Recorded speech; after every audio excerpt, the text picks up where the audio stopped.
when the night's getting cold, you're needing a shoulder, puff out your chest and be a little bolder. All we do is we buy and hold. There will be shills who wanna steal your thrills. There will be friends who hold till the end. There will be doubt, fear and cloud, but it's all in your head. Those hedges are dead. Panic and fear really are near, but it's not ours to own. We have shown that all we do is buy and hold. Oh, there will be shills who wanna steal your thrills, and there will be friends who hold till the end, and there will be doubt, fear and cloud, but it's all in your head. Those hedges are dead. So when the night's getting colder, you're needing that shoulder, these apes got your back, we got each other. All we do is we buy and hold.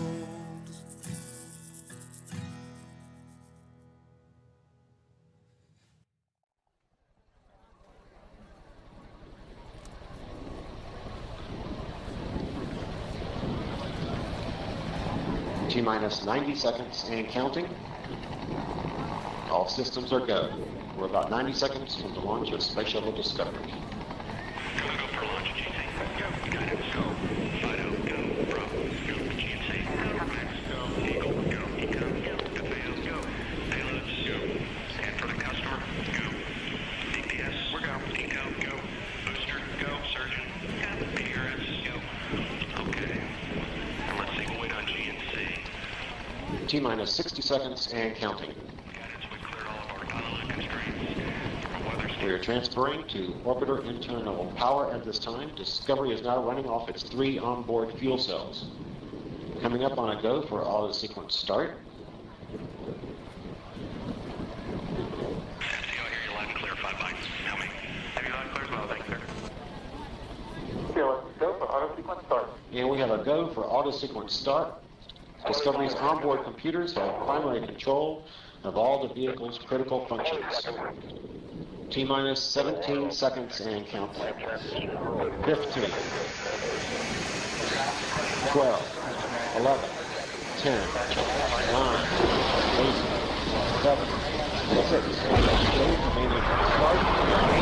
start, 2, 1, booster ignition, and liftoff of the Space Shuttle Discovery, returning to the space station, paving the way for future missions beyond.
Solid rocket booster separation confirmed. Guidance now converging. Discovery's onboard computers commanding the main engine nozzles to swivel, aiming the shuttle for its precise target in space for main engine cutoff. You have a good forward leg now in SM. Okay, you sound good.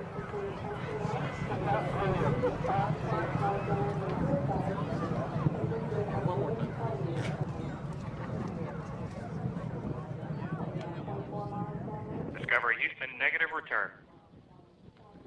Copy, a negative return.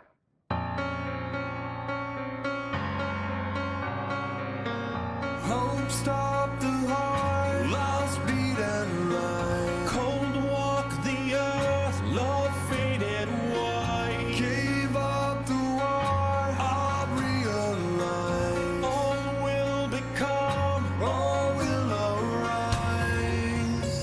Stay with me. I hear them call the tide. Take me. I see the last divide. Hopelessly, I leave this soul behind, and I am paralyzed. When the broken fall alive, let the light take me to. When the waters turn to fire, heaven please let me through. Fight back the flood, one breath of life. God take the earth forever blind. And now the sun will fade, and all we are is all we made. Stay with me. I hear them call the tide. Take me. I see the last divide. Hopelessly, I leave this soul behind, and I am paralyzed. When the broken fall alive, let the light take me to. When the waters turn to fire, heaven please let me through. Far away, sorrow has left me. Far away, let the light take me.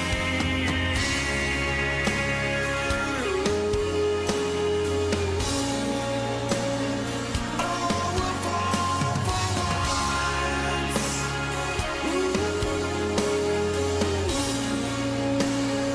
I'll become the lost. When the broken fall alive, let the light take me to.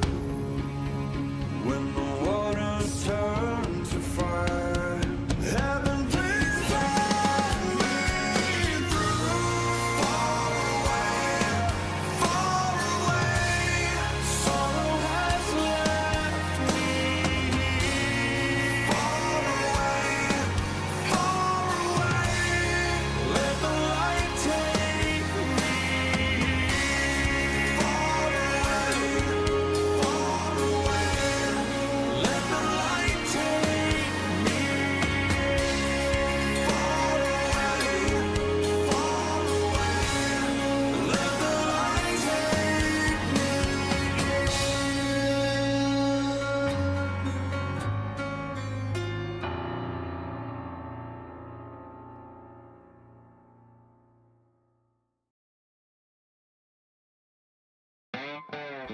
Good morning, you filthy apes. Welcome to AMC with KC, where we buy, we hold, and we screw those edgies. Screw them! That's right. This is where we like to fling poo and eat crayons for breakfast. Rock strong. By the way, guys, I just want to let you know, I probably would not be able to do that same. Today with Screw 'em was pretty intense. I would not be able to do that any other portion of the day except for the very early morning because I still got that like morning grossness kind of in the throat, you know. So it's so it's like the perfect time of the day for me to be able to actually get that out and have it sound anywhere decent. Today's scrum was good though, man. It was deep. Liked it. Had a little growl to it. All right, so here's the deal. I see some people saying no notification.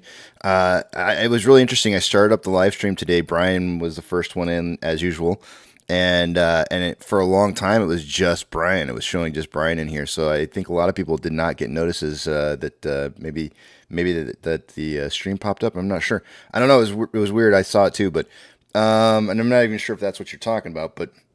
Anyways, I want to talk about I'm still kind of preparing a little bit for today's little talk.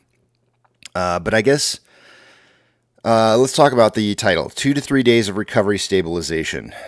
In the past history, I'm trying to decide where I want to start with this. I may redo how I do this, like at the Aftermarket Open intro, but let me go over to this page here. And I'm going to drag across a screen that I was showing you guys yesterday that had 3 different tickers on it. And this is what we were watching Sunday night. Only it's not current. I'm showing you the past.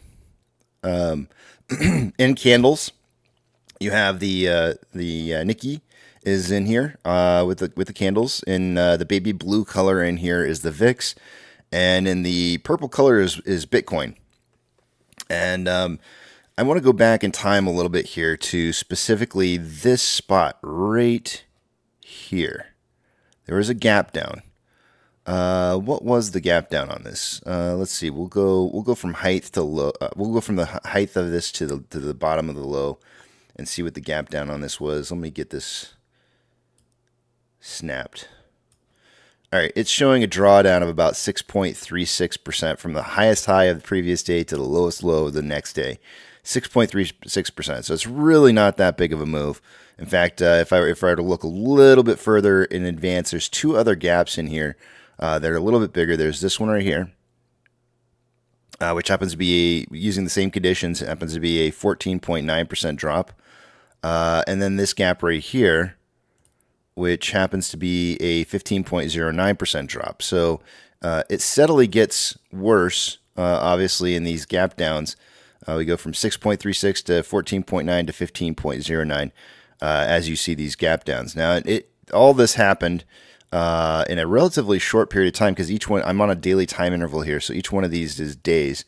These candles are days that you're looking at. But specifically, I want to start right here.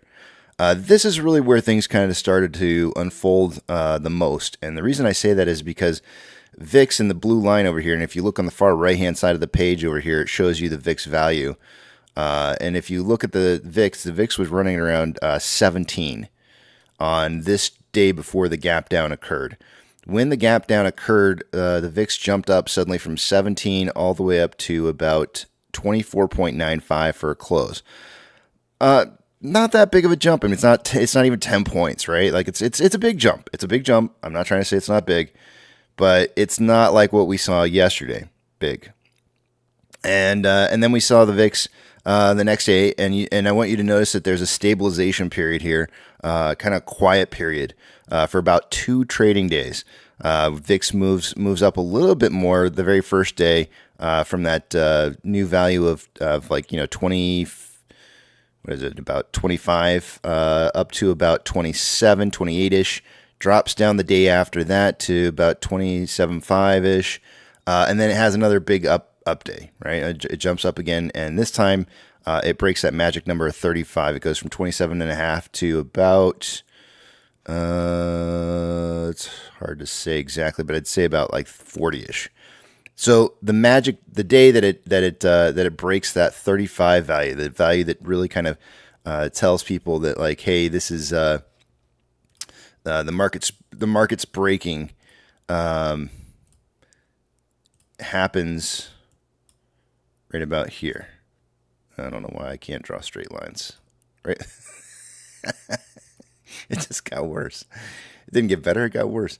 It's forcing me to draw in certain spots. But the X marks the spot, right? Like that day. That day is the day where it really starts to break 35, and that's significant. Breaking 35 on the VIX is kind of that territory where it says like, okay, the market's about ready to have a significant event that's going to occur. And you could already see that Bitcoin was already starting to take some dives. In fact, it was following the Nikkei almost perfectly the whole way down, dumping right with it. And but the VIX really was signaling. Now, I want you to notice that there's a quiet period after each one of these big drops. We got a 2-day quiet period, then you have another drop, then you have about a 1, 2, 3, 4, maybe 5 quiet days here. Another drop with a gap down, 2 quiet days followed by another gap down, and maybe 1 quiet day followed by another, a little bit more of a drop, and then finally it starts to recover a little bit after steps were taken in the marketplace to try and stop the bleeding. This is all back going into COVID. This is the COVID breakout right here. In case you were wondering what time frame we're looking at, this is February of 2020. And this is how, if we go back in time in history and we look at a lot of different events that have occurred in the past, you'll see that it does the same thing. It never just drops straight down, right? Like that just doesn't happen. The way that it happens is that it primarily, hold on a second here. Primarily, what you end up seeing happen is always a stair-stepping move, right? It always steps down. So what I'm trying to suggest to you right now is that what we're seeing happen right now over the next 2 to 3 days, I'm expecting to see a recovery / stabilization where the market's going to try and get everybody kind of set into an idea of like this isn't going to do anything significant before it unleashes again. Oh my goodness, come on. What is wrong with this thing? Delete. I want to delete you. So let's go back to where we're at now, because it's important to see what's happened in the past, and then to take that information and go into the future, not in the future, but the present, in our particular case, and discover what that means for us right now. So let's do that. So I'm gonna drive forward, ignore I'll ignore all my data on the screen here. The synthetic price failures. All right. We're going to line everything up all nice and hunky-dory here. Now, there was a massive gap down yesterday, and there was a recovery in the aftermarket hours, a little bit, recovery / stabilization period. And so you can see here that our candle for today is already showing a 16% move detected. So we're and this is for the Nikkei again, don't forget. The Nikkei had a synthetic price failure of at least 19.5%. It didn't go down to a level 2, which would start at about a 35% failure in price. And it's already detected a 16% move up from the bottom. So we're getting that stabilization. The stabilization is occurring. Now look at the VIX here. Hold on a second here. I got to change this just a little bit here. I want you to see in reference to, I guess we'll just put it right here. The VIX was hovering at around 16, went up to about 18.6, then up to 23.35, and then the jump from 23.35 to 38.52 or ish. But we know that the VIX actually did more than that, right? Like the VIX legitimately went up to 60 something yesterday. It came back down. It didn't end, so that's why you're not seeing the. And I've got this in a line form here, so it's showing you the closing prices. It's not showing you how far it actually moved up here for a peak, right? But we're seeing apples to apples from the past, and this jump from 23 up to about 38 is a significant jump. It is a very significant jump, not even including the fact that there was an upwards momentum movement that went into the 60s, which is ridiculously high. So I'm expecting to see about, like I said, 2 to 3 days of stabilization / recovery before seeing the next drawdown to a newer low. So go ahead and expect to see that, as that's usually the case. Like I said, price never usually just drops like a rock. It always likes to do these stair steps.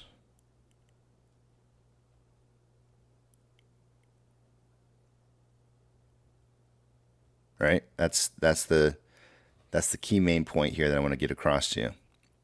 Now we're going to talk about one more thing, because it's important to know the past so that you know what to expect for the future. The past will lead you if you know what it is. Biggest VIX spikes. The two biggest close-to-close VIX points change are from March 2020, which I gave you an example of February. I didn't show you March on the VIX, but let's go back here. We're going to go to the VIX real quick. Probably go to a daily real fast here. And let's see here. It's saying the most recent in the top 10 spikes is Wednesday, 27th January 2021 at rank 6. And with 37.21, it has the lowest closing VIX value out of the top 10 close-to-close spikes.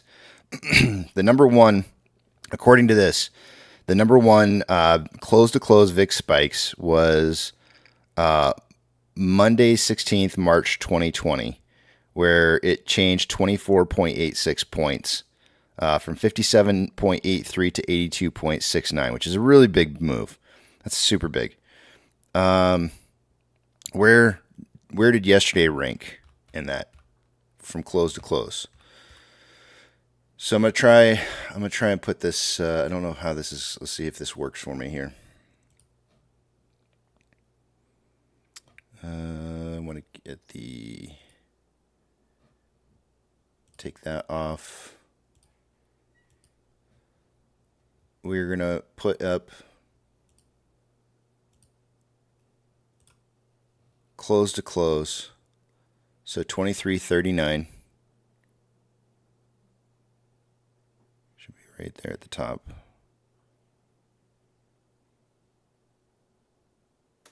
Close enough. Close to close yesterday was 38.57. That's as close as I can get it.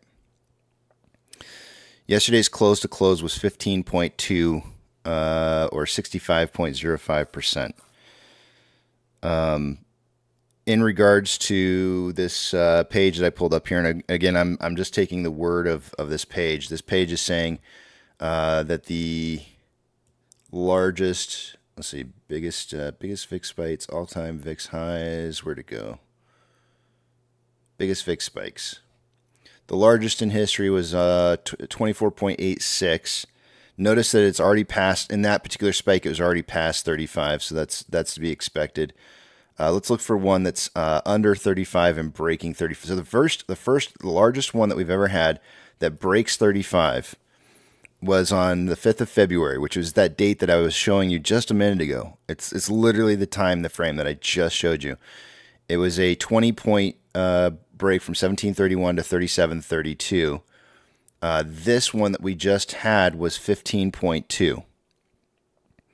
So in regards to like how does it rank up to that was 2018. I showed you 2020. We're really close. We're really close to one of the top biggest jumps close to close that we've ever seen. It's going to rank probably in the top 6 largest spikes that we've ever seen historically, ever. It beats out some of the dates from 2008.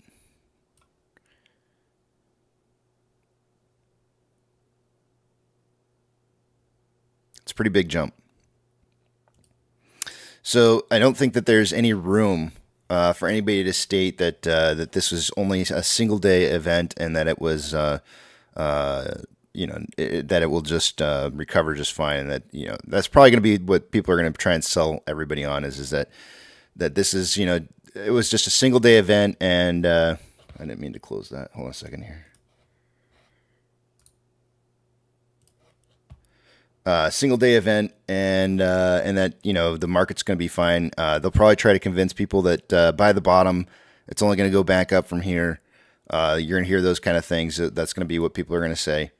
I'm here to tell you that there's always a cooling off period after a big, huge gap down like that. Always. It never just continues to drop just day over day, day over day over day. The whole point in circuit breakers is to stop that from happening.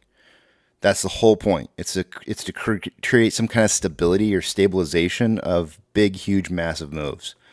So historically speaking, we've only had one major market recession since 2008 when the circuit breakers were applied, which is COVID. So we only really have one event that we can go back to and say, like, how can we compare this to the past and how the market responds to the past with circuit breakers. And I just showed you that. I showed you that there's always a stabilization period before it has a continuation down. Always. It doesn't, and I'm telling you that even further back in the past, even without there being circuit breakers, it did the same thing. It still did the same thing. Recoveries.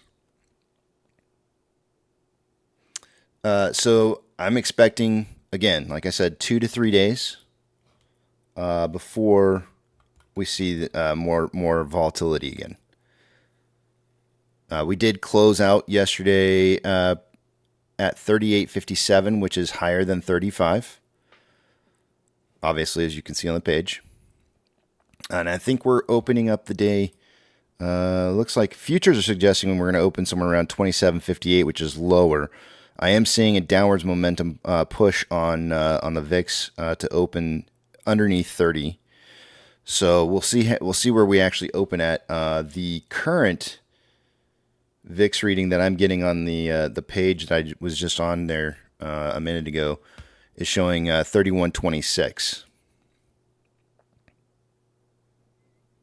So again, watch for stabilization and recovery leading into more pain.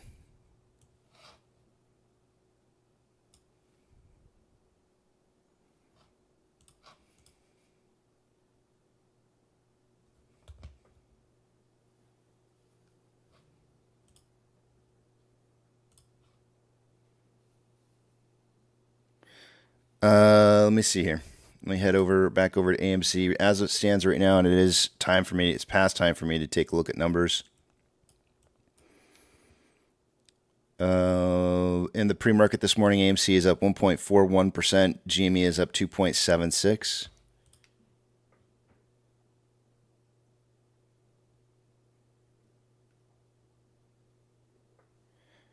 Yeah, JSay, there is no, historically speaking, what you were suggesting has never happened before.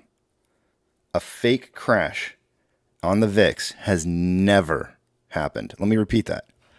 There has never once, ever in the VIX history since the recording of since 1980 something, there has never been an instance where the VIX has reported a false market crash, ever. Market recession. To suggest that for the very first time ever in history that we're going to see something that is different than what we've seen from the past, I think is very ignorant to suggest. And I'm not trying to dog on you. I'm just saying when the past tells you that 100% of the time when this happens, you shouldn't. I mean, it's like walking out on a beach and watching the ocean waves roll back a quarter mile from where they're always crashing on the beach. Watching it roll back a quarter mile and saying nah, this time it's not going to be a tsunami. It's always been tsunamis in the past when it does that. But when it does it this time, we'll be okay. Trust me, it's going to be fine. It's just fake. No. This is one of those events where when you see it happening, you know what's happening. You know exactly what's going to happen. There's no question. It's just like there's no way you can not see that. You can't look at the VIX right now and say that, oh yeah, that leads to good things. I'm going to a weekly time interval, I think.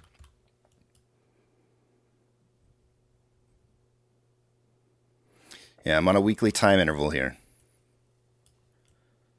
Strong breaks past 35 like we had yesterday. COVID, 2008,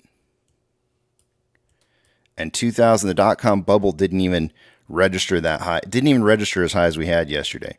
The dot-com bubble only registered as high as 49. I'm sorry, I said 1988. The started recorded history on the VIX is 1997. I should have said 97. No, I should have said 98. Never in history have we ever seen a spike like we saw yesterday and had it not do something drastic in the marketplace. To suggest that this was just an anomaly and that it will go away, don't be an ostrich. Because you put your head in a hole does not mean that what happened yesterday didn't happen. The VIX is a forward-looking indicator. It's looking forward it's looking 30 days forward into the future of what you're going to see. It is not a representation of what's happening right now.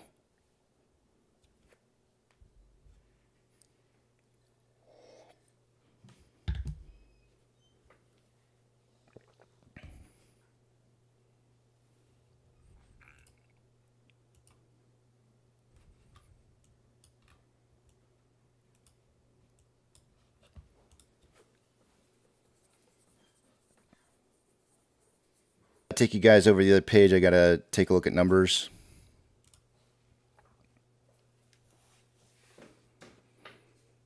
I've been having issues with my software that I use, OBS. When I switch over to this page, it freezes. Okay, it looks like we're good now. I'm gonna have to start watching to make sure it doesn't freeze up on me when I switch pages here. Give me 1 second. That daily grind boost, if you go and you look at what I just said, what I just showed you, I would not say that. I would not say that at all. In fact, I just did a great job of proving to you how that the VIX does not continuously just skyrocket. There's always stabilization and recovery within a spike on the VIX, in the market as well. There is no consistent just continue upwards momentum. There's always fluctuations along the way.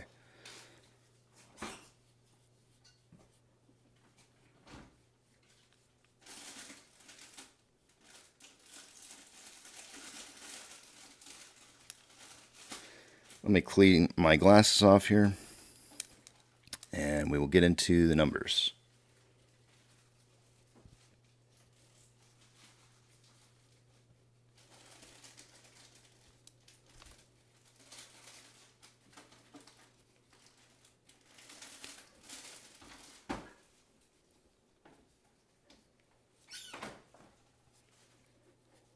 All right, I think my glasses are clean.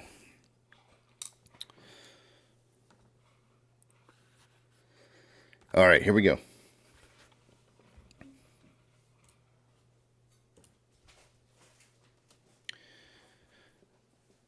Starting with the top left-hand side on price predictions. Oh man, was I lucky. I almost didn't get a point yesterday. The ranges for all the price predictions. Nana had 374 to 474. I had 395 to 495. Tech had 402 to 502, and Apex had 425 to 525. Apex had the highest price prediction, and his price prediction was 475 for a close. He was off by 25 cents, or 20 cents rather. So no extra bonus point for Apex. I almost didn't get a point because I had 495 and it closed at 495, which means I'm lucky, and I just by the skin of my teeth I made it on the price prediction. So let's reset the points here. Unfortunately, Nana does not get a point. This is the first time that she has not gotten a point, and it sucks. But Nana, you'll recover. You will recover, I promise. It'll drive you to want to be better.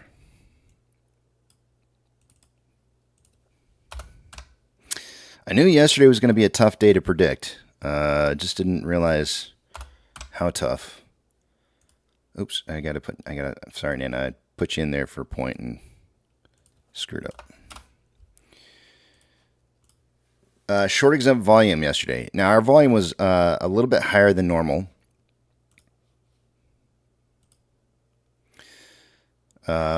We had 14 million shares traded for like the last 3 days of last week. 4 out of anywhere between 13 and 15 for the most part for all of last week, except for the very first day. We ended up seeing 20.735 million shares traded yesterday, which should mean that a short exempt volume should be higher. Now, the fact that we tripped SSR would almost definitely indicate to me that we're going to see some higher amounts of short exempt volume, but I don't know for sure because I don't know how much of the volume they decided to use or how much of the volume they decided to mark as short exempt. But I'm looking at the number right now. It's 378, so it was definitely higher. That's going to give us 1 of 3. Today, SSR is going to be on for today again, don't forget. AMC was up 0.02%. Is that right? 0.2.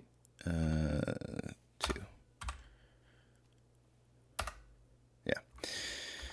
Utilization. Utilization came down a little bit, guys, which means there might have been a few shares returned yesterday. We noticed that there was almost 30,000 shares in CHX volume, so that kind of makes a little bit of sense to me. Utilization is coming in at, let me refresh this real quick. It looks like 79.7%. Yeah, 79.7% for utilization. So some shares were returned during that price move that we had, the big price. I know we closed up, but there was a price movement that netted as something lower than another strike range of 450. So and there was likely some short interest that was closed out as that occurred before price started moving back upwards. But it doesn't look like it was a whole lot. You would think it would have been a lot more than that, but it wasn't. Taking a look at Max Payne. Ooh, Max Payne's going to be interesting. I don't know. Most of the volume yesterday was coming in at a $5 strike. The Max Payne for the week is $5. I would guess that a lot of put positions at 450 would have closed yesterday. And any kind of new call long positions that were created at 5, I don't think it's going to lower it to 450. So I'm going to go with Max Payne still at $5, especially since we're right at 5. I bet you it's still 5. Yep, still 5. GME's Max Payne yesterday was $22.50. Today is coming in at $22. So it did drop a little bit there. Yesterday they closed at $20.65, so that's got there's some room there for price to move up a little bit if it's going to try and hit Max Payne before the end of the week. Volume, exchange traded volume. Yesterday, normal day, I would expect to see about 64% going through off exchange and EDGX. We had 45.53% going through off exchange. EDGX was at 9.15 for a grand total 54.68%. That's about 9.32% less volume going through those exchanges than normal. Why did we move back up in price yesterday? Institutions were trading shares through the lit market more than they were through off exchanges. And so as a result, we ended up seeing price improvement. And this is what it would look like. If we had less volume going through off exchanges, we would see more price improvement than what we have in the past. CHX volume ended up being 29,674 shares, just a smidgen underneath my my number that 30,000 that tells me that there's been a crap ton of shares returned. GME's CHX volume for the day yesterday was coming in at 9,967 shares, so it's nothing really special there. Exchange traded volume reported by IBKR. It looks like there's been a massive amount of borrowing going on this morning. Earlier this morning, I looked at the numbers, and we were sitting just at about 300,000 shares since yesterday having been borrowed. But now that they've just borrowed 3 what is this? 3 million? 3.05. So we're looking at 3.35 million shares borrowed so far this morning. And they've already returned some of those, but yesterday we had about 1.7 borrowed. Today, 3.35 million shares borrowed already. Fees are at 2.84, rebates at 2.48. Somebody's got some shares to deliver, it seems like, potentially here. Let's take a look at GME's numbers on this real quick here and see. Borrow fees. Since yesterday, there's been about 4, 5, 6, 1.3, 1.4 million shares borrowed so far on GME this morning. Fees are 0.43, rebate 4.89.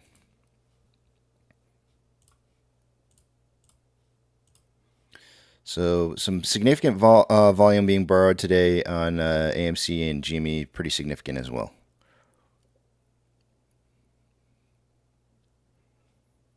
Institutional ownership on AMC this morning. Yesterday it was being reported 88.21 million shares.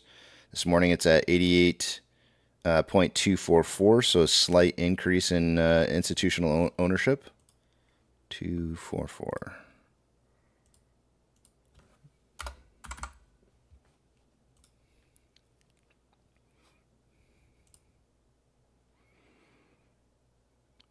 Let me take you guys over to the other page, and we will take a look at the rest of the data after I move some screens around.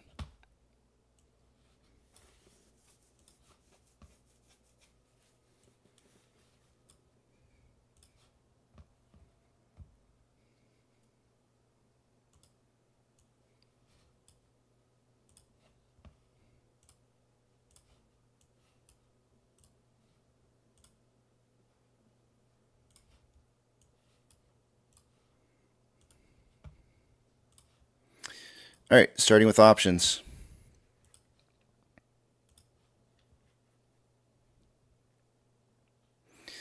Highest amount of open interest yesterday on AMC was at a $6 strike with 19.7 thousand contracts. Today it's at 21.7 thousand contracts at 6. So an increase in volume and open interest. Highest amount of put volume is at a $4.50 strike. Yesterday there was 12.9 thousand contracts. Today there's 14.9 thousand contracts. So also an increase in volume at 4.5.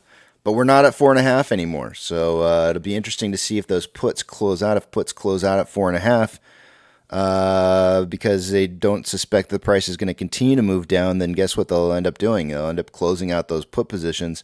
If they start closing put positions at 4.5, then we're going to be seeing price on AMC starting to move up even further.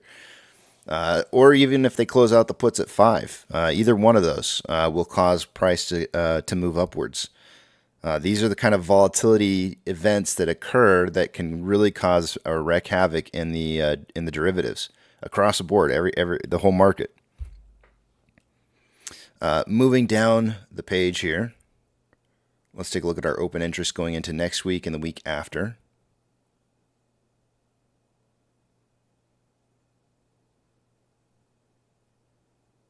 Very, very light on options starting August 23rd.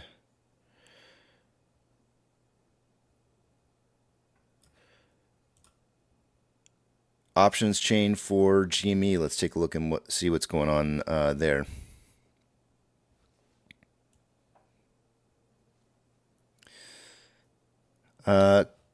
Closest strike to current trading levels for calls with the highest amount of open interest is $22 for GME with 7.9 thousand contracts. Highest amount of put volume is at a $20 strike, and it has not gotten quite down to 20 yet.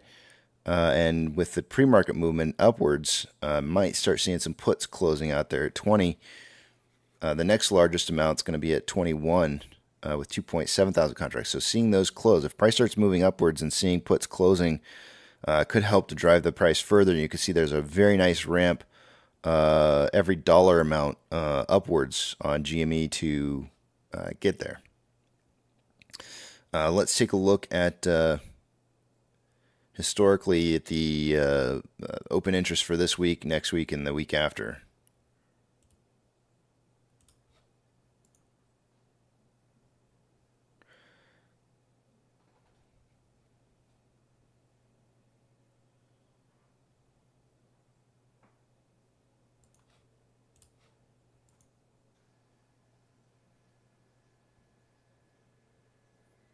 Looking super light 2 weeks out.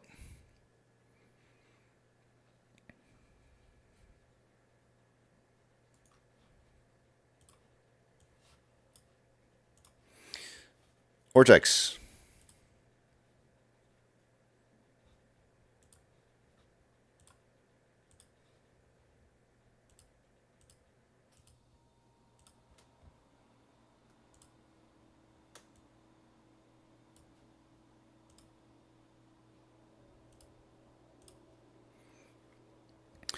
Here's our utilization coming down on AMC, 82.45% to 79.7%. That usually means a lot of shares were returned.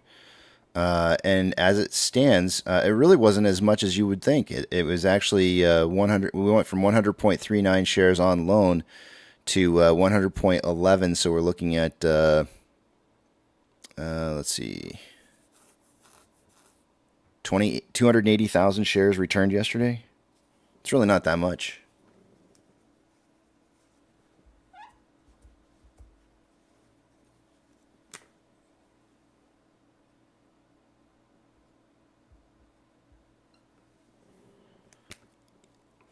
Let's see how much of that. There might have been a lot of short interest that was closed out and then reopened, and that's maybe why the on-loan amount didn't really drop a whole lot. So let's take a look and see what our estimated short share interest was day over day. They changed it from 59.05 million shares down to 58.98. So we're looking at 50, 60, 70,000 shares returned in short interest.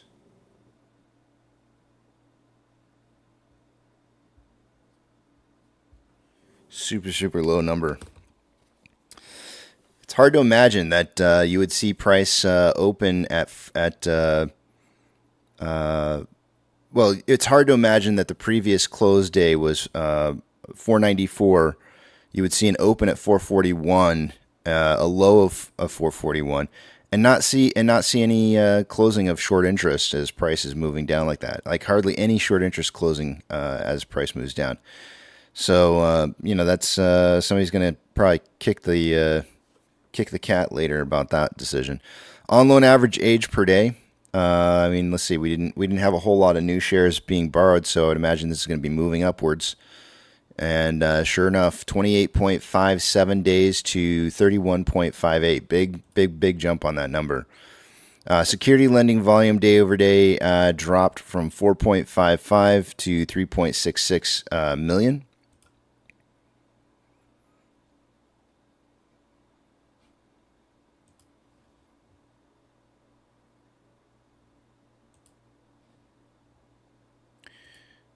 Taking a look at GME.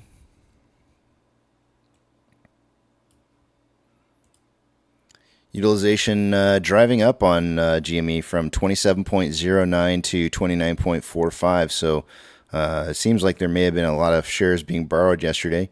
It did indeed. The on-loan amount went from 27.26 to 29.54 million shares on loan. It's going to raise the estimated short share interest of the free float from 10.04 to 10.18. On-loan average age per day usually comes down when lots of borrowing of shares starts to happen. It still rose though. Overall, day over day, you can see it definitely declined in the increase of days, but it went up from 30.6 days on average to 30.76.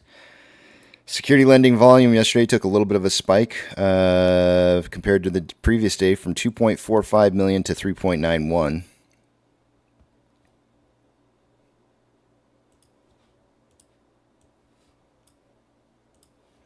Trigger price for SSR for the day today on AMC is at $4.45. For GME, it's at $18.58.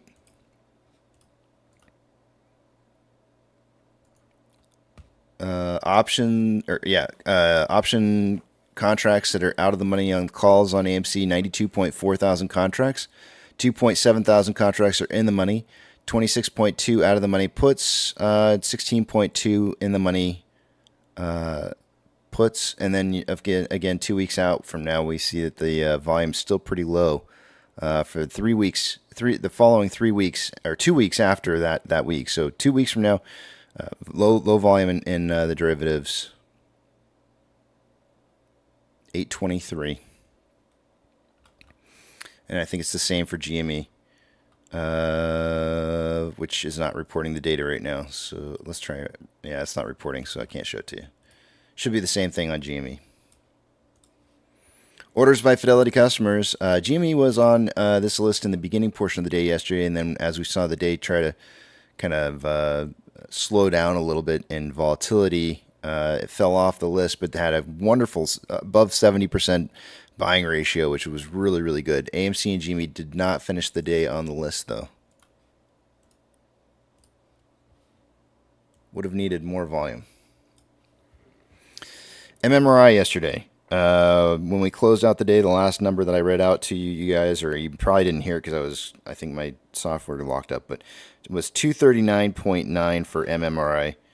This morning we're waking up to 246.2. So risk back on. It's starting to rise back up. And rates are starting to head back up as well. And the spread between the 2-year and 10-year is starting to invert again. We had gotten down to about 0.022, and in fact, we actually did watch the 2-year cross the 10-year for a normalization between the 2-year 10-year ratio spread, and then it went right back to inverted again, and we've seen that historically in the past as well, where it kind of flirts around with the idea that it's going to normalize, and then it goes back to inverted, but usually later on down the road it does again normalize. But the spread right now is currently at 0.124 to start off the day. So we started off yesterday at 0.022. Today, 0.124. Which is still pretty low.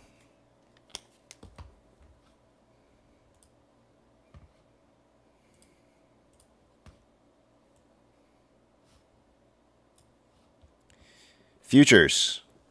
VIX is showing an open for future of 27.45, down 14.48%. So that should show up as a green move in the marketplace. The Nikkei is up 0.2.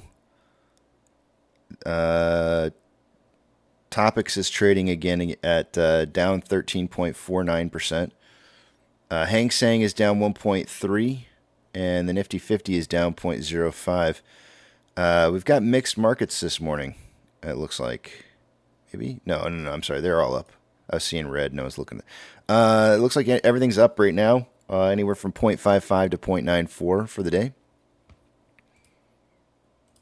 Not erasing the 3%, 2.5 to 3% it was down yesterday. Yet. I don't think it will either. We had our pokey stick of volume already hit here.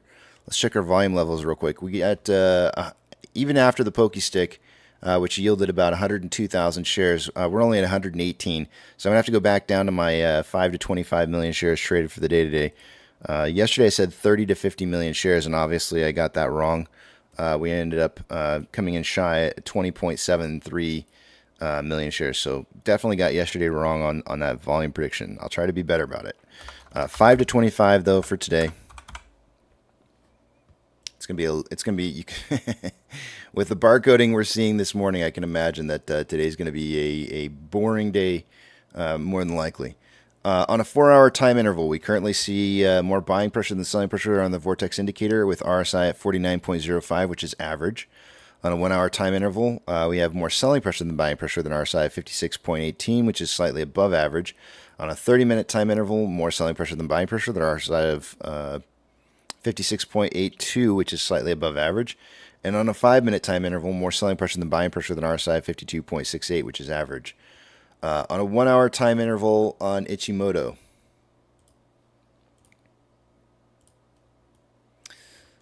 lagging line is on price line. Conversion is above base. To get a breakout on a 1-hour chart for the day today, we've got to see a price. For the beginning portion of the morning, it's going to be around $5. Excuse me. 1 second. We got to see a price of about 5.20. In the later portion of the day today, we only have to see a price of around 4.95.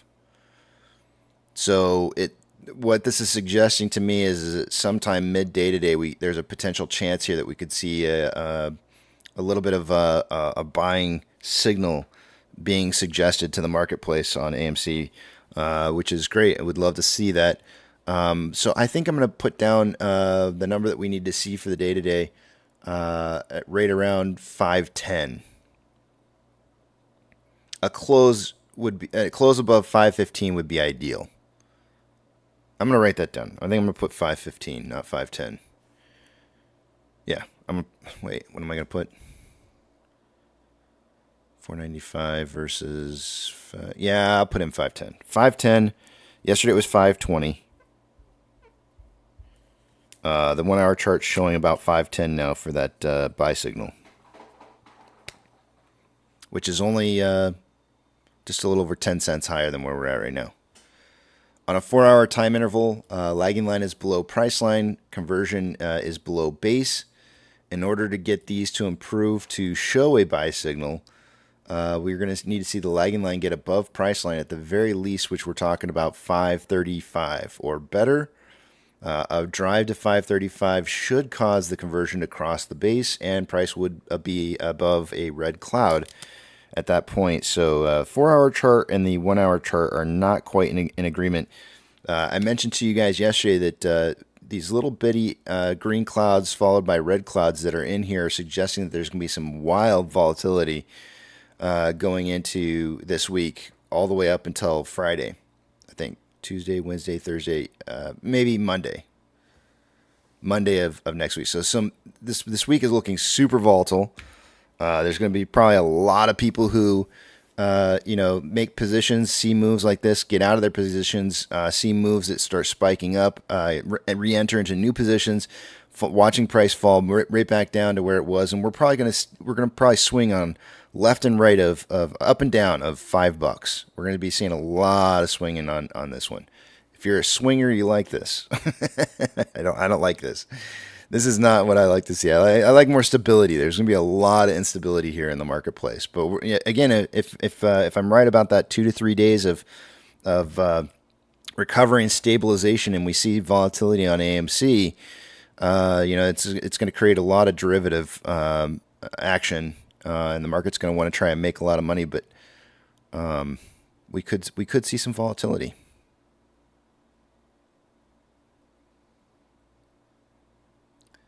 Could see it. Yep. All right. What's next? I think that's it. It looks like there might be some news on AMC. Let me pull it up.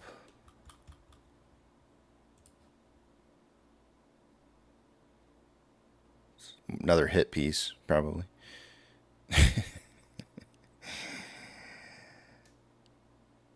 Okay.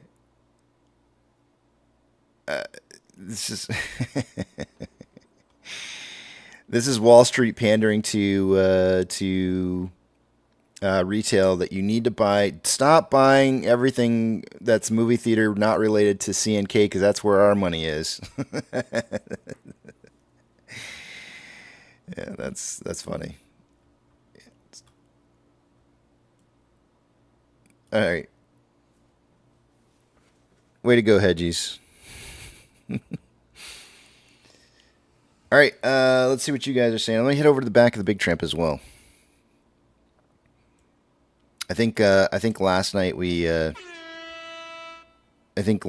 gave the back of the Big Tramp a private viewing of dinner at the Shaw's house. Apparently I left myself in there. Nobody decided to move me from one to the hot mic jail like I would do for other people. Just left me there so they could listen in on our dinner. That was kind of rude, but whatever. Good morning, guys. Let's see, who do we got in here? We got everybody's gonna say we didn't have permissions, Casey. It's your fault. And I'll be like, yeah, that probably was. It was my fault for leaving myself in there.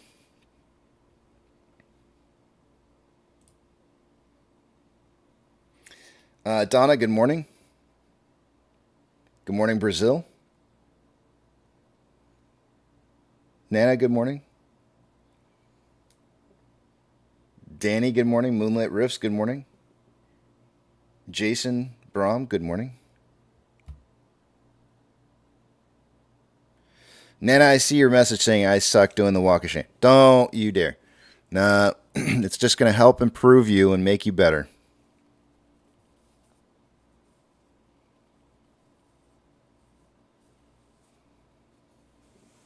That's the whole idea behind price predictions. My hope is that if somebody's courageous enough to be able to go in there and hang their neck out and for the whole world to see, then it's gonna make you better.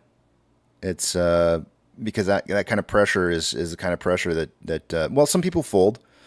Some people fold under pressure, and other people rise to the occasion.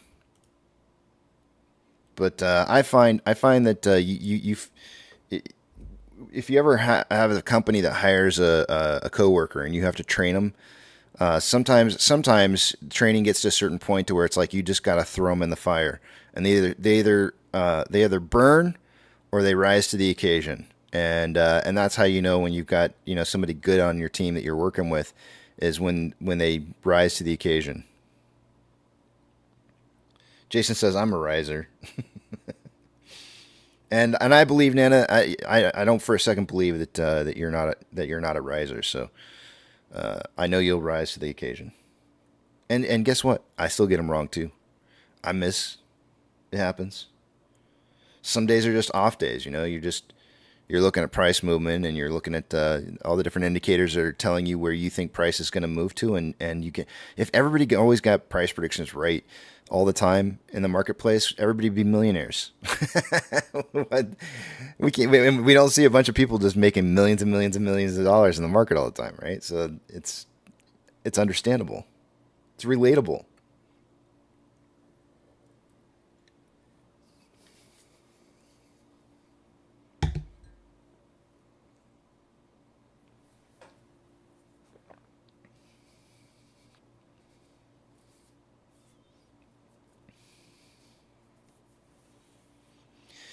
Controls guy says, I go on a cruise. Look what you guys do to the market. You liking what you're seeing?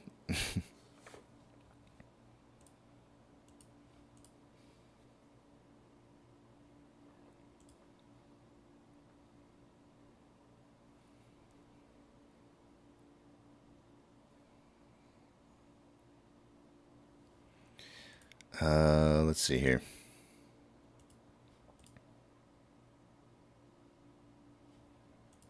Make sure I'm not.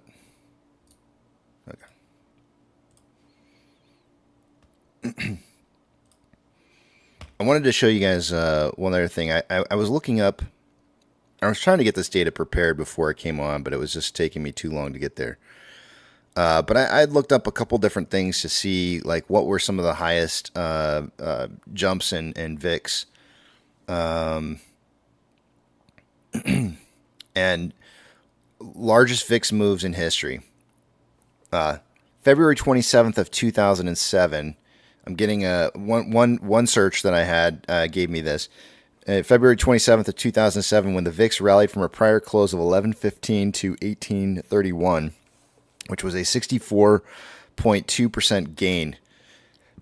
And I just want to point out that the amount that the VIX was up yesterday was 64.9%, right? February 27th of 2007 was a full year, a year and a half prior to any kind of major moves in the market, but it was certainly signaling as to what was the future was going to look like a little bit during that period of time. Another result that I got, because I got a couple different results. Another result that I got was, oh man, did it go away? Here we go. February 5th of 2018 surged by over 100%, marking one of the most significant single-day increases in the index's history. So let's go back to those just real quick because I want to see that. It also mentions February 5th of 2018. Oh, I already said that. That's the date that it says.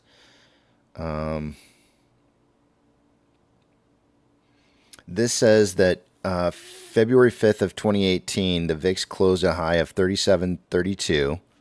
We closed at 38.57 yesterday, up from its previous close of 17.31. So let's see what yesterday was. Previous close was 23.39, and then it closed at 38.57. Is that right? Yeah, I guess that is right.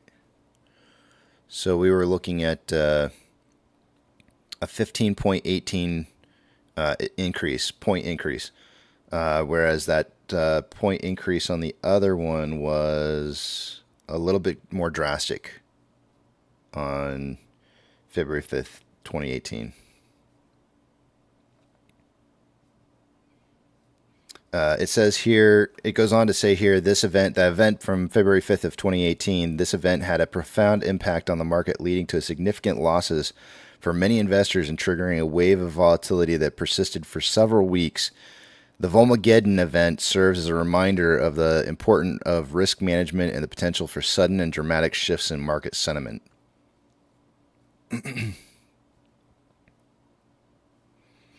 But as I was doing the research, I found that I was getting a lot of different answers as to what days were some of the biggest VIX spikes in history. Controls guy says it did make me spring for the Wi-Fi package. How much did that set you back by, if you don't mind me asking? I've always wondered. I remember I've been on a couple different cruises. Excuse me, hold on. One of the cruises that I went on was really a long time ago. It was like back in, when was that?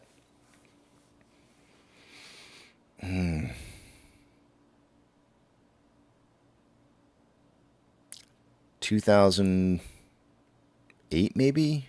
Oh, no, wait. I was doing triathlons already, so it would have been 2000, maybe 2010. It could have been 2009, 2010, somewhere right around there. Now that I think about it, maybe it was 2000.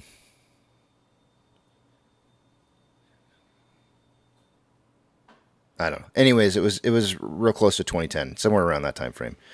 And I did the Cozumel, basically like California, Southern California down to Mexico cruise, and they had a Wi-Fi package available. But back in those days, I could care less about it, and I didn't get it. I remember it being like super expensive though. I would imagine that nowadays that it's probably a little bit less expensive than it used to be. But I am curious though. 165 for the week? Oh, that's easy. I'd pay for that for sure.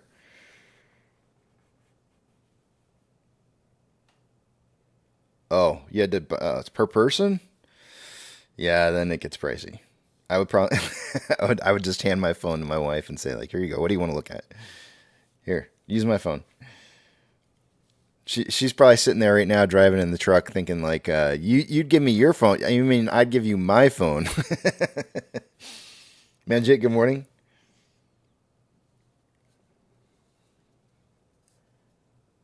Derek says, Casey, it's not over yet. I know.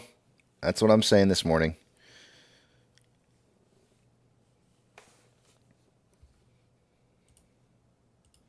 It's I know we've got a lot more to go here. But like, as I stated right in the title, 2 to 3 days of recovery stabilization, is going to probably be a very strong likelihood. You got to remember across the board, there was probably a crap ton of stocks that hit 10% at some point or another down for the day yesterday, triggering SSR, right? Like, so there's going to be and that's going to give a little bit of relief to the market in regards to liquidity. As we well know, whenever they trigger SSR, that gives an opportunity if there's low liquidity to be able to access short exempt volume a little bit more regularly, giving them an availability to kind of reduce volatility. So that's the whole idea behind this whole the rules and regulations. The way they're set up is to create a period of time to where the market can stabilize. UPS delivery guy is asking what year the plunge protection team was first created. It was created by Ronald Reagan administration, so it would have been in the 80s. And I think if I had to just throw like a random guess out there, I want to say like 1980.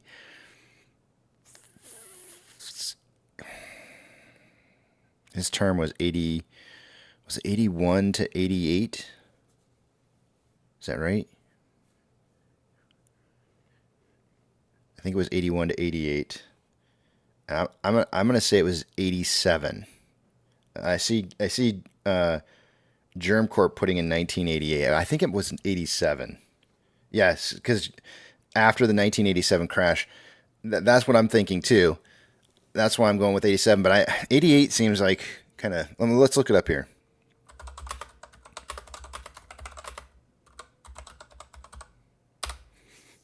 '87.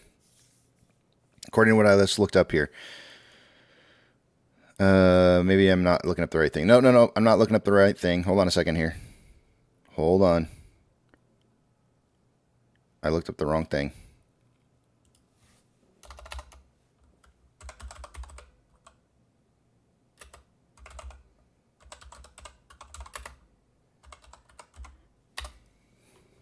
You're right. March 18th of 1988.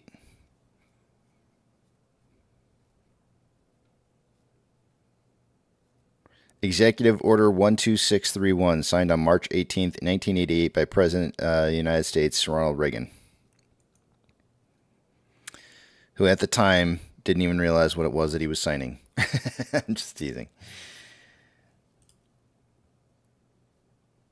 So point to Germ Corp Core for that. Such an interesting name, Germ Core.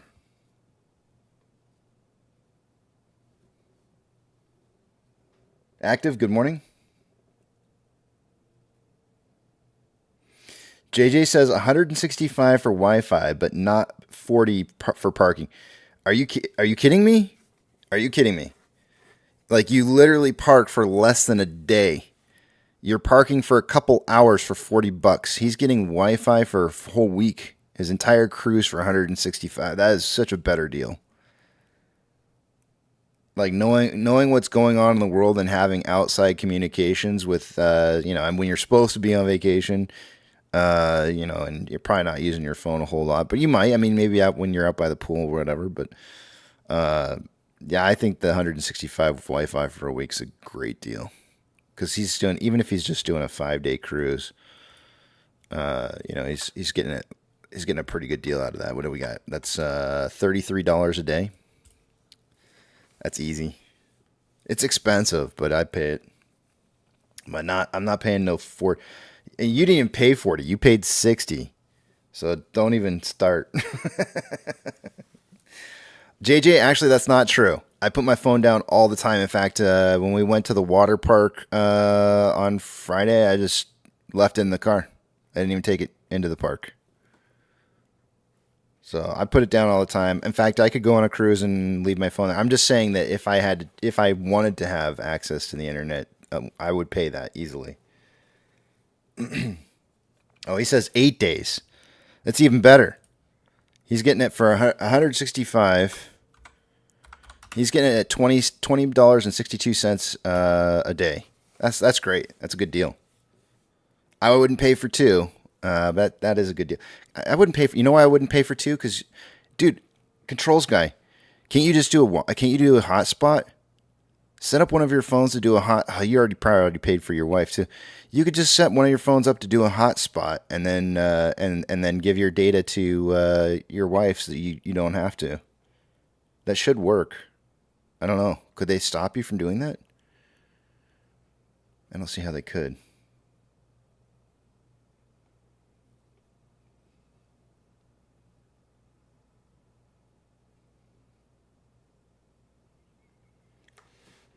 Dario says, how long after the VIX spikes in the past did the market tumble?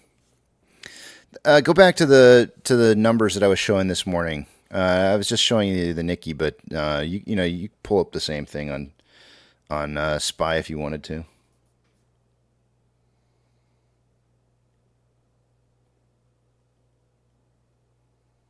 You can't hotspot your Wi-Fi?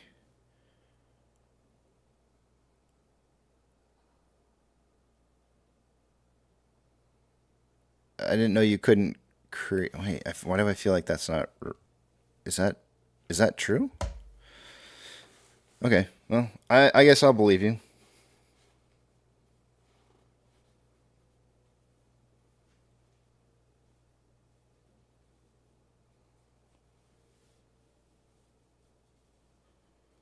Huh? I guess I just never.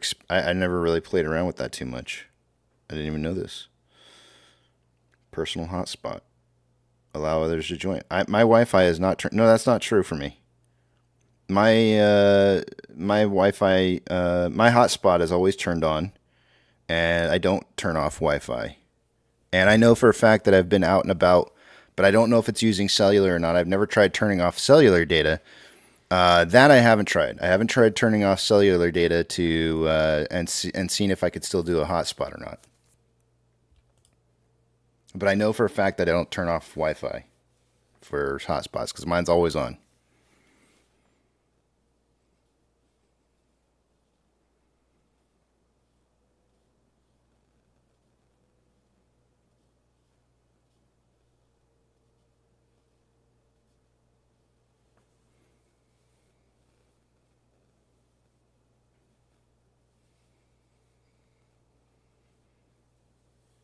Are you Apple or are you Android? Just out of curiosity. I'm wondering if there's a difference. Dario, it's remember that the VIX is a 30-day forward-looking event, and this is how I tried to describe it yesterday. Oil prices like always cause gas prices to immediately react. Even though it's an oil reserve, it's based off the current pricing of oil, and we have oil reserves in the U.S., which means that we're never using exactly what prices of oil are costing at that current moment in time. However, you still feel it at the pump because they immediately change prices so that they can make the difference on pricing.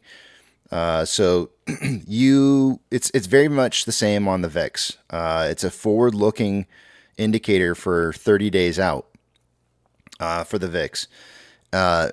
But you see it in the market immediately. That doesn't mean that you're not going to see it in the future as well. Because it is a forward-looking indicator for volatility and fear.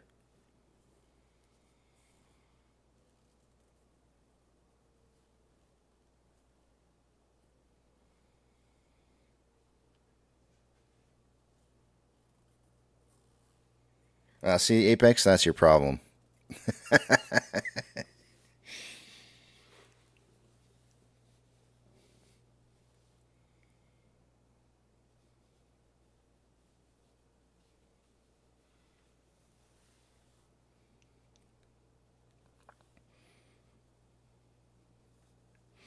Jay says it's break time.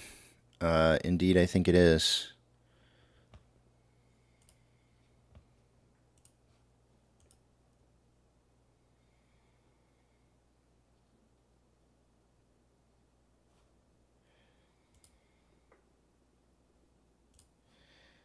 Drago.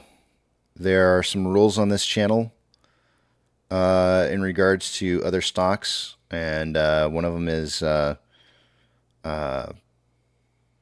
do not advertise a stock without context in regards to AMC. Rule number 1. So I removed your comment.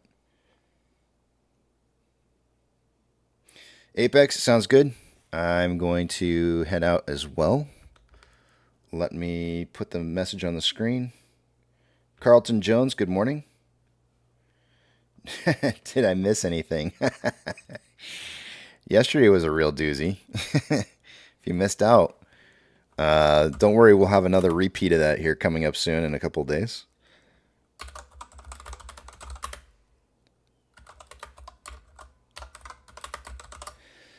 And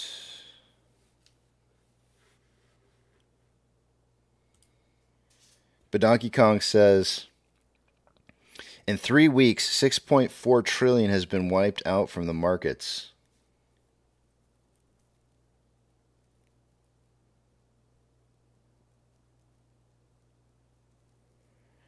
Deviant Way says, do a YouTube search for GL iNet X750. This is the router I use when I travel.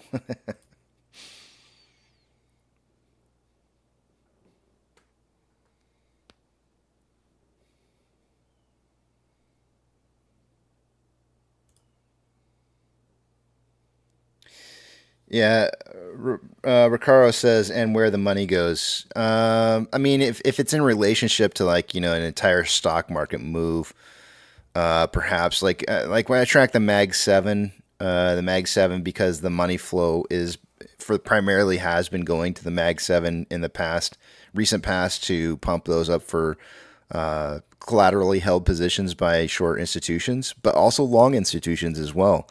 So we've been seeing the entire market walking on a stilts of seven stilts that we're getting the legs knocked out one at a time. And one of the last few final legs to get knocked out was NVIDIA. So those I do talk about because it's in relationship to where money is flowing, large quantities. And I'm not just talking about like, and that's also why we talk about like silver and gold. We're watching for money flow to see where it's going.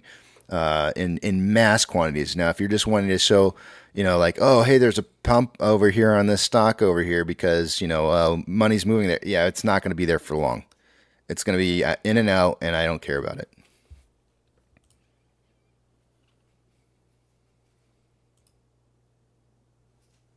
But Donkey Kong says they still haven't fixed the problem in Japan. That's right. The unwinding still has to occur. There's still more to go. You're absolutely right. All right, let me put up some music on here real quick for you guys, and I will be back. When you guys get tired of this track that I'm playing, let me know, and I'll put up a new one.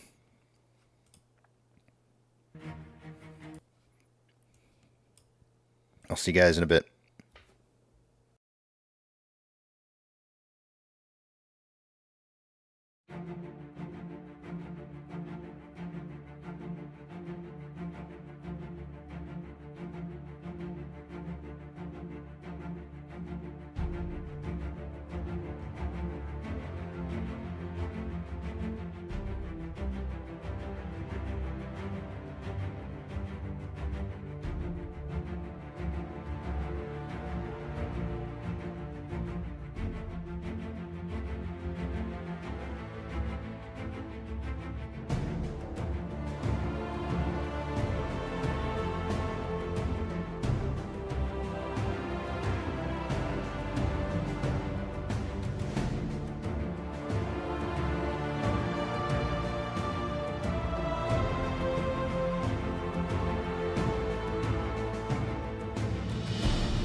Living life on the open road, ain't got no home, just a van for mine. Long beard hanging down, taking AMC, it's all about the line. No ties, no suit and tie, just dark circles round these tired eyes. Sipping coffee, crunching numbers, technically analyzing. Wheels roll down, the wind in my head, I embrace the grit and grind. There's my castle, roots my kingdom, no place else I wanna be. AMC ticker keeps on rolling, stock charts and patterns unfolding. Fear and greed, bulls and bears, it's a wild ride, I'm on its stride.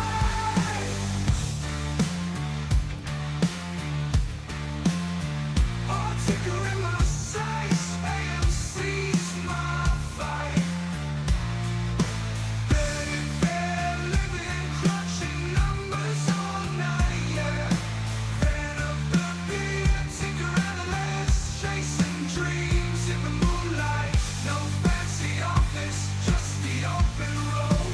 This is my life, alright.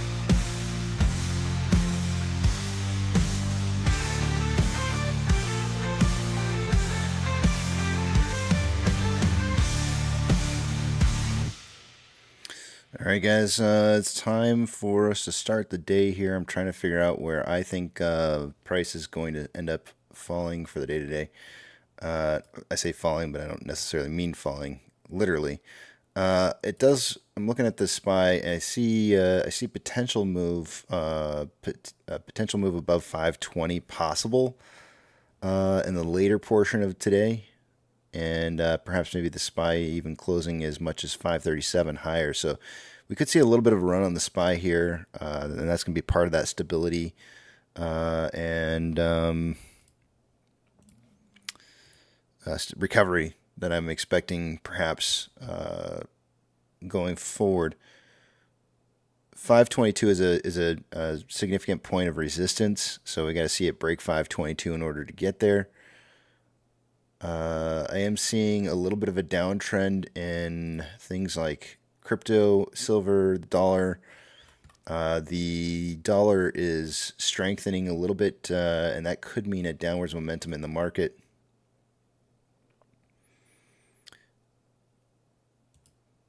Gold and silver looking kind of weak.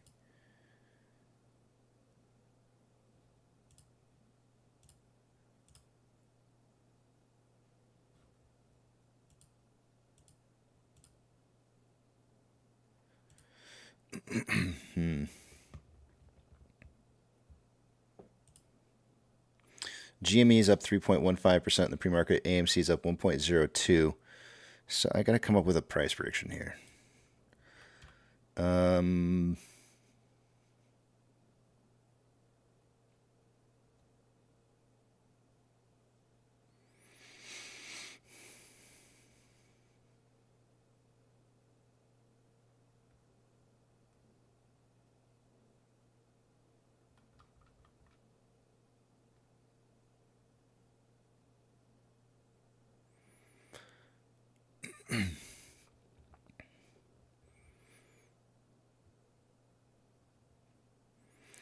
going to go with a 509 close. So 459 to 559.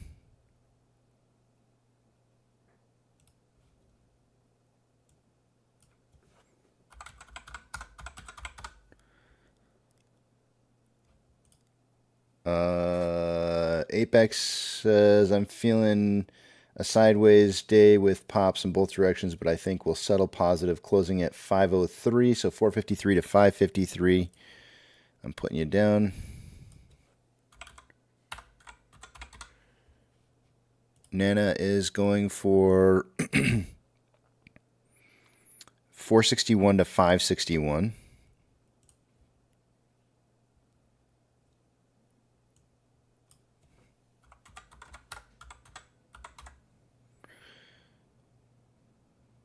And which means she's going for a 511 close.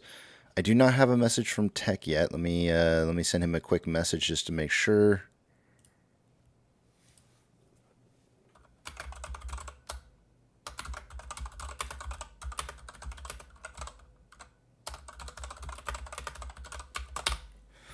All right, and yeah, we're getting real close to market open here.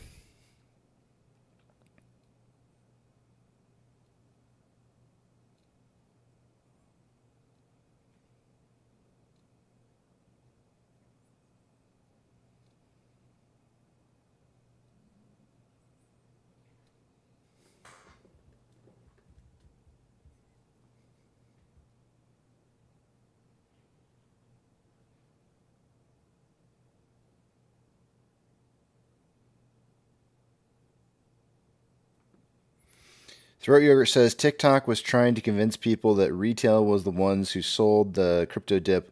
21% lost in Ethereum in 5 minutes. Haha. Okay, I retail my ass. It was not retail.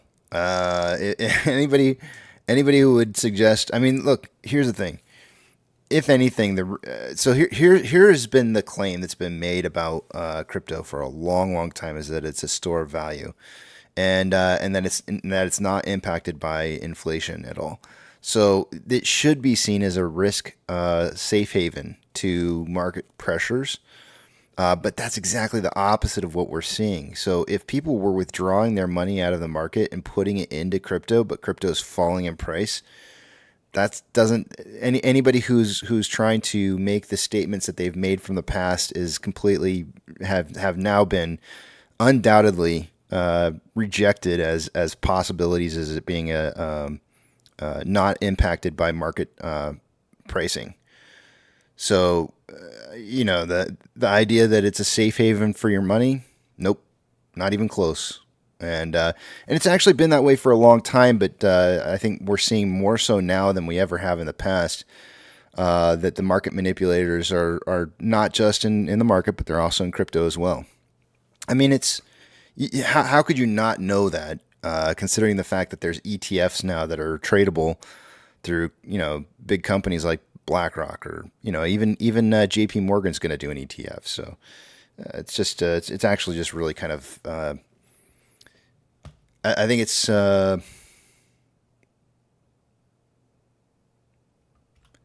it's flagrant ignorance to suggest that it's not being heavily manipulated by the market when it very much so is. And you can see it right. I mean, it literally ties right in with where market movement's happening. It's not even like they don't even wait like a day. Like you would think that if they wanted to kind of keep up the perception that it's not influenced by manipulation by institutions, then you'd think they'd wait a day or two before allowing price to have impacts. But it literally happens like within minutes or hours of market movement, and it's like, okay, well, how do you explain that then? How do you not look at that and go like, oh, oops, it is impacted by the market. And it's just, I don't know.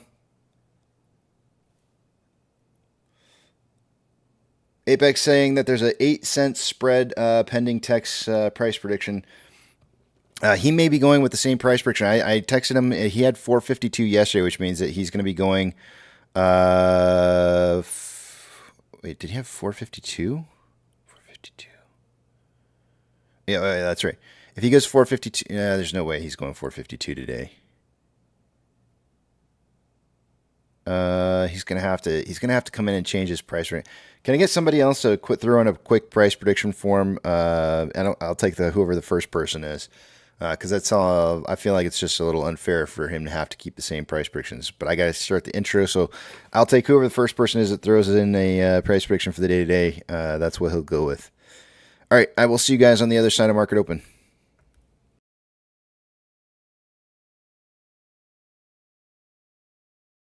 All right, I'll take Swissies at 501. I see it in there. I'll take that one.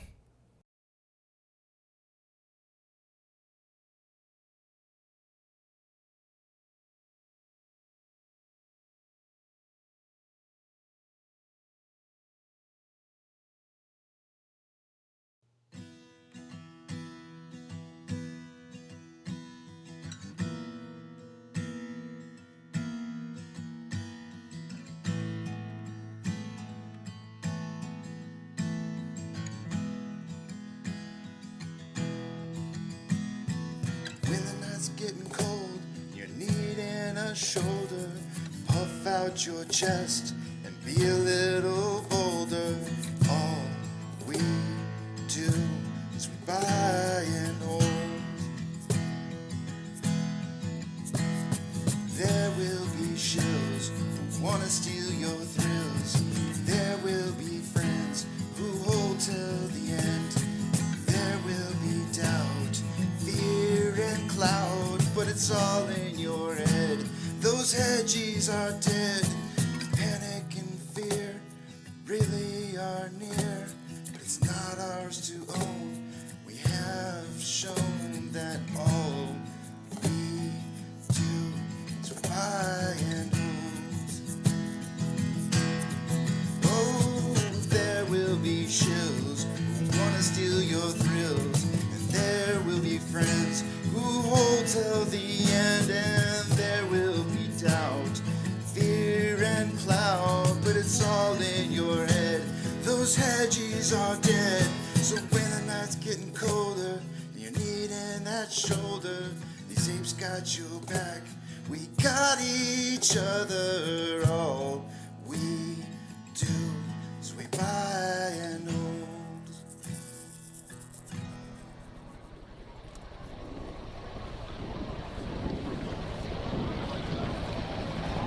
T-minus 90 seconds and counting. All systems are go.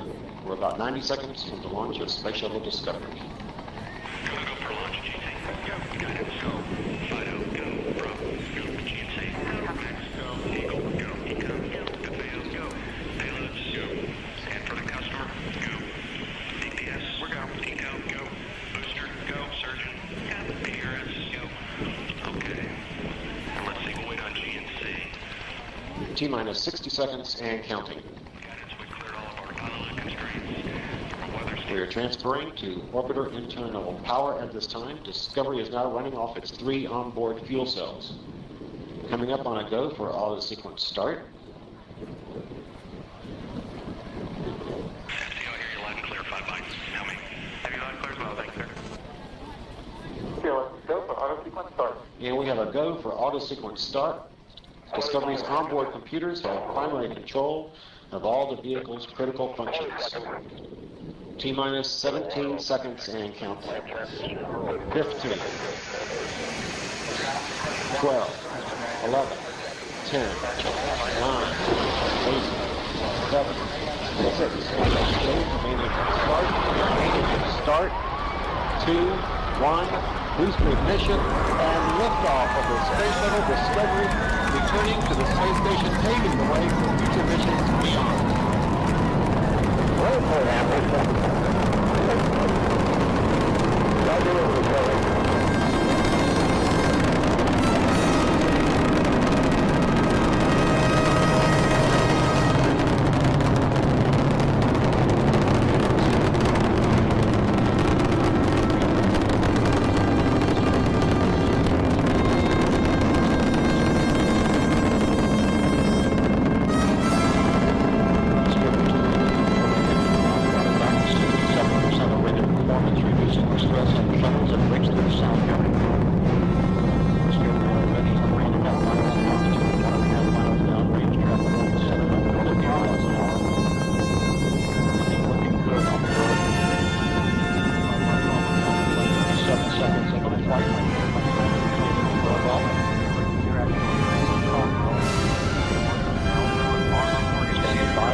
Solid rocket booster separation confirmed. Guidance now converging. Discovery's onboard computers commanding the main engine nozzles to swivel, aiming the shuttle for its precise target in space for main engine cutoff. Should have a good forward link now on S10. Okay, you sound good.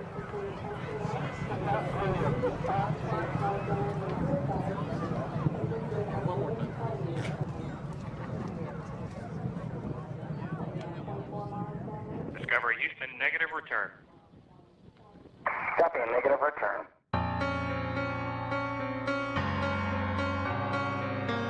Hope stopped the heart, lost beat and line. Cold walk the earth, love faded white. Gave up the war, I realized all will become, all will arise. Stay with me. I hear them call the tide. Take me. I see the last divide. Hopelessly, I leave this soul behind, and I am paralyzed. When the broken fall alive, let the light take me to. When the waters turn to fire, heaven please let me through.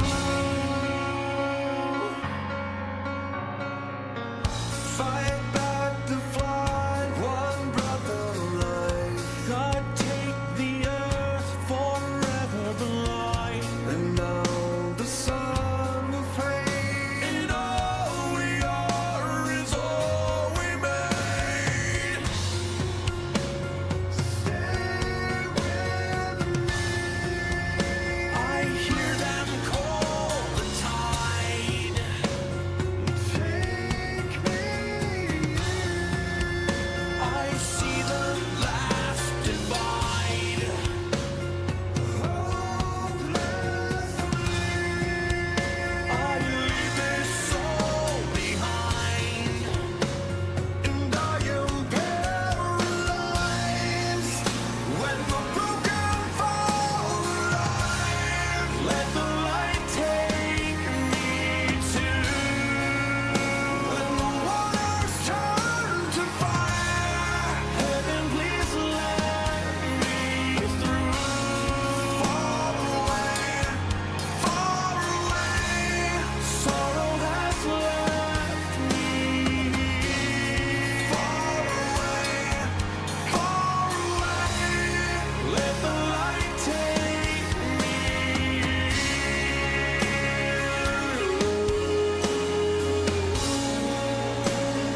All will fall for once.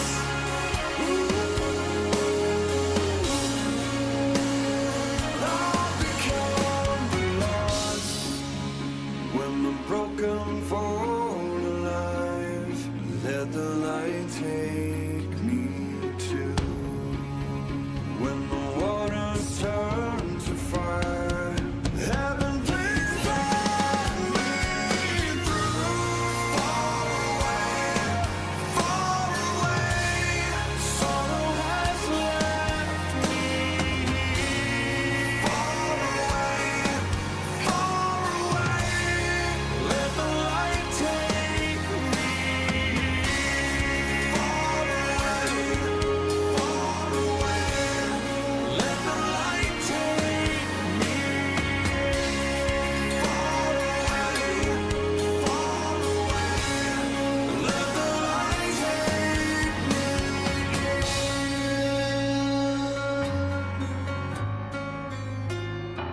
Far away, let the light take me. Good morning, you filthy apes. Welcome to AMC with KC, where we buy, we hold, and we screw those edges. Screw 'em! That's right. This is where we like to fling poo and eat crayons for breakfast. Rock strong. Good morning, guys. The title for the day today is 2 to 3 days of recovery / stabilization. I am expecting to see that happening, as history has told us on many occasions before. That's what happens when you see the VIX blowing up. It doesn't just blow up, it actually stabilizes a little bit after it has a big move, and there can be somewhere between 2 and 3 days, maybe sometimes even a little bit more than that, days of recovery and stabilization before seeing a continuation or downtrend of the downtrend that was previously warning. And this is what we were looking at last Sunday night, because we know it was the Japan carry trade that was causing, if you want to call it the catalyst that we were witnessing happen. And what you can see here on the page is I've got, this is the Nikkei taking the tumble. This is on a daily time chart here. And you can see as early as back on August 1st, which would have been Thursday last week. Thursday had a pretty big down day. Friday was really massive. And I kind of warned you guys. I said with Friday's movement, we're looking at probably within the next 5 days or so, because we broke past a significant value on the VIX, which was 19. I said within the next 5 trading days, and I felt like it was going to be towards the end portion of 5 trading days, not the beginning portion, but within 5 trading days that we would see the VIX more than likely breaking past 35. Well, we got that on yesterday, and as that happened, it happened as the Nikkei went down more than 19.5%. From the top that it had most recently printed. I got the SPF price failure in here, 19.5% detected price movement. We already have seen a 16% recovery off of that bottom that we saw upwards, which is a reset of a synthetic price failure. It's a very significant point to where the market likes to try to, synthetic price failures always like to tell you necessarily where price is going to move to, but it tells you where the flipping points may be at. And that 16% increase in price from the bottom may be a stabilization and recovery point to where the market says, okay, can we kind of pull the volatility in a little bit and try and complete orders that occurred during that big move, and then they let it go again, and that's when you start to see some more failures. Well, as we saw that happening, we can see in the baby blue line here, that's the VIX. We got up to as high as 60 something. I don't remember what the exact value was, but it got as high as 60 plus the VIX before settling back down on a final number for the day, which was above 35 at around 38.64 or thereabouts. I don't remember what the exact number was, but that's what I'm seeing on the page here. Of course, Bitcoin taking a dump right as all that was happening. And, it's pretty clear as to what was happening here. But the reason I've got this up on the page is I want to take you back in the past. I'm going to take you back specifically to 2008. And I want to show you what was happening in 2008 and how things played out during that period of time. Give me 1 second here while I said 2008. I meant 2020 for COVID. Sorry, wrong time frame. So same kind of thing happened in here. Let's see if I can get these sized out appropriately. That should do.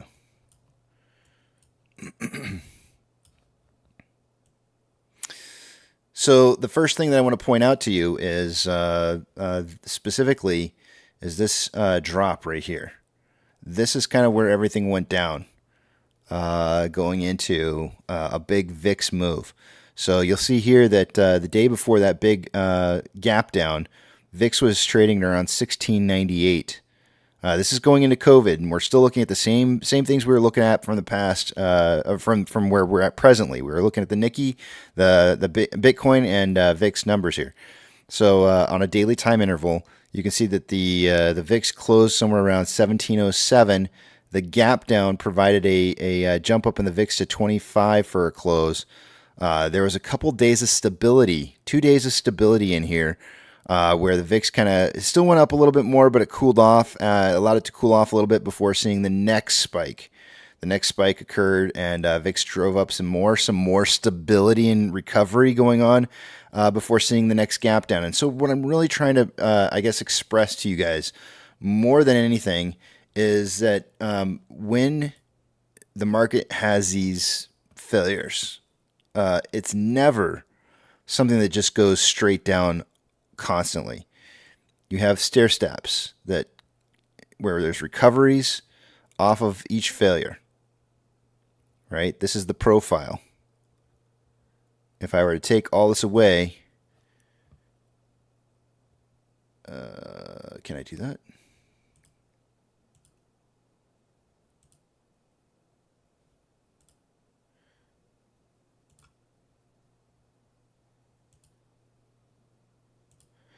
That's what it looks like, right?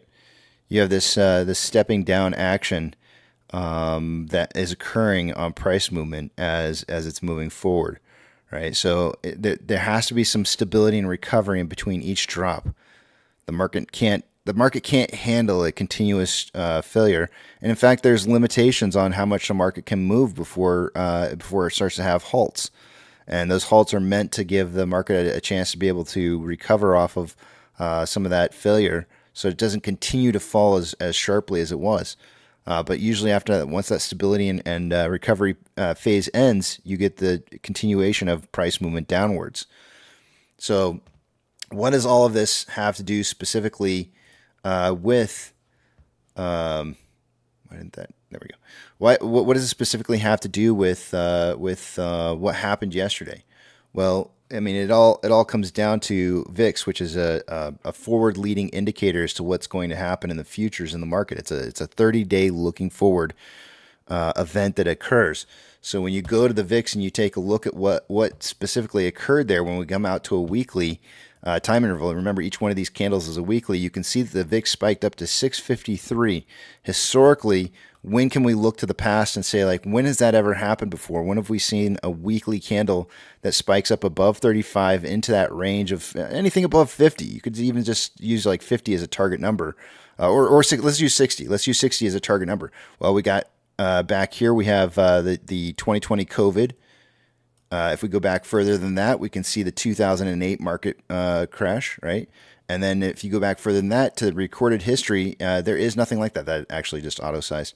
There is nothing beyond that, right? There's only two events so far since the recorded history of since 1997 of the VIX that shows what happens to the marketplace when the VIX makes these explosive moves like that. And so, you know, and as I showed you, when you go back and COVID and you go back and you look at that, it doesn't happen overnight. It never, ever happens overnight, ever. It's something that takes time to develop. It has to. The market has to be able to recover from moves every single day.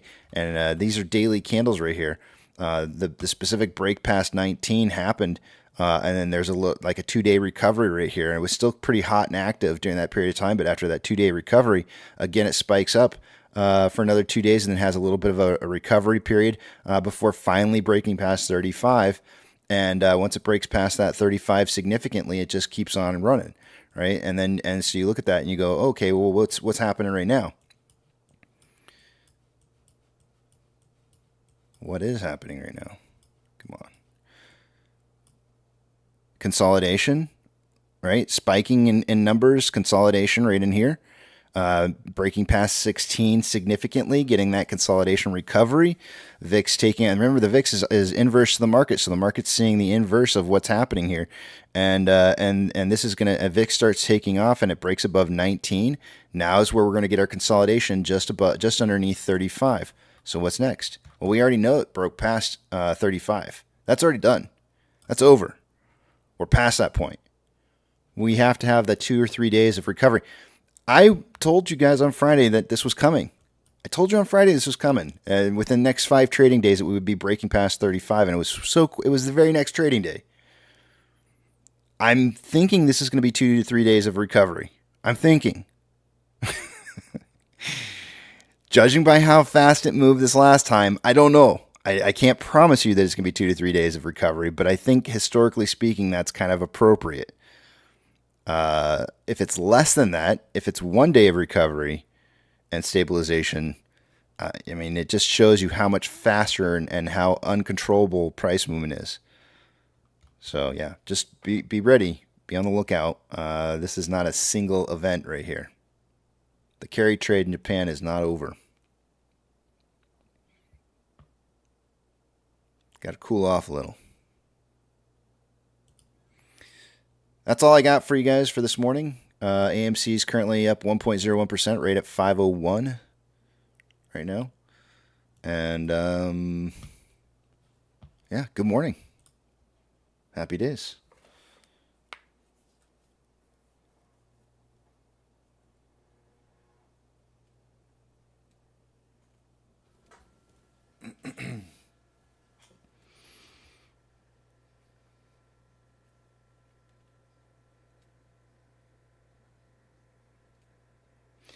Turtle saying, Casey, keep that AC cranked. Texas looks like the entrance to hell on the radar today. We'll do. I'll keep that in mind. Thank you. Appreciate that. We like it. We do everything bigger and better down here in Texas, or so they say. If we're gonna burn, we're gonna burn bigger and brighter.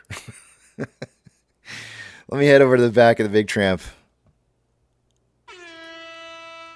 Heading to the back of the big tramp where I have Audio Tits, Funky Pizza Productions, and Quack Quack. Good morning to the three of you. How are you guys today?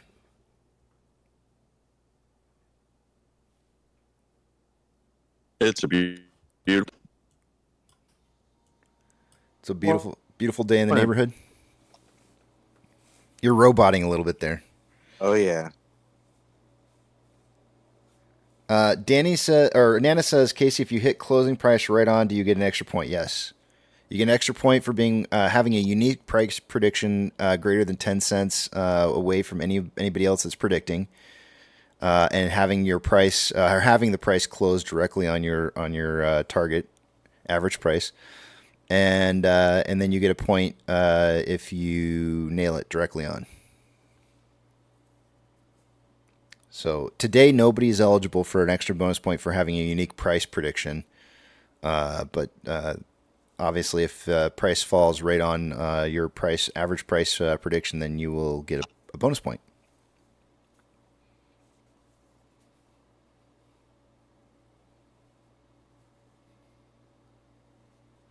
Ned says, hey, gang, let's give a big Casey congratulations to Gordon Maxwell. He became a grandfather this weekend.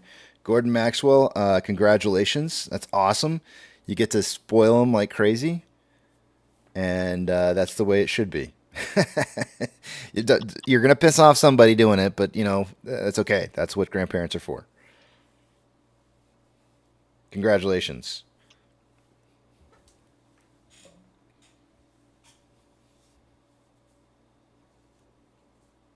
And Ned, I'm not sure if... Thank you for the announcement. Appreciate that.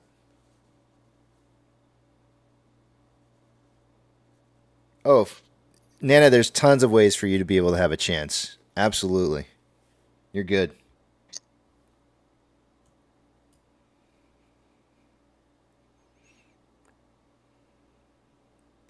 Currently, AMC is up 3.33% at $5.12. GME is up 0.24 at 2070. The VIX is at 31.99, down 17.06%. Futures on the VIX are suggesting 28.23, or down further from where it's at currently.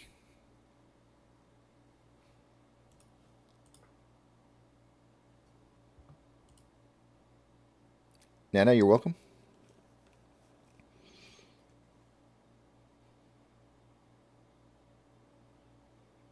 Confidential wants their name on the page here.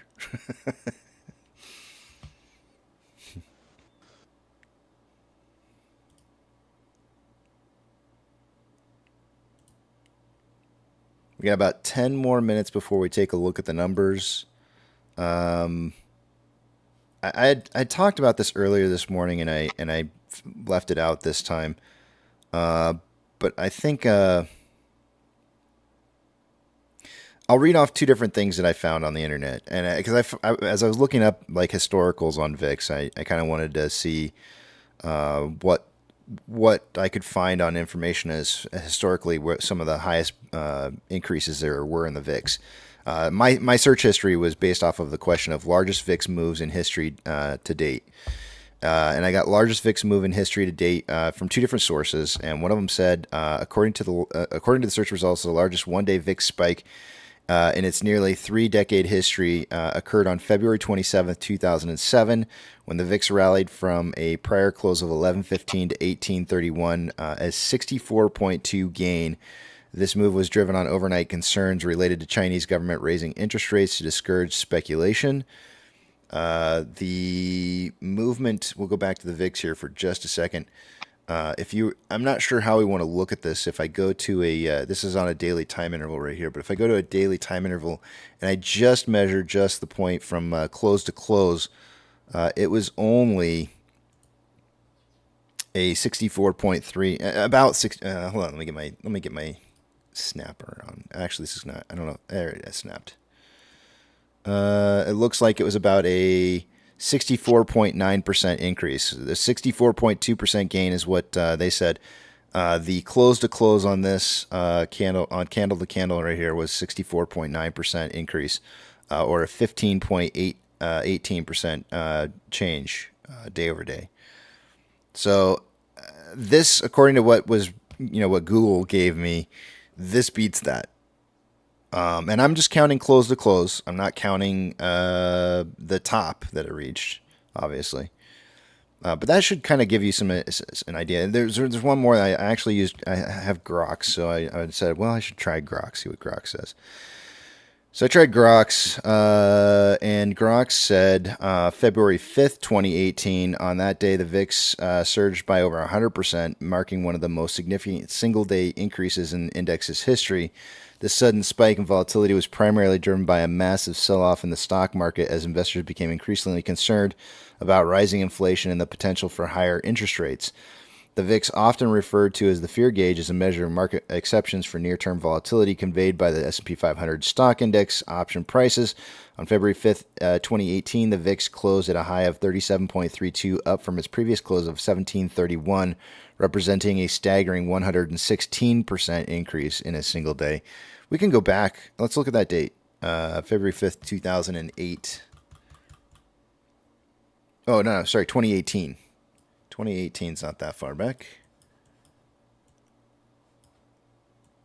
2018 February is right about, this has got to be it right here.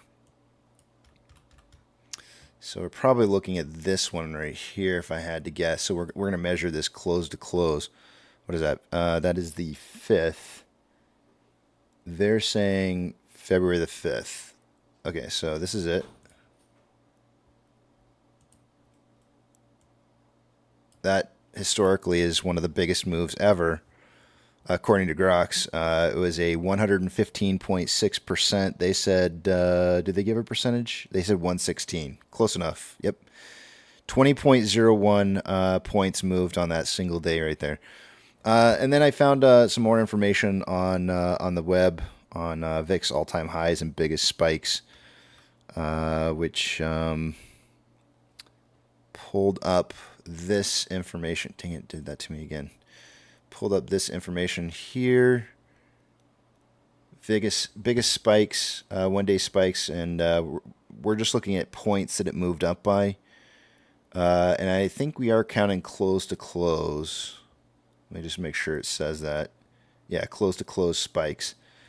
So we know that AMC, or not AMC, but the VIX moved up 15 points on this last one, which means this is the sixth highest.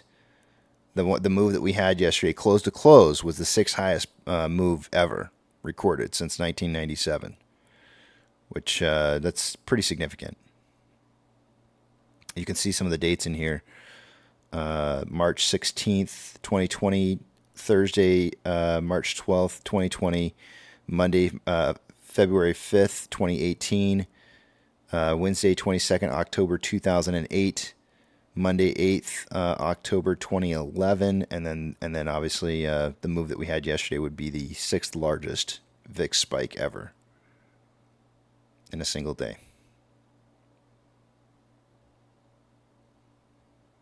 The other thing to note here is that most of these moves that are showing up in here on the top 5 are numbers that start three out of the 5 start above 35.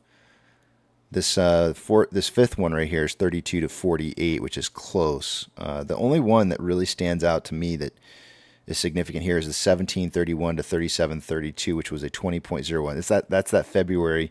That's the same one that Grox was talking about, February 5th, that we just measured on the screen right here. That one stands out to me.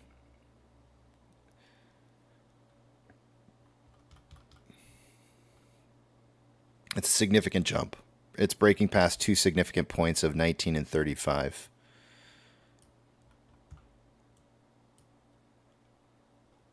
Some people might suggest, guys, that the break above 35 that we had yesterday to 60 something could turn out something like this, to where it jumps up to 50.3 for a high and then stabilizes and then starts to fall afterwards.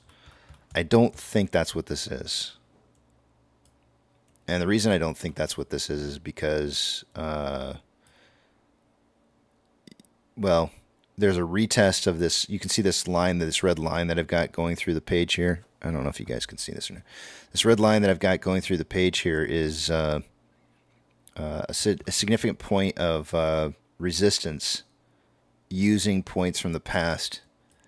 And we are actually breaking that right now. So this is using the significant points from the past right here to identify when there's going to be a failure in here. We're breaking past that right now. We're falling right underneath it as it stands right now. But I think this is a significant jump here. 65.73 is no joke.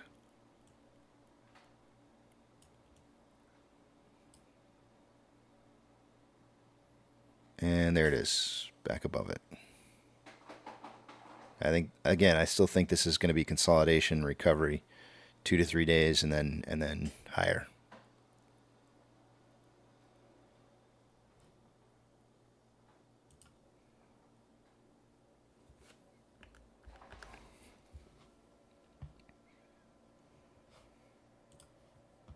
Not financial advice. So many people are going to try and take financial advice. Guys, if you're gonna play options anywhere, I'm telling you right now, this market is not designed for you to win. Please be extremely careful. Your money should be very valuable to you right now. Remember, cash is king during recessionary periods of time. I want to see you guys be successful more than anything, and I'm not telling you how to spend your money. I just want you to be very, very careful. If you're going to invest money, and this is great advice anytime, it should always be money that you don't need in the foreseeable future. Always. Any investment that you ever make in the market is always something that you should be making with money that you don't need in the foreseeable future. Period. End of story. Do not make bad bets with your money that you need. Gambling is a bad habit. It's a very, very, very bad habit. And I cannot stress enough to you guys how gambling with your money that you need is dangerous and puts you in positions that you do not want to be in life. So please don't do that.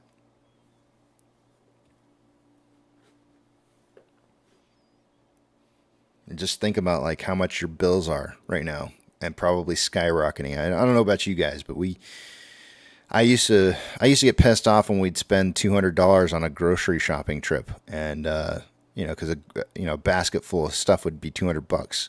You ain't getting a basket full of groceries anymore for $200. It's not happening.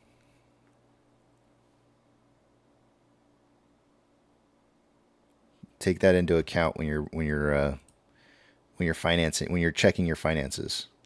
Preacher, good morning to you. Good morning. Morning, preacher. Morning. How you doing today? Hey guys, I'll see you later. I'm gonna put my whole life savings on the SPY puts. See ya. Please don't do that.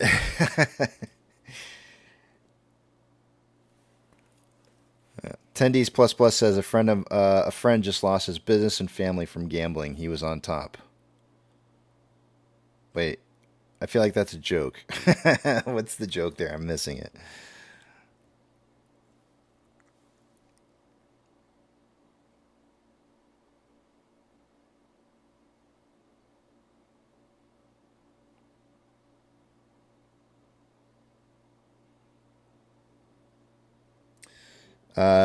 Donna, good morning. Turtle says numbers, yay. All right, No joke. Sorry. Okay, I thought there was a joke in there. The whole "he was on top" part was what threw me off. I felt like you were going for some kind of innuendo or some. I don't know, something. Not sure. Oh, when you so are you saying when are you saying by he was on top? Are you saying he had everything going for him in life? Is that what you mean? Because when you said he was on top, I was thinking like what, as opposed to being a bottom, or I don't know. I don't know how to take it. I'm sorry to hear that though. It's really sad to see people you know or you love and go through life events where they YOLO, and it happens. The one thing to remember, and this goes to any of you who are listening, is that life is not over when you lose money. You can always start over. I know it sucks. I know it really, really sucks to have to start over, but you have that ability to be able to start over in life.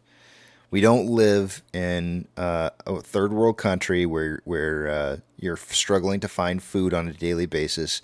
There are ways to get help. There are ways to get back on your feet again. Do note that there is a way to get back to recovering. It's just going to take time. Time is going to be your friend, as it should be. So please remember that there is not all is lost. Life is not hopeless. There's so much available to you out there in terms of help that you can get it. And if you're struggling and you need help, let people know. Sometimes people are a little too prideful to take help, and shouldn't be.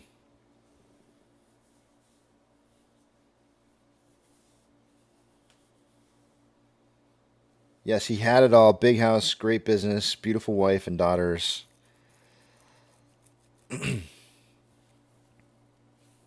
Yeah, I knew a guy like that one time. I never saw him blow up, though. He was always hanging on by a thread, though.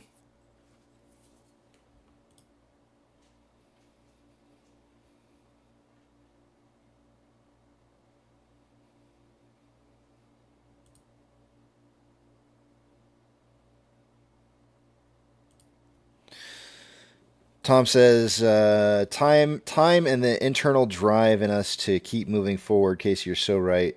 We all need help at times. Absolutely.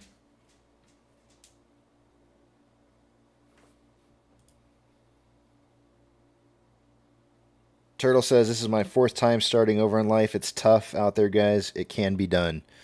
It absolutely can. It's not impossible. Not even close. All right, numbers. Let's do this.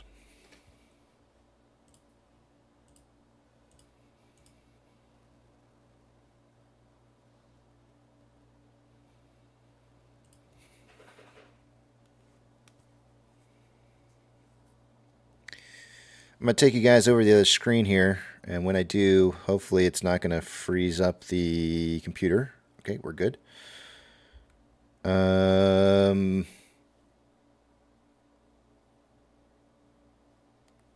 Remember, I'm not going to be able to see what it is you guys are writing, so hold those personal thoughts, comments, questions, and concerns until you see the big tramp back up on the screen again. 2-factor authentication, if you don't have it, you may want to consider getting it, as it could prevent somebody from getting into your account that shouldn't be in your account if you sign up for that and your broker allows you to put in a secondary device to be able to receive that access code. You might want to do that, as you never know when something's going to happen to your primary device. Last but not least, anytime something changes in your portfolio, get yourself a statement from your broker or brokers and have that on record, on hand, so you know what it is that you hold. We saw a lot of problems going on yesterday with a lot of different brokers. I want to stress to you guys that when this market blows up, and I'm not saying, I said, did I say if? When. I'm going to say when. When this market blows up, there are going to be things that happen that are really funky. Super funky things. And you're going to be like, that's never happened before. The amount of times that you're going to say that's never happened before is going to be, you're going to start getting sick and tired of saying that's never happened before. I want you to understand that you need to hold in your possession your positions. If you don't, you are putting yourself at risk. And I'm not even suggesting to you that it's going to save you from anything. I'm just telling you that it's going to help you be one step ahead of the rest of the game. And that's what you need to be. You need to be one step ahead of other people. Don't put yourself in a position to where you're behind and you have to play catch up. That's not what you want in a market that's moving very, very quickly. So please heed my word of advice here to get that statement. It's usually only a couple clicks to get it. Every morning I try to tell you guys this, and I try to tell it to you for a reason. It's important. Please. If you haven't done it, do it right now. Just stop watching me. It's not even worth hearing what it is that I have to say. The value that you get from doing what it is I just told you to do is way more valuable than any numbers that I could read to you. Any numbers. None of these matter in contrast to what you need to do. All right, price prediction tally points. Unfortunately, and Nana, I'm not trying to, I know it seems like I'm bashing on you here, but I'm not, I promise. Nana unfortunately missed price predictions yesterday, so she didn't get a point, but she can make it back up. She's still got an opportunity to be able to catch back up here this week. And I know it's going to drive her stronger and better to this is her first point missing. She won the very first week she was playing, so she's doing good. It happens to the best of us. And today, price predictions are not meant as financial advice. It's just simply four apes giving you their idea of where they think price is going to close in a range. And the low man on the totem pole for the day, there's a very tight spread, only 10 cents between each or between all of us. So we've got Tech in at 451 to 551 with the low man on the totem pole. Apex is at 453 to 553. Up from there is me at 459 to 559 and Nana at 461 to 561. So that's the ranges for you right there. Is that right? 451. Yeah, that's right. Let's see. Short exempt volume yesterday, obviously with SSR being tripped, more short exempt volume can be marked, but we also had a higher volume traded day yesterday in short exempt volume, or I mean in volume period. And so we saw more short exempt volume at 378,000 shares. That's obviously over the 300 mark. So it's day 1 of 3 of being over 300,000. Utilization dropped a little bit day over day to 79.7%. Now what I'm going to show you here in just a minute is that, even though it was like 82% utilization or 83% utilization before, and it dropped to 79.7, it really wasn't that many shares that were returned. So something's going on, perhaps with maybe how many shares institutions own or how many they're loaning out. I'm not sure which. Day over day price increase, we were up 0.2% yesterday, while the rest of the market was red. When we ended the day, the last look that I had on the day yesterday, there was 588 institutions out of like 6,000 or something like that institutions that report their price on a daily basis. And out of that amount, 588 were green, and AMC was one of them. I know it's 0.2%. You're going like, woo, big whooped-in deal. You know, it's like, yeah, we were 1 penny higher, but we were one out of 6,000 stocks that are out there to choose from. Plus, that was green. That's significant. It's very, very significant in a day where we had such a red day. Be proud of the company you're invested in. Max Payne is still $5 for AMC. Let's see here. We had GME's Max Payne changed a little bit down. I think it was, I can't remember what it was. I think it went from 23.50 to 22. I mean, 22.50 to 22. I mean, but Max Payne is 22 for GME now. Volume going through exchanges.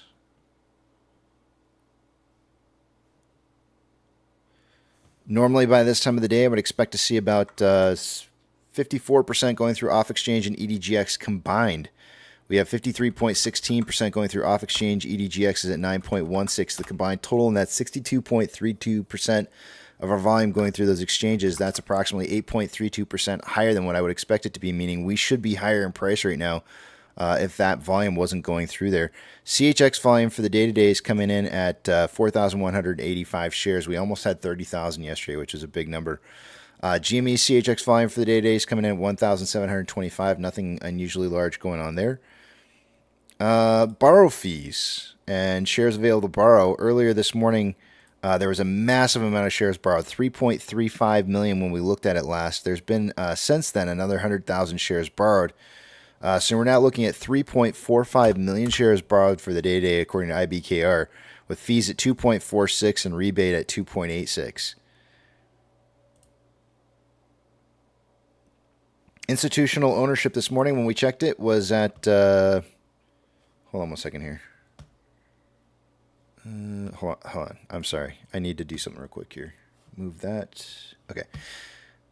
Where was I? Institutional ownership. This morning when I ran it, it was 88.244 million shares. It's now sitting at 88.244 million shares. So no change since earlier this morning. There was a little change overnight upwards. Not too much. Taking a look at options, highest amount of call volume so far for the day. Hold on 1 second. I think, do I need to log back into my account? No, I don't. Highest amount of call volume so far for the day is coming in at a strike price of $5.50. That's up 50 cents from where it was yesterday. There's currently 4,000 contracts in volume at 5.5. Highest amount of put volume coming in at a $4.50 strike. That's where it was yesterday. There's 3.5 thousand contracts there. The market's suggesting a closing price somewhere between 4.5 and 5.5 by the end of the day today, which is real close to the $5 mark, which happens to where Max Payne happens to be. So very close numbers. Taking a look, we'll take a look at GME real quick here and see where there's is at just for shits and giggles. Highest amount of call volume so far for the day is coming in at $21 with 1.4 thousand contracts. Highest amount of put volume coming in at 20 with 637 contracts. Very, very light volume on puts this morning. Taking you guys over to the other page here. Give me just a second while I move a couple screens over and we'll take a look at the rest of the data. That is not what I want.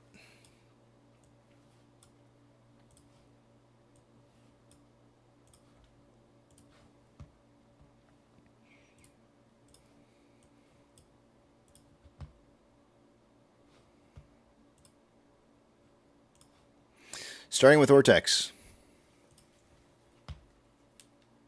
Ooh, white screen, sorry. That blinds me, it's got to blind you. Borrowed change amount so far for the day-to-day, Ortex is reporting 802,000 shares having been borrowed so far. That's going to raise the estimated short share interest of the free float to 17.63%. Cost per borrow mins at 4.14, averages 4.88, and max is 5.1. In total today, this morning, there's 100.11 million shares on loan.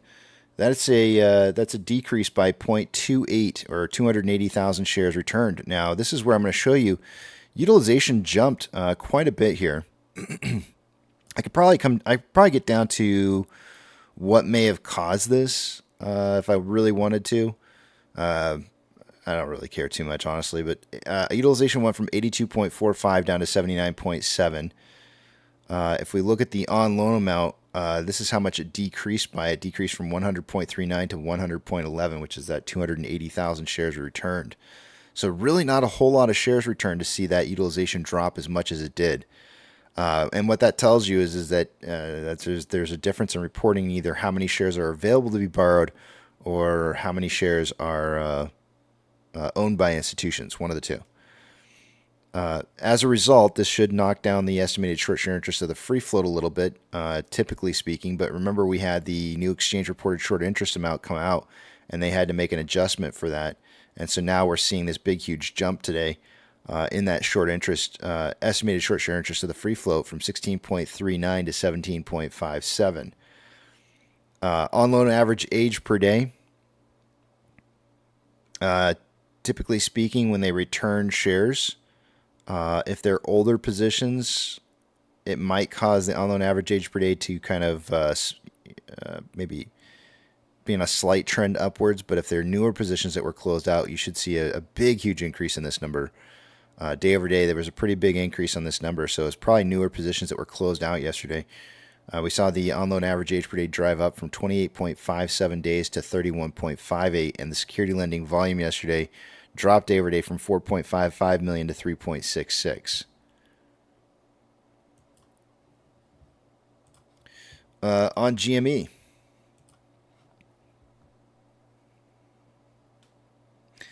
604,000 shares having been borrowed for the day. Cost to borrow numbers, min is at 0.65, average is 0.85, and max 1.04. In total, well, actually, let's look at utilization first. Utilization day over day, driving up from 27.09 to 29.45. And the on loan amount increasing from 27.26 to 29.54. So quite a few couple million shares borrowed yesterday. As price was dropping, I'm sure there was a lot of shorting going on during that period of time. Hence the reason for the borrowing of shares. And then price rose before the end of the day is over. And those, at least by the end of the day, appears to be on the book. They still appear to be on the book. Estimated short share interest of the free float rose as a result from 10.04 to 10.18, and the on loan average age per day you would think would go down with a borrowing of, I don't know, close to 2 million shares, a little over 2 million shares, 2.25. We've got on loan average age per day still increasing from 30.6 days to 30.76. So apparently 2 million brand new shares being borrowed is not enough to cause the on loan average age per day to drop, which means those loans are old. Security lending volume increasing day over day from 2.45 million shares to 3.91.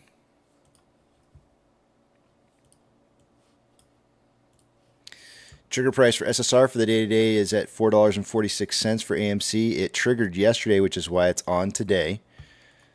The total amount of options that are out of the money for calls this morning are 79.3 thousand contracts. 15.9 thousand contracts are in the money. Big number change there.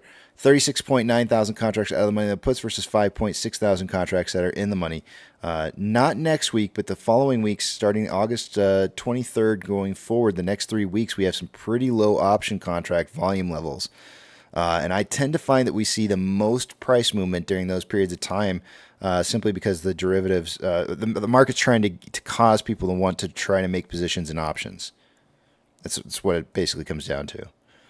Actually, it's the next 4 weeks. I didn't even realize that. I just now was looking at it, and I'm seeing that it's actually 4 weeks out of a whole month worth of option contracts that are low volume, leading right into the quad witching on 920.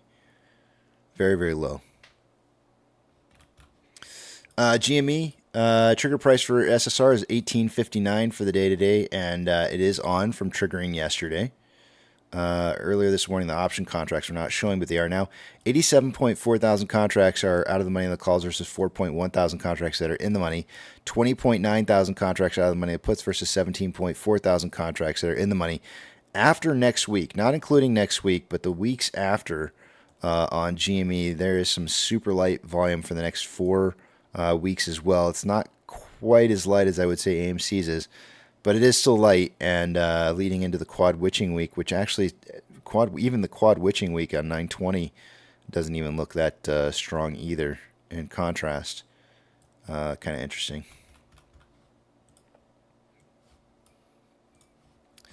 Orders by Fidelity customers, AMC and GME are the only two I'm looking for on this page. Neither of which are on there.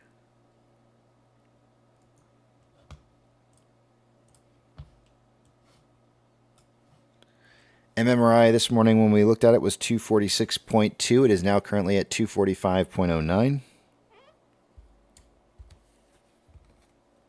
And falling.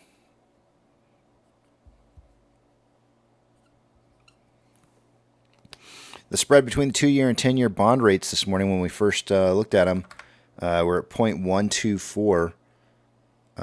Let's see what they are now. 0.115.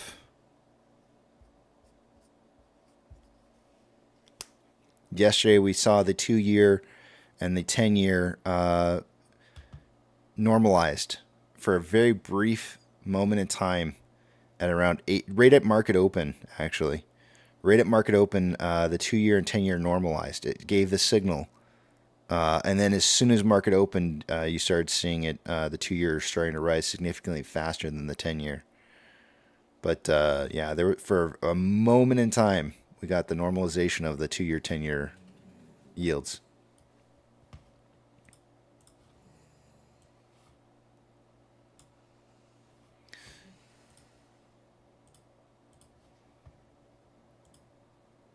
NASDAQ is up 1.06, Dow Jones is up 0.95, and the S&P 500 is up 1.29. We have 3,798 advancers to 1,446 decliners. The market is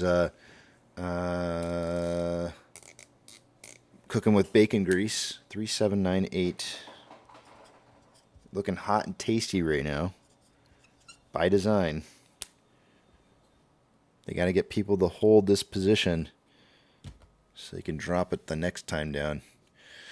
All right, what do we got for all 11 sectors are up green for the day today. The most improving sectors are financials. Considering how hard they got hit yesterday, I can only imagine why that might be the case. Actually, beating out the financials is real estate. Those are the two highest improving sectors right now, with industrials very close, third. Mag 7, 3 out of the 7 are green. Some kind of mixed. Let me look at these real quick. I just want to see what's going on with them real fast. What's going on here? Average 3-month volume on Amazon is 42.68 million shares per day. We're only less than an hour into trading, and they've already traded more than a quarter of that. Pretty interesting. High volume, it seems like. Apple is down 1.83, moving very similarly to Amazon.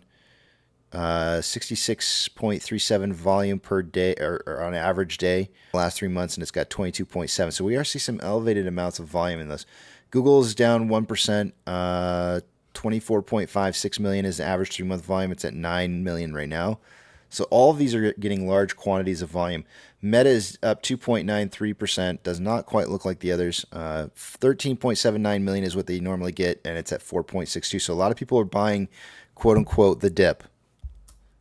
Microsoft is up 1.84. Also seeing extremely high elevated amounts of volume.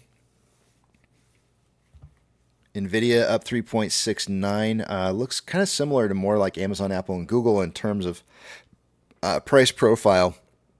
They've traded 108 million shares so far, with 376 being the 3-month average. That's impressive for the first hour. Tesla is down 1.17 and trending down. Out of all of those, it's the most uniquely different. It's not quite doing as much volume as the others are in contrast. It is about almost a quarter of what it trades on a normal. Actually, it is. It's a quarter. High elevated amounts of volume. Let's see here. Financial institutions that have gotten more than a 2.5% change in price since yesterday's closing price will get a shout out. FRC is down 13.57. Silvergate's down 14.35. NYCB is down 3.17. Let's see what else.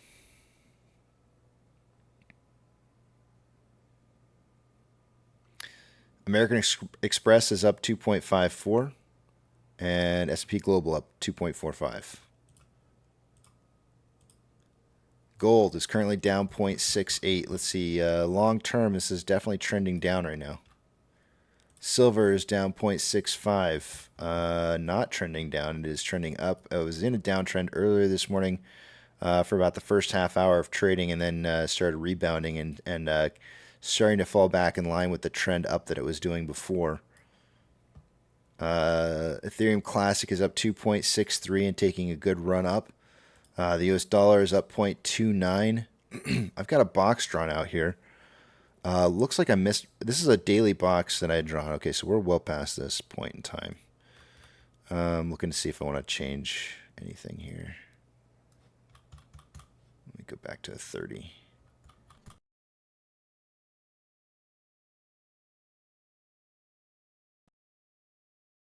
Yeah. Let me just check out the US dollar here for just a second.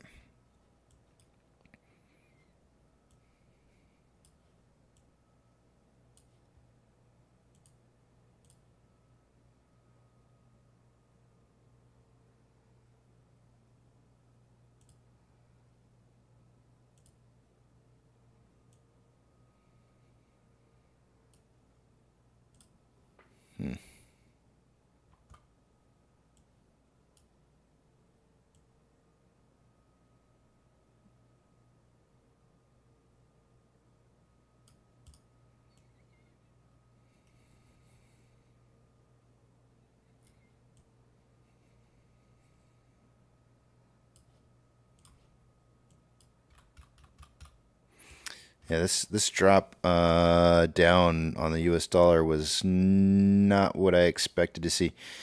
I actually expected to see the U.S. dollar trending upwards, starting back on around like the middle of July, and we got a big push down that broke a significant level of support right around 7.5. So a little bit about a week early, 2 weeks earlier than the date that I thought we would see a break up on this. Let me delete this box here, and I'm starting to see a little bit of a trend here on this downtrend, but this is starting to look a little bit like a descending broadening wedge, perhaps something along the lines of something like this, to where there may be some retests of like 102, maybe even perhaps lower than 102.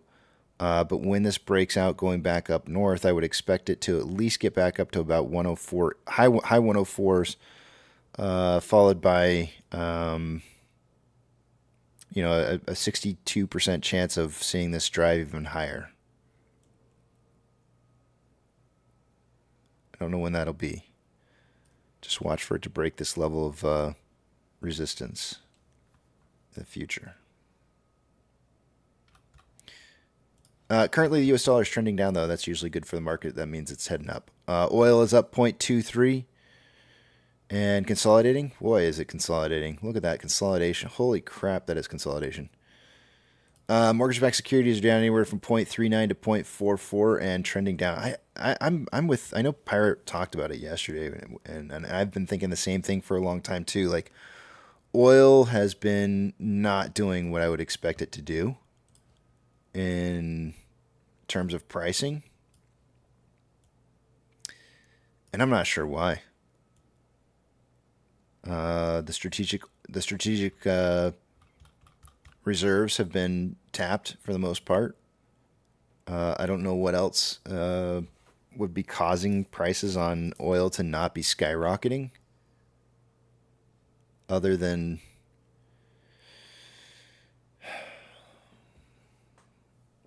financial markets probably couldn't take it. Maybe I don't know.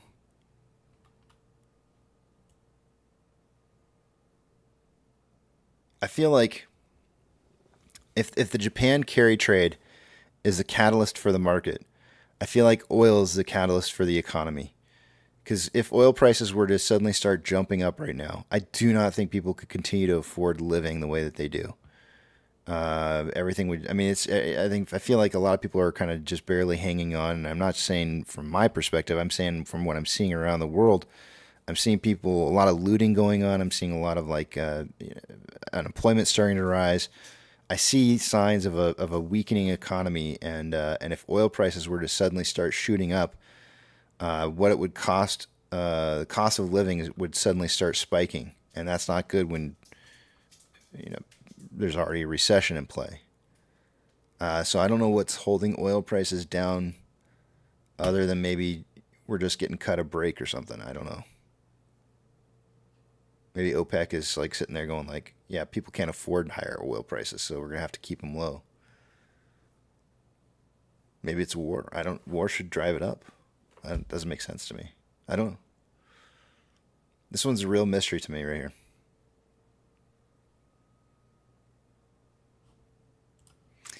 More people should be talking about that. Mortgage-backed securities are down 0.37 to 0.43, gapping down at market open. And trending down. SPY is up 0.97 and is trending up. Initially at market open, it was trending down, trending up since. It did break that 520 level, significant level of resistance, and started moving pretty good after it did.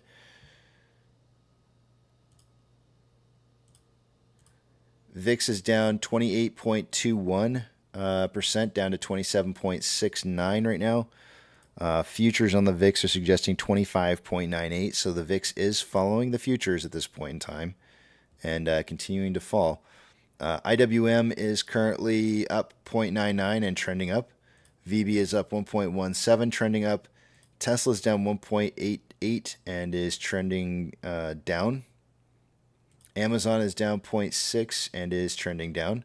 Cinemark is up 2.28, trending. The current trend is down, but overall for the day-to-day, it has not yet broken any kind of levels of resistance on the trend that it's been going on a larger time scale. So I'm going to say uptrending still.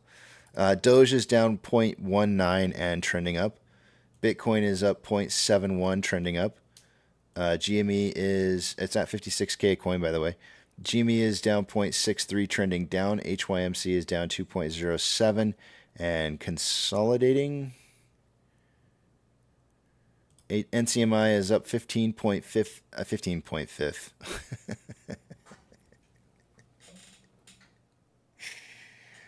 I'm sorry. It makes me laugh. NCMI is up 15.53% and consolidating after trend up.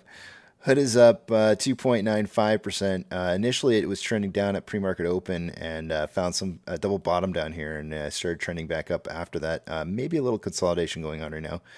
AMC is up 2.73. Same kind of signal on a lot of these. Initial trend down, followed by a big jump up probably about when the SPY saw its jump from 220.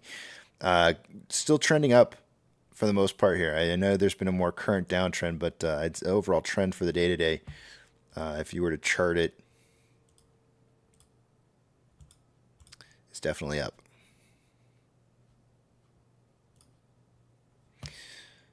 Inflow versus outflow on AMC. We have about $300,000 more outflow than inflow. 3.12 million shares traded so far. After 63 minutes worth of trading, we're on a pace for about 19.31 million shares traded by the end of the day today. Of course, it's always going to be a much higher rate in the morning portion of the day. So it's going to drop as the day continues on, and I said somewhere between 5 and 25 million. So it's looking like a good prediction already. On a 4-hour time interval, we currently have more buying pressure than selling pressure, with a divergence on the Vortex indicator about ready to occur with RSI at 53.19. On a 1-hour time interval, we have more buying pressure than selling pressure with an RSI of 62.02, which is above average. On a 30-minute time interval, more selling pressure than buying pressure with an RSI of 61.84, which is 62.52, which is above average. On a 5-minute time interval, more buying pressure than selling pressure with an RSI of 59.12, which is above average. On a 1-hour time interval, Ichimoto. Lagging line is above price line, conversion's above base, and price is in the cloud. It needs to exit the cloud in order for it to become a buy signal, a strong buy signal, and that should occur if price were to hold about where it's at 511. That should occur no later than around maybe 12:30 to 1 o'clock-ish. To where we would see price breaking through the cloud, and that would become a buy signal for short-term investors that may see this as a quick turnaround kind of investment. On a 4-hour chart, we've got lagging line below price line, conversion below base. By the way, on the 1 hour, $5.10 is what I said we needed to break solidly past to really by the end of the day to really create a good buy signal. On a 4-hour chart, we need to get the lagging line above price line. But we also need to get price above the cloud and also get the conversion back above base. None of those have happened yet. And it should start at around $5.35. Okay. Something's happening. That sounds like there's a dog in my backyard. The way he's barking, I think a dog found its way into my yard. I'll go check. I'll be right back. What is it, Bruno? What is it? What you got? What you got? I'm not just laying around. What? What is it? What? What? Show me. What? Where? There's nothing. What did you see? What did you see? There's nothing.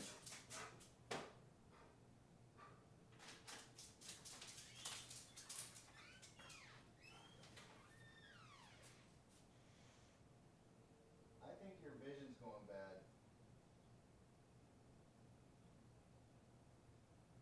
Come on, let's go.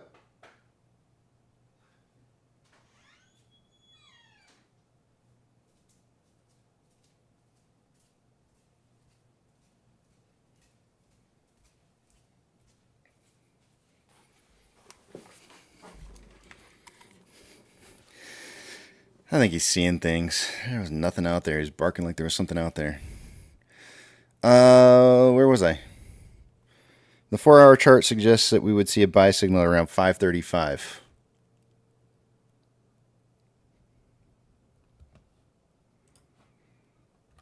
And that's all I got.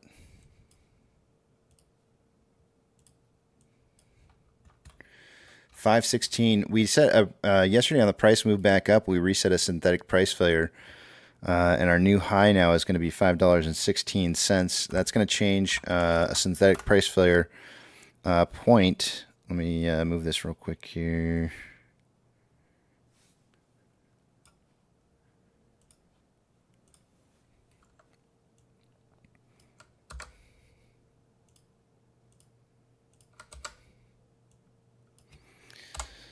Synthetic price failure now begins at $4.15. So let me move my synthetic price failure down a little bit.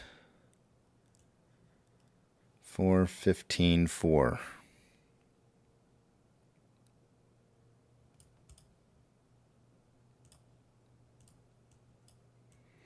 We reset that synthetic price failure at 476.2 yesterday.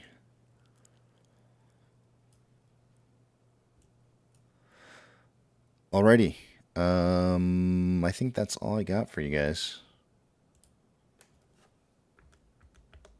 Good morning, Rex. Good morning, Pirate. Good morning, UPS delivery guy.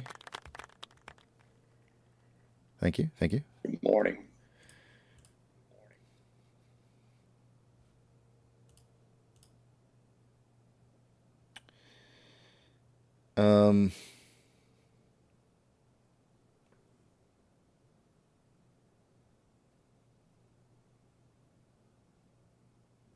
Easter B says, did anybody see Trap? I know, I'm pretty sure Melissa wants to see that one.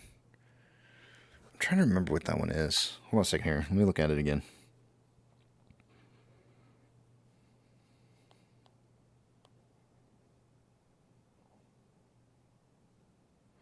Sometimes I just have to see like an actor or an actress.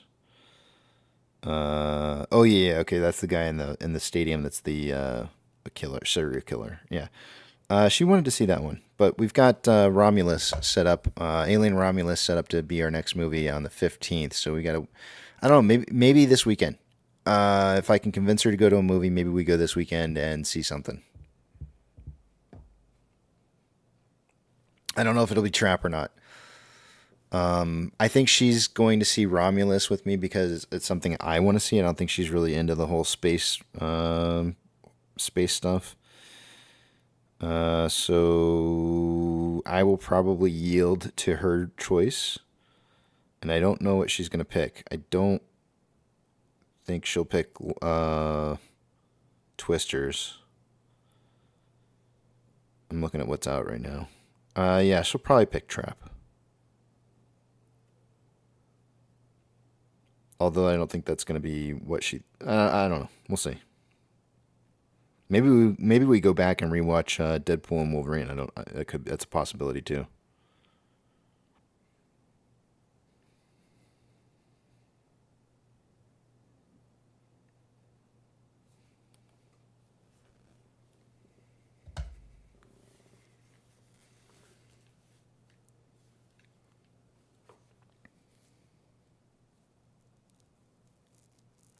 Easter Beast says Romulus sounds like probably it's a better theater movie. That's what I'm saying. Like you can't watch. There are certain movies that you just cannot watch at home and get the same. A normie like me, you don't have a home theater that's like all decked out with movie theater seats and everything in it. A normie like me, you can't get the same kind of atmosphere as you would in a movie theater. So yeah, I'm with you.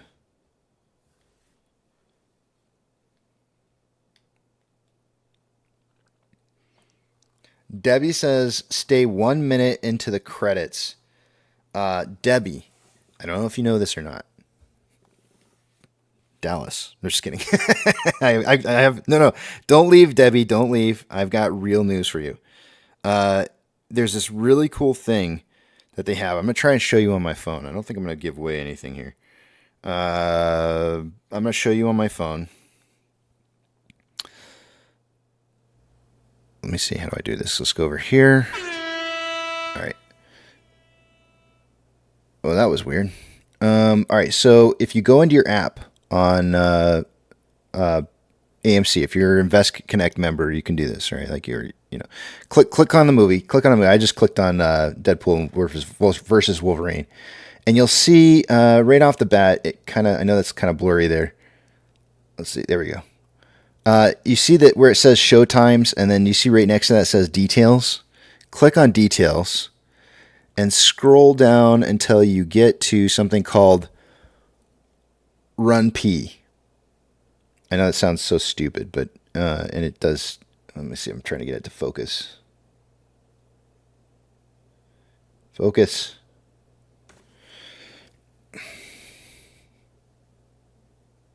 See it? See it says Run P? It says, we'll tell you the best times to go and fill you in on what you missed. Now watch this. You click on Run P. There's a little section in there that says more. And at the very end of it, if you scroll down to the very bottom, it tells you what's in the post credits. In this case, it says there are 2 extras. The first starts about 30 seconds. The second is about 1 minute long, and it begins after the credits. So this is really cool. If you've got the app, you can go in there. When you go in and sit down for the movie, you don't even have to Google it or anything now. You can just go in there. You can actually look in advance, like when you can go look at your tickets, and you can see in advance whether or not it's something you got to stick around for post credits. It's awesome. And it gives you the time to go pees, like how many minutes into the movie you are. It tells you when you can go pee, and then it's it tells you okay, here's what you missed while you were gone. It's awesome.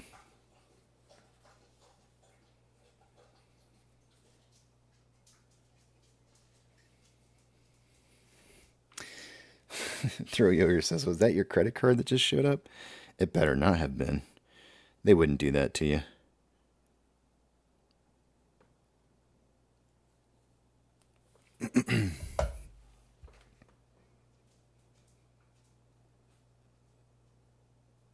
Yeah, it's pretty cool, right?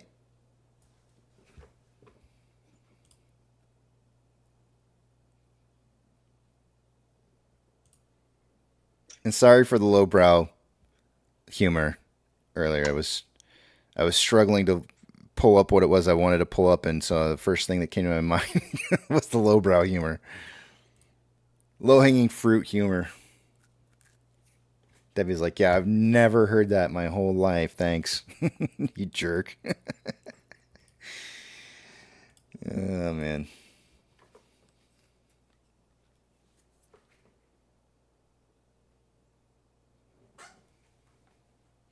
Tendy says 3D was wild. That's how we saw Deadpool and Wolverine, and I would recommend it. Just even if it's just for the first intro to the movie credit scene. It was amazing in 3D.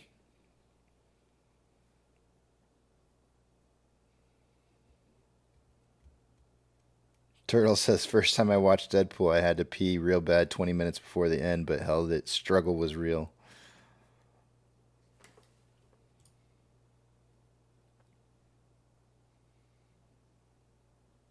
Did you guys know that the blonde Deadpool was Ryan Reynolds' wife? Did you know that the baby Deadpool was Ryan Reynolds' baby? And kid Deadpool was his kid. How dare as you? well. He had 3 of his family members play as Deadpool characters. Thought that was kind of cool. What are you talking about, Rex? What do you mean, how dare I? How dare I ruin it for you?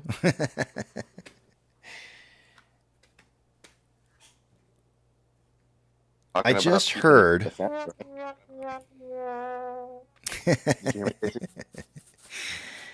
Yeah, I heard you talk about keeping it in the family, and you played the want. What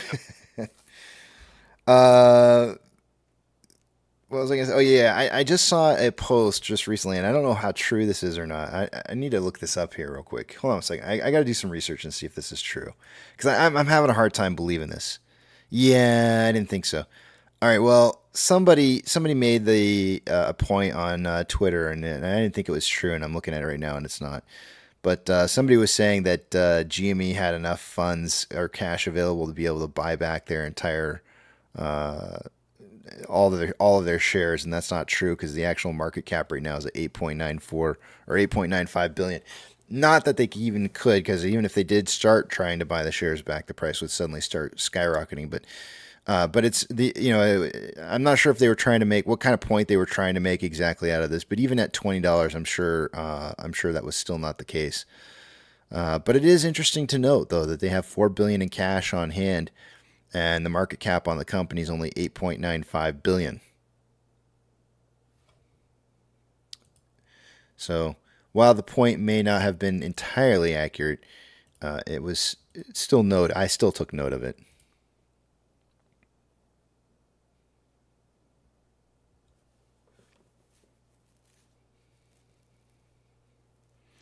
Billy says that opening fight scene was awesome, worth seeing for that alone. It what what's really funny is that later on in the movie he warns the audience that they're going to see an epic fight scene. I felt like the beginning intro fight scene was way better, so much better. I don't know, maybe it's just me, but I agree with you. It was really good. I was a little disappointed that when he dances to Bye Bye Bye from whatever boy band group that is, that he had a stunt double dancing for him. I was a little disappointed to find that out. It doesn't make me think any less of Ryan Reynolds. I think we're about the same age. He's obviously in much better shape. But let me see. Yeah, he's 47. So I'm a year older than he is. Or less. It's hard to imagine that.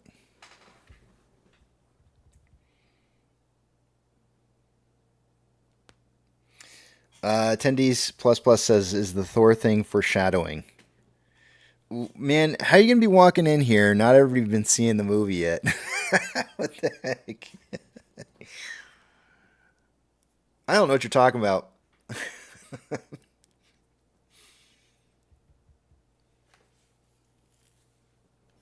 We have to wait. Give everybody a chance, man. We're talking about like a major blockbuster here, and you're only week 1.5 into this, and you're already giving away stuff.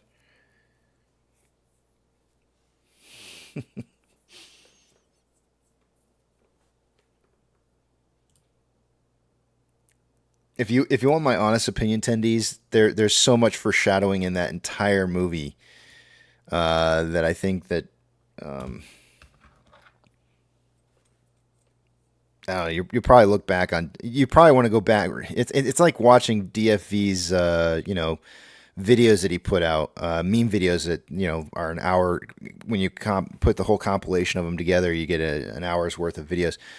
You're going to want to go back and rewatch DFV's memes if you haven't done it already. But the same thing's going to happen with Deadpool. You're going to go in the future and you're going to watch other Marvel movies going forward in the future. And it's going to make you want to go back and rewatch Deadpool in the future, because you're going to go like, how much more was there? There's probably so many, what do they call that? Cookies? No, what do they call it? Easter eggs. There's so many Easter eggs in that movie. I think that you'll be shocked. Oh, movies. All right, let's go. Yeah, movies. Yeah, now we're talking. That's right. Damn straight. 10Ds plus plus says, I agree. Probably 10 movies come out of it. I mean, I'm not saying anything, but yeah, there's going to be a lot of stuff.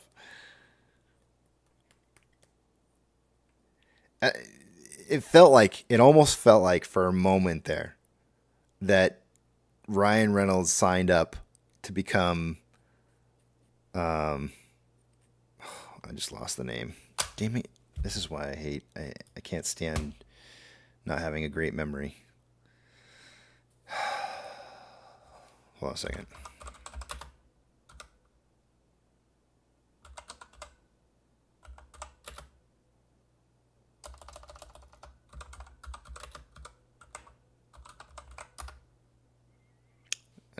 I can't remember names like this. In a way, I feel like Ryan Reynolds signed up to be the next Stan Lee. Like he's single-handedly going to take this on going forward. How dare you? I know, right? That you can't remember Stan Lee's name. So simple. I have his picture on my wall above my TV, like as if I don't know who he is.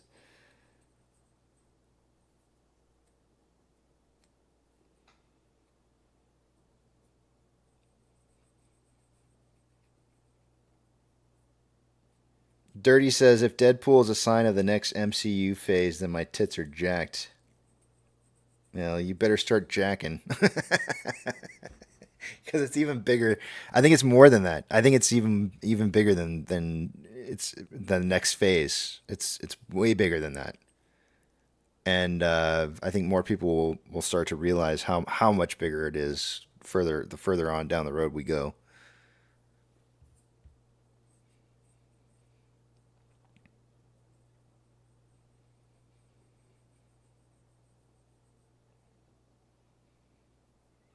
I'm just really bad with names, Turtle.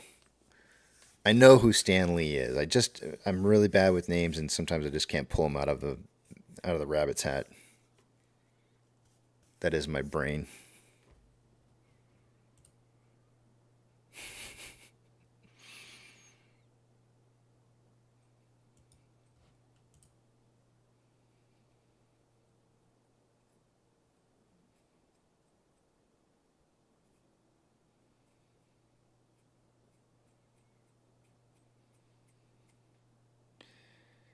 Derek says, want to see Wolverine Hulk. Mm-hmm.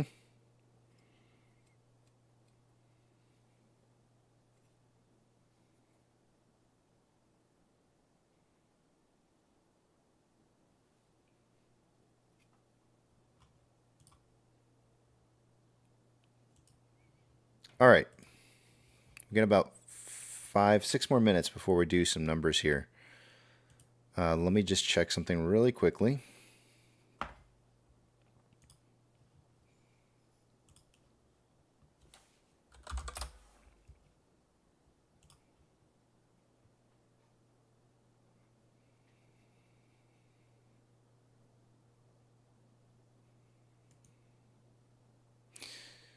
Checking to see if there's any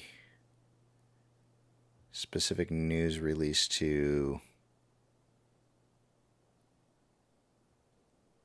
specifically to AMC.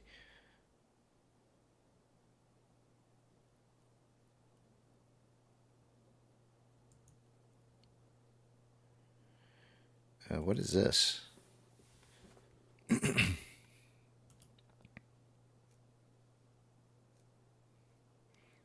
Here's an article printed an hour ago, and I'm having a hard time getting into it. But the title on it says, this is really weird. It says Q4 2025 EPS estimates for AMC Entertainment Holdings Incorporated lifted by B. Riley. I'm not exactly sure. I can't get into this, unfortunately. The link isn't working, but there we go. Okay, it seems all right. That went through that time. Posted August 6th, 2024.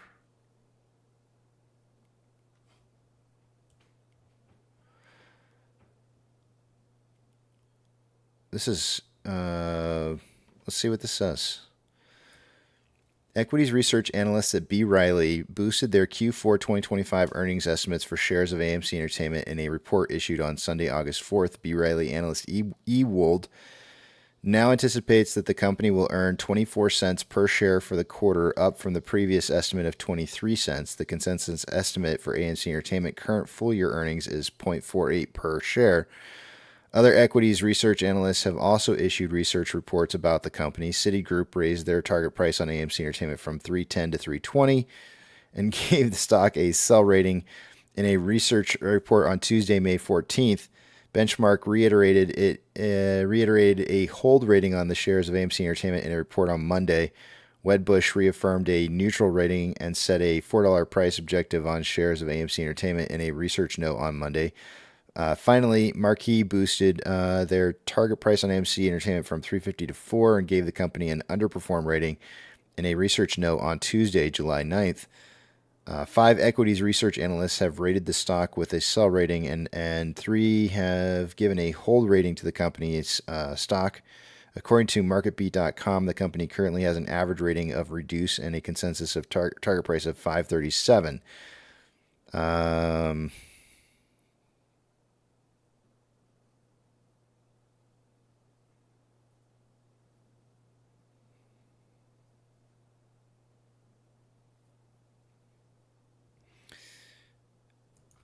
Institutional inflows and outflows. I'm not sure what to make. I'm not sure what they're trying to state here in regards to their estimates for Q4 of next year.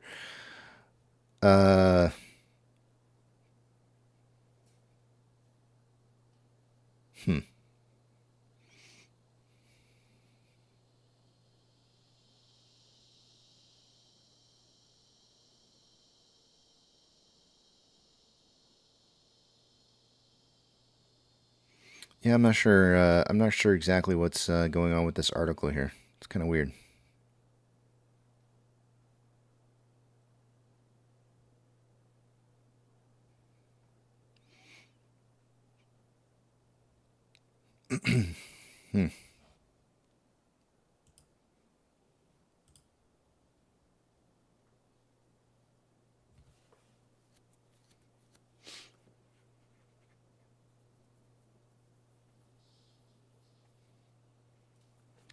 Well, let me take you guys over to the other page. We'll do some numbers.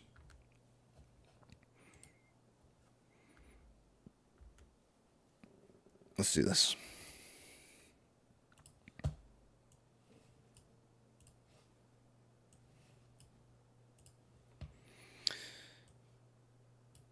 Give me 1 second here.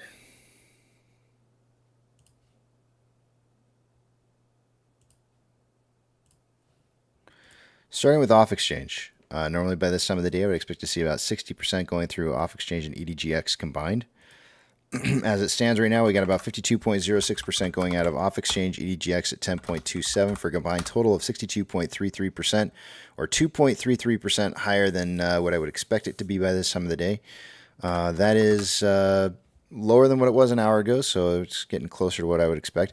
CHX is 4,195 shares going through that exchange. GME CHX volume for this morning coming in at 2,092. Nothing unusual about either of those. Shares available to borrow is back up to 1.4 million shares, so no change in regards to borrowing. And in total for the day today, we've seen about 3.45 million shares borrowed so far, according to IBKR. Fees are at 2.55% and rebates at 2.77. Taking a look at Ortex, as of an hour ago, there was approximately 802,000 shares having borrowed according to Ortex. It's now 433,000 shares. It's really interesting to me when we see borrowed versus returned shares, and it doesn't match on Ortex as it does on IBKR. It tells me that somebody's probably delivering shares. If they're not being reported as a borrowing for the day, then a quick borrow to deliver seems like that would probably be the case. And at which point we may not see those being reported as like a borrowing for a standard borrowing that's showing up on the report here. So that's part of the reason why that might be the case. But anyways, the lowering in borrowed shares according to Ortex for the day today is showing up as going to drop that estimated short-term interest of the free float to 17.6%. Cost to borrow ends at 4.14, average is 4.94, and max is 5.1. The total amount of shares on loan for the day today is at 100.11 million shares. That's 280,000 shares less on loan today than there was yesterday. Ortex is estimated about 70,000 of that was in return short interest. Taking a look at GameStop, as of an hour ago, there was 604,000 shares having been borrowed so far for the day today. It's now showing up at 520,000 shares. Moving on to options, highest amount of call volume as of an hour ago on AMC was at a $5.50 strike. There was approximately 4,000 contracts. It is now 5.4 thousand contracts. Highest amount of puts coming in at 4.5. There was 3,500 contracts an hour ago. It's now 4.1. Market's still suggesting a closing price between 4.5 and 5.5.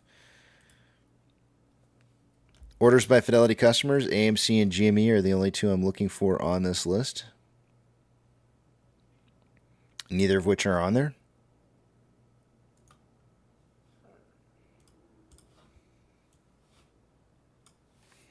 MMRI, boy, look at those spreads right now. MMRI is 246.08 as of an hour ago. It's now 246.8. I'm sorry, it was 245.08. It's now 246.8. 247.05, so it's rising. Spread between the 2-year and 10-year bond rates was 0.115 as of an hour ago.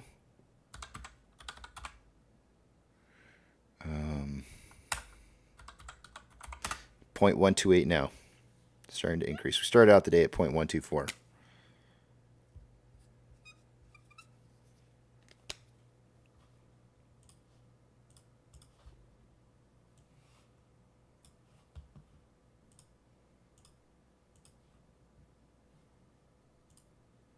NASDAQ is up 1.56, Dow Jones is up 1.28, and the S&P 500 is up 1.6. We have 4,124 advancers to 1,277 decliners. The market's cooking with bacon grease because it's looking hot and tasty.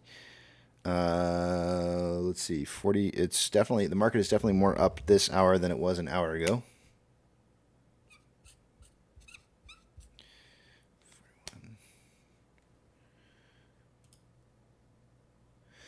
Sectors that are doing all 11 sectors are up for the day today. The top performing sectors is technology, followed by real estate, with a close runner in third as industrials.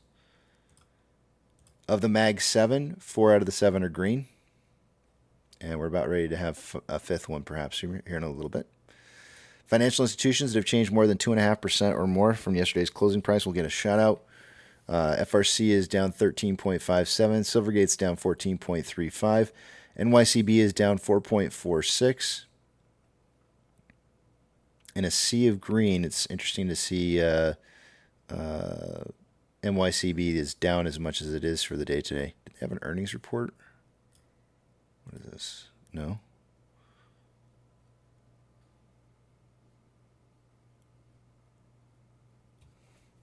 August 5th. Yesterday they reported a quarterly cash dividend on common stock and preferred stocks, and it's still down. Anything else to name off? JP Morgan's up 2.52%, and S&P Global's up 2.6%. Gold is down 0.85 and trending down. Silver is down 0.74 and I'm going with still trending up right now. Ethereum Classic is up 1.64 and consolidating, maybe a slight downtrend after an uptrend. US dollar is up 0.2 and trending down. Oil is down 0.23, starting to break a consolidation period into perhaps what looks like maybe a start of a downtrend. Mortgage-backed securities are down anywhere from 0.55 to 0.64 and trending down. SPY is up 1.56 and trending up. VIX is currently down 30.15% at 26.94 and continuing to show a trend down. Futures at 25.08, so we may be seeing it start to slow down a little bit here. IWM is up 1.52%, trending up. VB is up 1.61%, trending up. Tesla is down 0.79 and consolidating after a trend down. Amazon is up 1.14, trending up. Cinemark is up 3.19, trending up. Doge is down 3.37% and starting to trend down after a trend up. Bitcoin is up 0.97 and consolidating after a trend up. GME is up 0.68 and is consolidating after a trend down. HYMC is down 1.31 and trending down. NCMI is up 16.67% and trending up after a pretty large gap up in pre-market this morning. Hood is up 3.56, trending up, and AMC is up 2.32% and consolidating after a trend up. Inflow versus outflow so far for the day today, we have approximately $400,000 more outflow than inflow. 3.75 million shares traded so far. After 97 minutes worth of trading, we're on a pace right now for about 15.07 million shares traded by the end of the day today. I suggested somewhere between 5 and 25 million. On a 4-hour chart, we currently have more buying pressure than selling pressure, though it appears to be a divergence in the vortex indicator currently occurring. RSI is at 51.75, which is average. On a 1-hour chart, more buying pressure than selling pressure, than RSI of 59.37, which is above average. On a 30-minute time interval, we have more selling pressure than buying pressure, than RSI of 59.35, which is above average. And on a 5-minute time interval, more buying pressure than selling pressure, than RSI of 59.12, which just moved to 51.06, which is average. And with that, I yield the rest of my time to the back of the big tramp.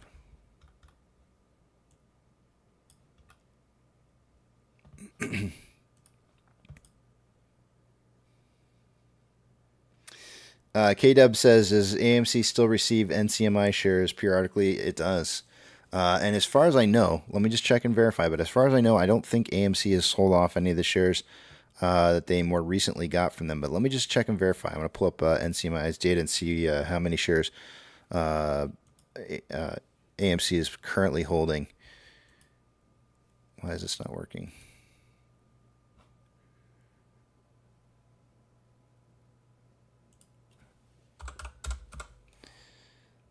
Let's verify real quick here.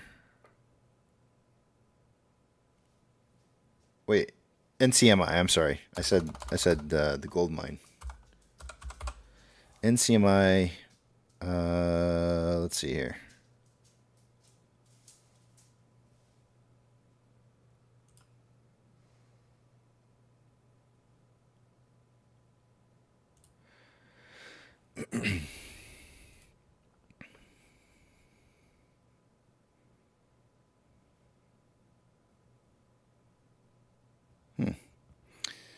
Currently, it is not showing AMC as a holder of any shares of NCMI. It used to get shares, and I'm kind of surprised that it's not on here. Let me check something else real quick here. It could be that we're considered an insider.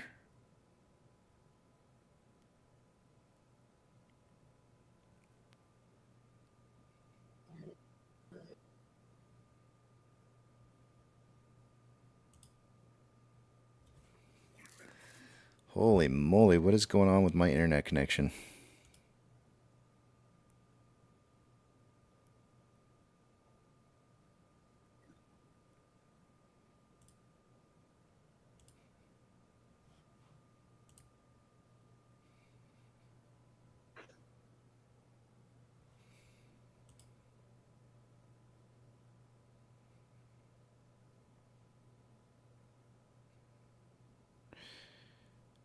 Okay, there we are. We are considered an insider. Let me just check and see. I think there's a way to track this. Give me 1 second. Let me see if I can remember how to do this. Oh, it's in here.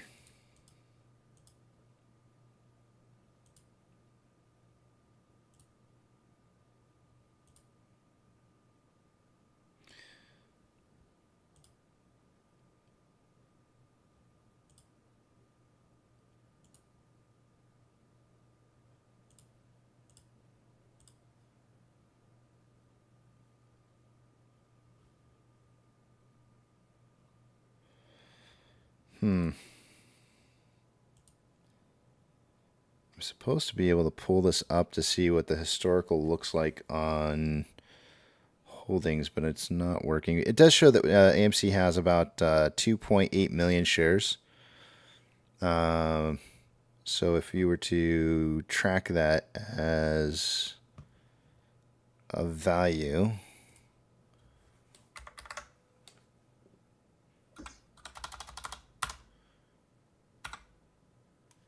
NCMI is trading at 620 right now. It's about $17.3 million worth of shares that they're holding on to, roughly. It shows as 2.9% of the company. And I'd like to be able to show you a nice little nifty chart here as to what our history looks like in regards to holdings. Unfortunately, this is not really working out for me very well. Normally this chart, you can click on it and I can get it to populate the position held. For some reason it's not popping up. Oh, I know it's wrong here. Hold on a second.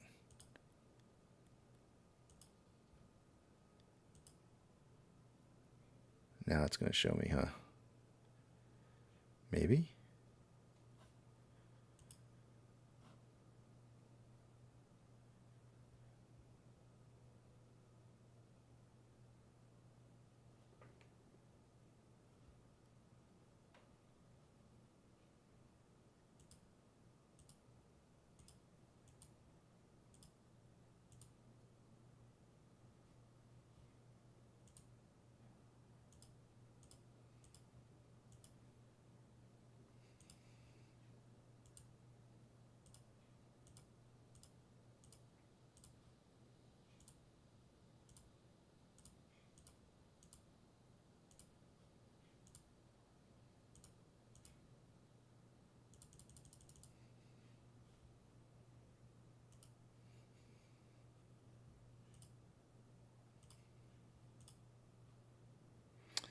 I don't know why.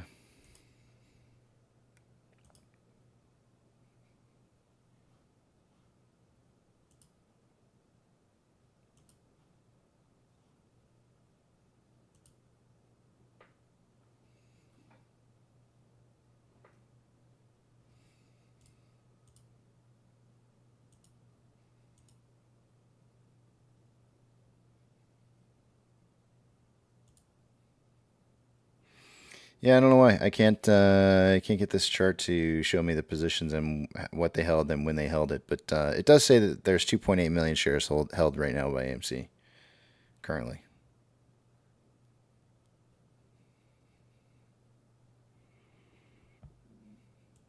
I can look and see if this. Let's see.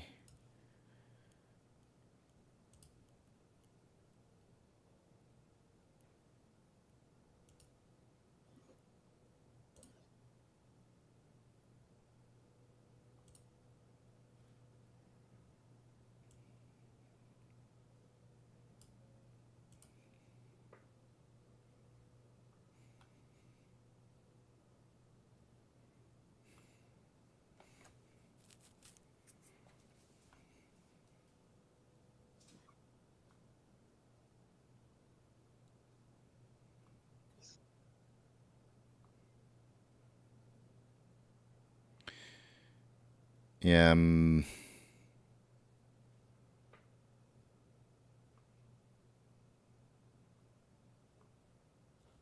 not sure why, but I'm having a really difficult time scrolling through this to try and find out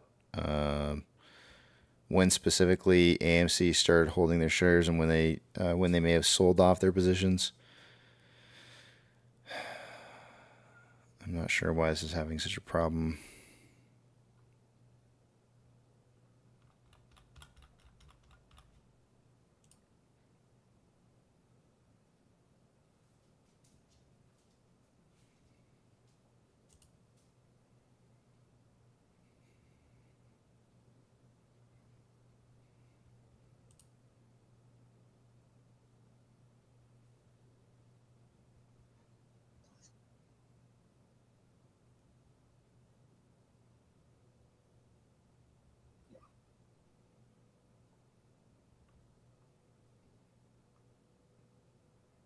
I don't know.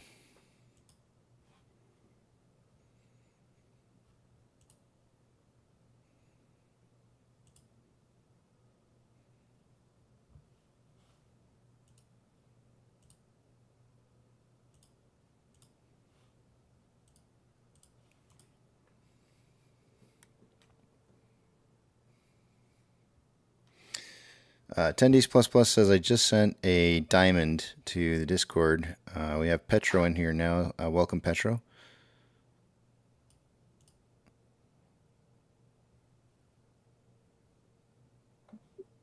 Thank you for having me.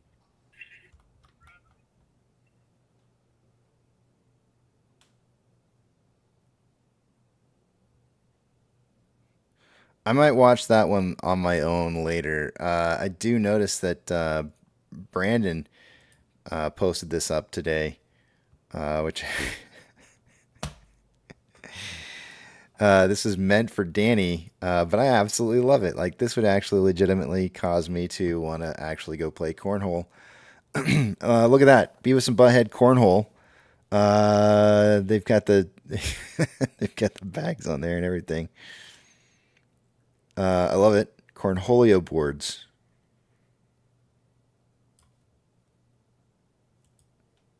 Spectacular.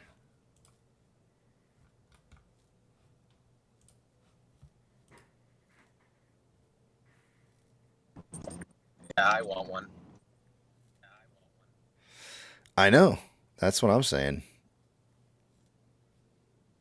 I just had somebody drop something off on the front door. I don't know why Bruno's. Oh, he's outside. That's right. I forgot. I thought he was let himself back in, but he didn't. I'm gonna go check the front door real quick. I gotta make sure something isn't gonna get stolen. I'll be right back.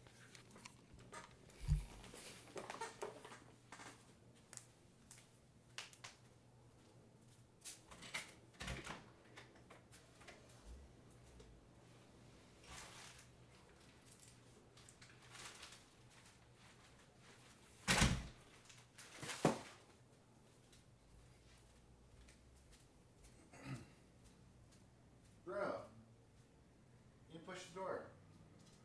Push the door. Push it. Yeah, boy, nice job.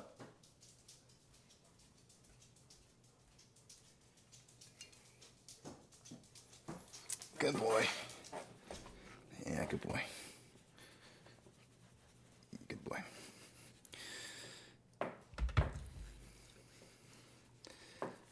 All right, I gotta share this with you guys real quick here.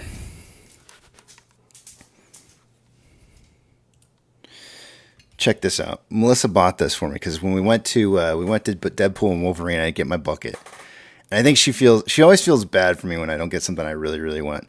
So we went to the McGruffin's bar after the movie to see if we could buy a bottle of the gin that they were selling, and for the mixed drinks, or even see if we could just pick up a bottle. And I know how some states, they have these like ridiculous bottle laws where they're not allowed to like give out the bottles or anything like that, which I have no idea why that's the case, or what that's all about. But they of course said no.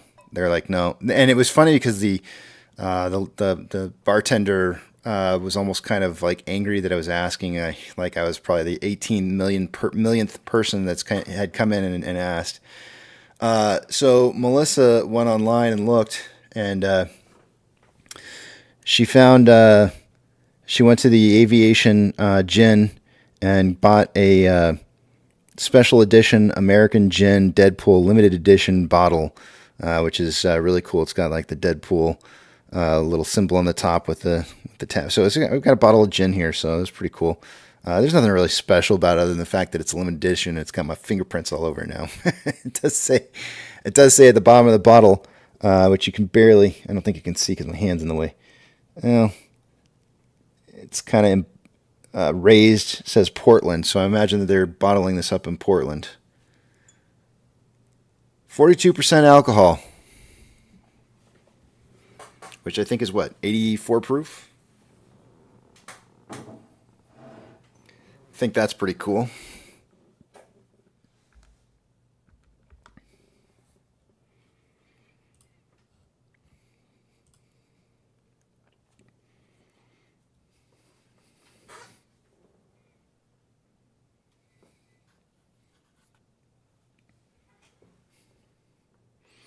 I was asking guys in the back of the Big Tramp yesterday when I was showing it, because I got it at the end of the day yesterday and shared it with the back of the Big Tramp. But I was asking the rest of the back of the Big Tramp, what is that? I've never even had gin before. I was like, what did that taste like? And they were saying vodka, Christmas tree flavored vodka.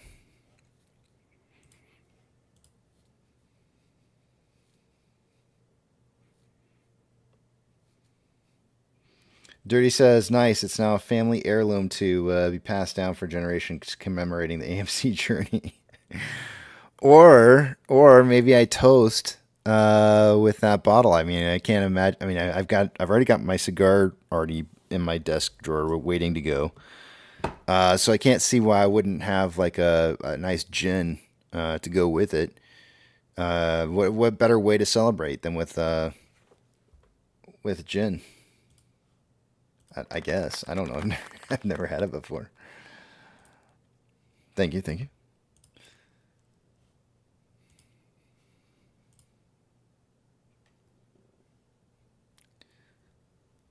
Man, Preacher, you are so quiet these days.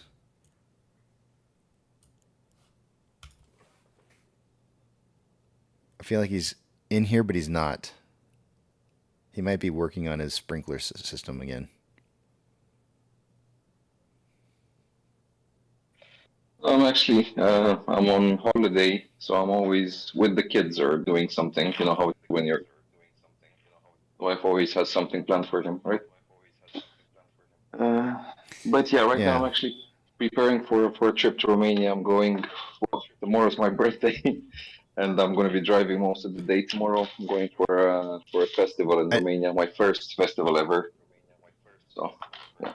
I just realized I said preacher and not pirate. You bring up an interesting point though, Preacher. Your birthday's tomorrow? Yeah. How old are you gonna be? I think, I'm not sure, but I think 36. Yeah.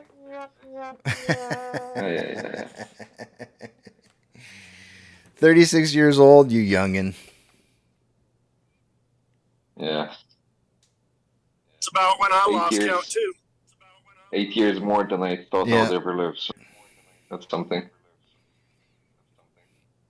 I was having a hard time trying to remember if it was 47 or 48 this year.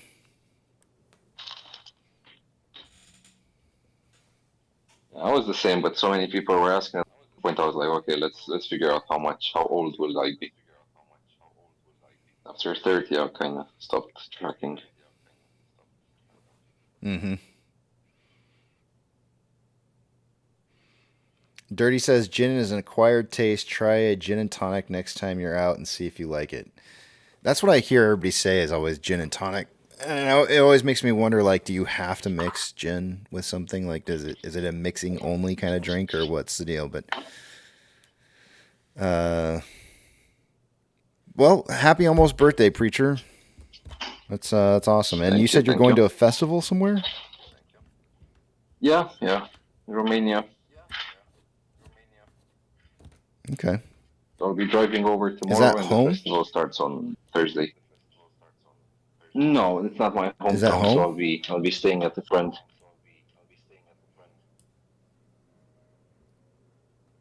I don't. Can you hear me? Yeah. Not your hometown. Yeah, so I was. Yeah, not my hometown. My daughter's having a great day, apparently. I just kind of figured you would head towards home because, it's birthday and all. I had my guys visit me like 2 or 3 weeks back, so it's not that that bad. And the thing is, it would kind of. I know I'm already on a double trip for that. I have to spend twice as much on the road. No highways, no expressways. You're mostly small villages, mountains. Like really doing 35 miles an hour almost at all times.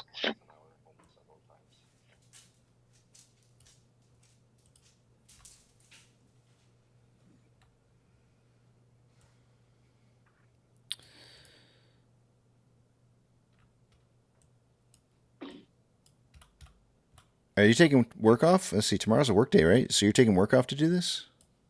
Yeah, I'm on holiday. I'm off actually since last Tuesday. That's why I was saying that it's my wife has all the activities for me, everything that needs to be done around the house or not around the house.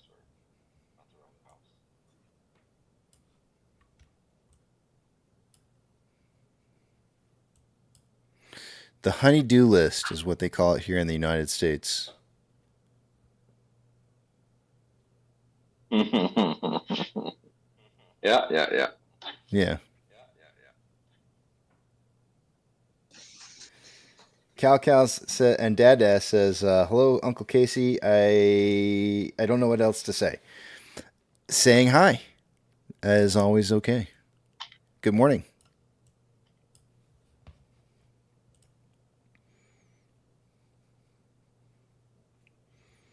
Papa Max says, "Sweet. Tomorrow night I might have to start up the stream to play my new birthday song for Preacher." Ooh, look at that. He's getting you a birthday song. Oh yeah. Can I ask for a birthday song? I got a toast out. Prepped for? I know stopped you're doing not them. doing I this stopped anymore, doing those a so- while. Yeah. I just remembered after I asked. Yeah, I don't want to. It would be bad for me to sit there and be like, "No birthday song for." Oh, Preacher, yeah, you get a birthday song. that'd be not good. Yeah. So okay with today was unusual. I actually went to the back in the music section and started from a spot where I left off, kind of sort of last. And I did pick from the music suggestions spot, which I will take some of those music suggestions. So if you have a birthday request and you want to hope that it can get played at some point or another, submit it in the birthday or submit the birthday request in the section. Don't tell me it's your birthday, because I don't want to be influenced by those. But maybe it'll get picked or not. I don't know which. But I went ahead and related to stocks here, I went back and found a point in time to where I drew a Fibonacci retracement that seems to line up pretty good with some of the supports and levels of resistance that we've seen since that move that we had back here. And you can see that some of the touch points are hitting pretty right on for where they're at. So I'm going to go ahead and leave that there so we have an idea of where levels of support and resistance are at here. And it looks like 493 seems to be a level of support that we've had from the past. Happens to be the previous closing price was 495, so 493 is just like 2 pennies underneath that. Pretty close.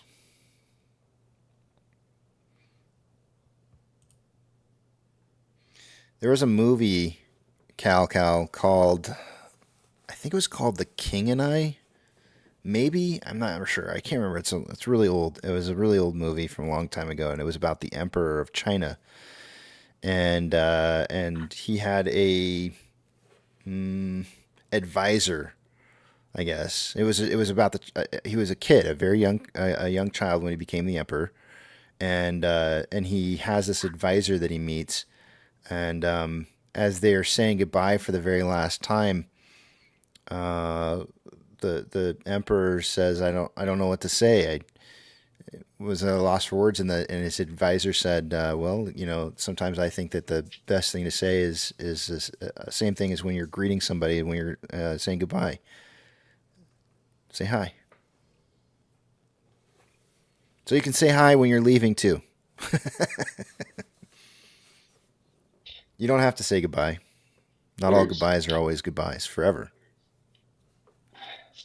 If I can add a small thing there, because it's something I found very strange when I went to Timișoara. It's like the most western city in Romania, and people there used ciao all the time. It's like written differently than the Italian ciao, but they use ciao all the time, and it's like it's both hello and goodbye. And in the beginning, it was so strange for me to use the same form of salutation for both hello and goodbye, like coming and going. It was extremely strange, but it's something that people were used to and using on a daily basis. So I might be wrong, but isn't aloha the same way? Isn't somebody from Hawaii help me out? But I think aloha is the same I think way, you're right. Whether you're coming or going.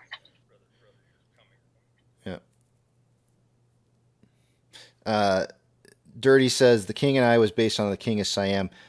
Maybe I'm wrong. Maybe it wasn't. Let me look and see. I'll do an IMDb on it, because maybe it wasn't the King and I just know that it was about the Emperor of China. But let me look and see here. I think the King and I was. I'm not sure. There's a it's probably this 1999 version is the one I'm probably looking at. Or okay, that's cartoon. It was not a cartoon.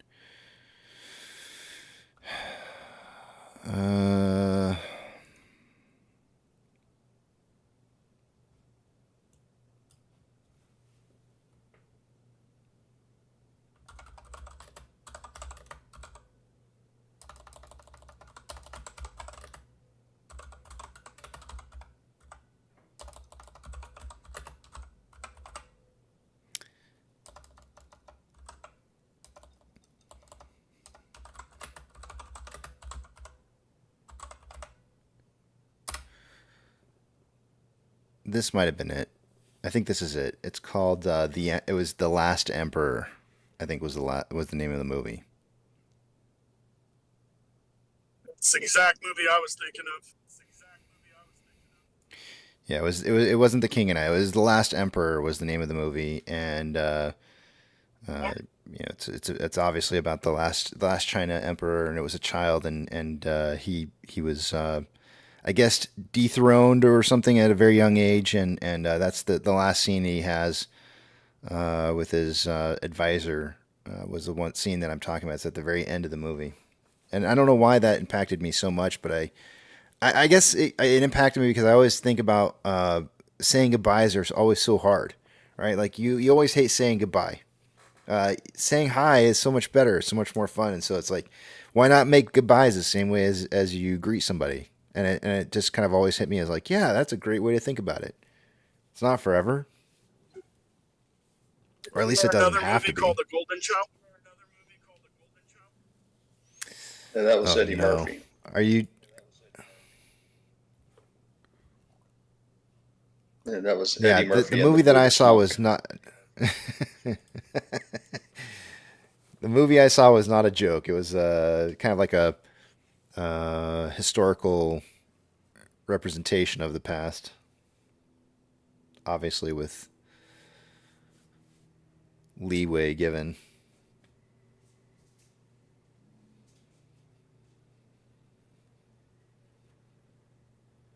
I just looked the IMDb up on it. This looks like it. I'm pretty sure it's The Last Emperor.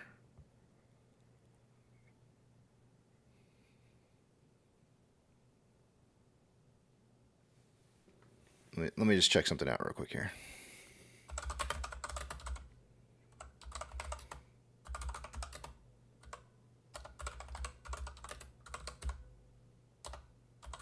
Maybe we should play it.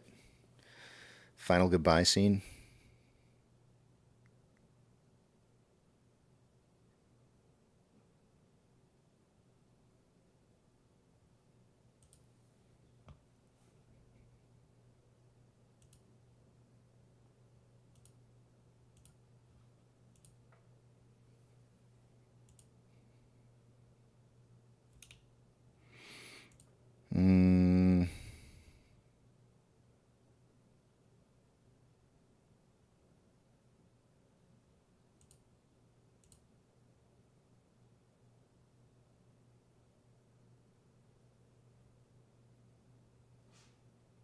This doesn't look familiar. This may be it. This may not be it.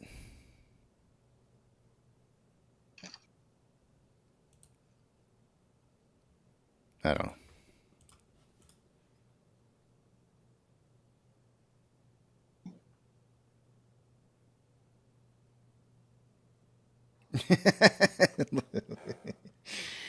Pro Jeweler says, I think it's Bruce Lee enters the dragon. No, it's definitely not that.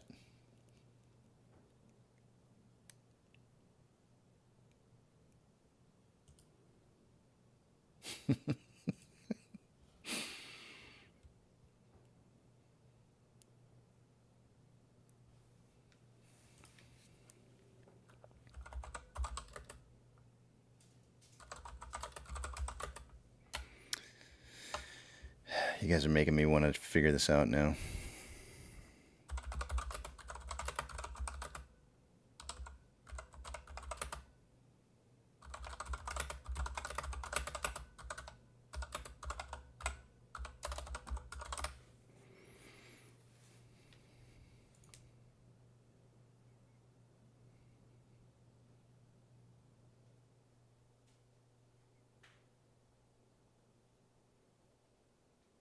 This has got to be it. Let's see if this is it. I'm put up on the screen. I'm probably going to get... I got to make sure I have YouTube up here so I can see if I get all kinds of like warnings.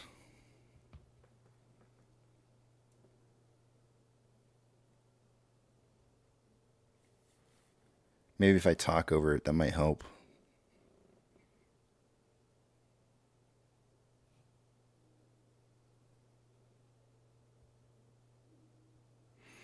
See, this is the final. This says this is the final scene, but I feel like. Who are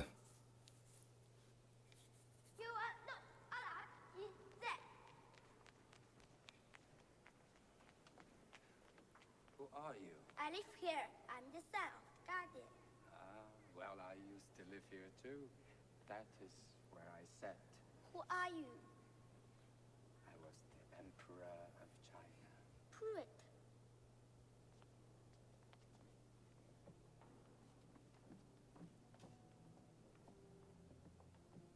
Yeah, so this is like the final scene of the movie, and I think it was before this part because obviously this is the Emperor of China and he's all grown up and everything. But I'm talking about when he was first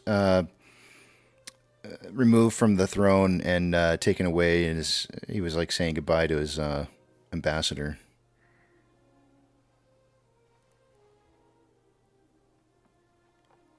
I'm pretty sure this is the movie though.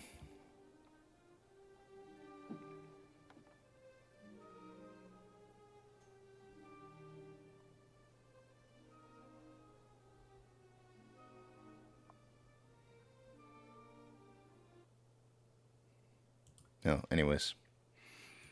I'm pretty sure that's the movie. Kung Fu Panda.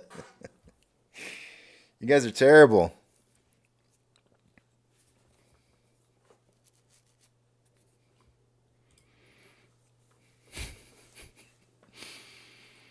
It's that movie where, there's a panda and there's Kung Fu.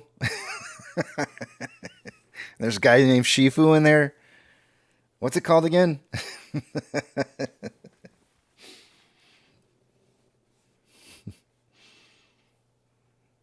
it Sifu? Is it Shifu? I don't know. What did I say? Sifu? Shifu? Sifu? I don't know. Shifu. I don't know. Who said I was best at remembering names? Obviously not the case. Professor Baker says Deadpool and Wolverine was awesome. Highly recommend going to see it. It was incredible. I don't think anybody would regret paying to go see that movie at all. I mean, I say that, but of course I know there's going to be a very small portion of people out there who just don't like it. The chances are greater than not that you will enjoy that movie.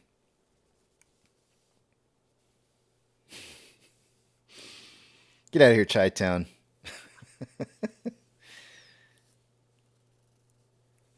Pumpy says, why does AMC stick to $4.95? A lot of it has to do with margin requirements at $5. I know the market's pricing in $4.95 as our target value. And I would imagine that we're going to be seeing. I mean, Max Payne is certainly a big part of it.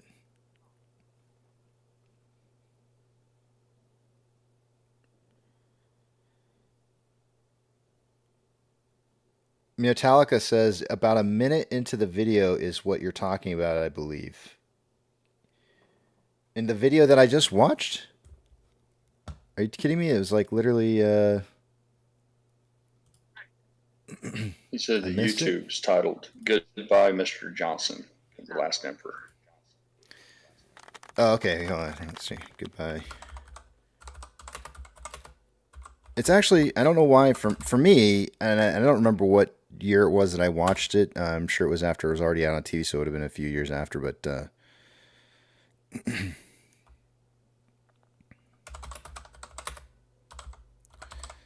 but it was just kind of one of those scenes where I felt like it was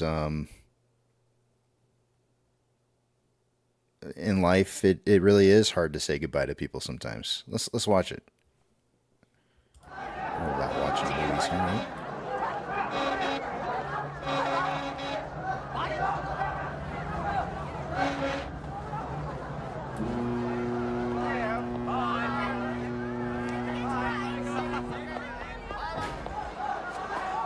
Yeah, this is the scene.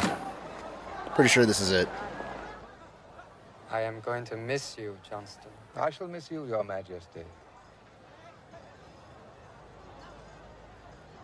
Do you think a man can become emperor again? Yes.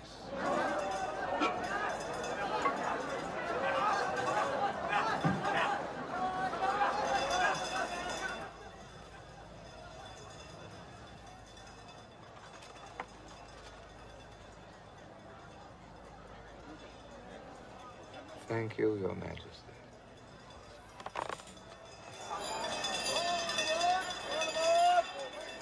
How can we say goodbye? As we said hello,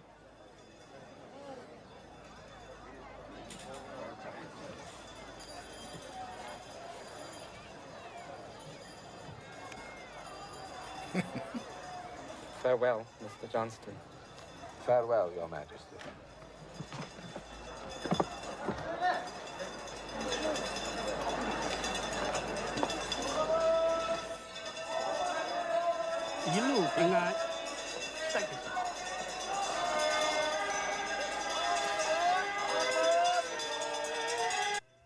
I guess going back and rewatching that, I don't feel the same as I did, and I think I feel like you need to see it in the full context of the whole movie to really kind of give it the same impact that I guess maybe I felt that it had on me. Because right now, just watching it is just kind of like, okay, well, that's kind of silly. But for some reason or another, it just kind of hit me different, I guess, watching the movie.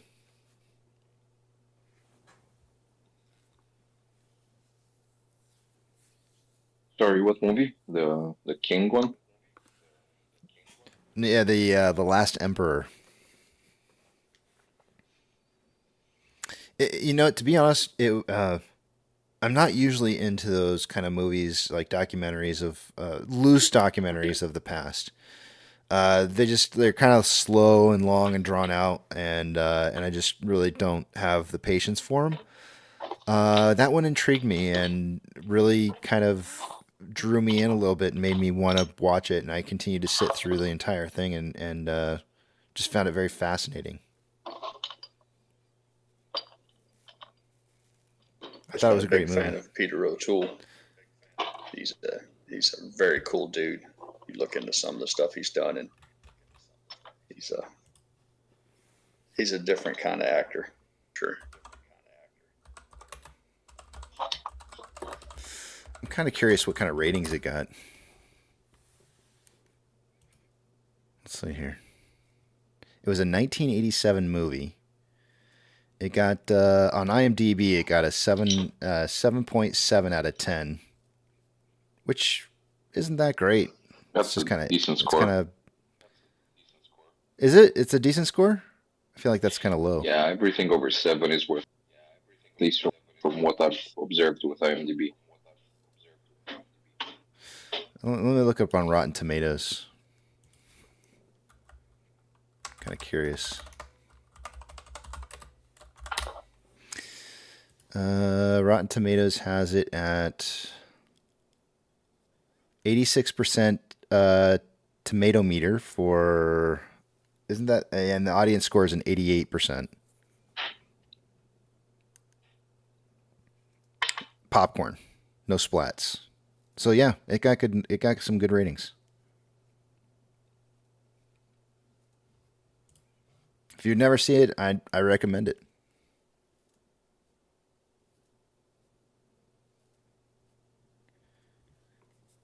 Dirty says, Casey, were you an impressionable youth that was forced to watch it in school? I do not recall seeing that in school. I actually watched it on my own, I think.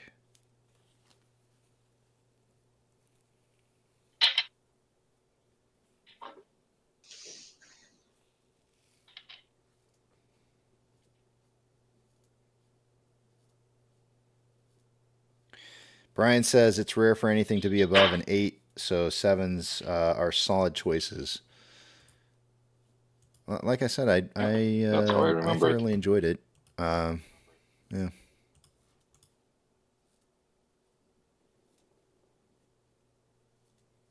And Dirty, no, I was not. I would like to say that I was not an impressionable youth. I'd like to say I've always been a contrarian my whole life, but I don't know if that's entirely true. I feel like sometimes just because you're a contrarian doesn't necessarily mean that you're not impressionable. It's just you're impressionable by different things that aren't necessarily mainstream. Casey, have you seen the classic So Lawrence of Arabia with Peter O'Toole?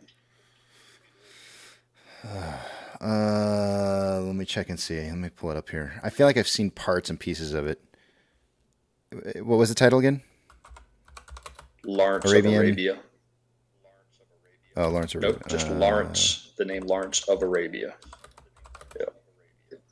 It's quite a bit before your time, but it's considered a classic. It's right up 62. there with, Gone with the Wind and Casablanca and all those things. Some of you younger folks, I've definitely seen bits and pieces. Yeah.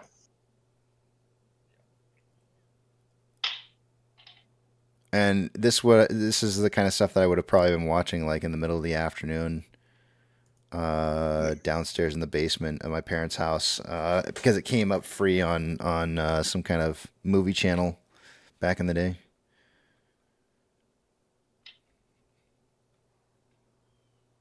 Some of this looks familiar, and some of it, I think I saw part of it, not all of it.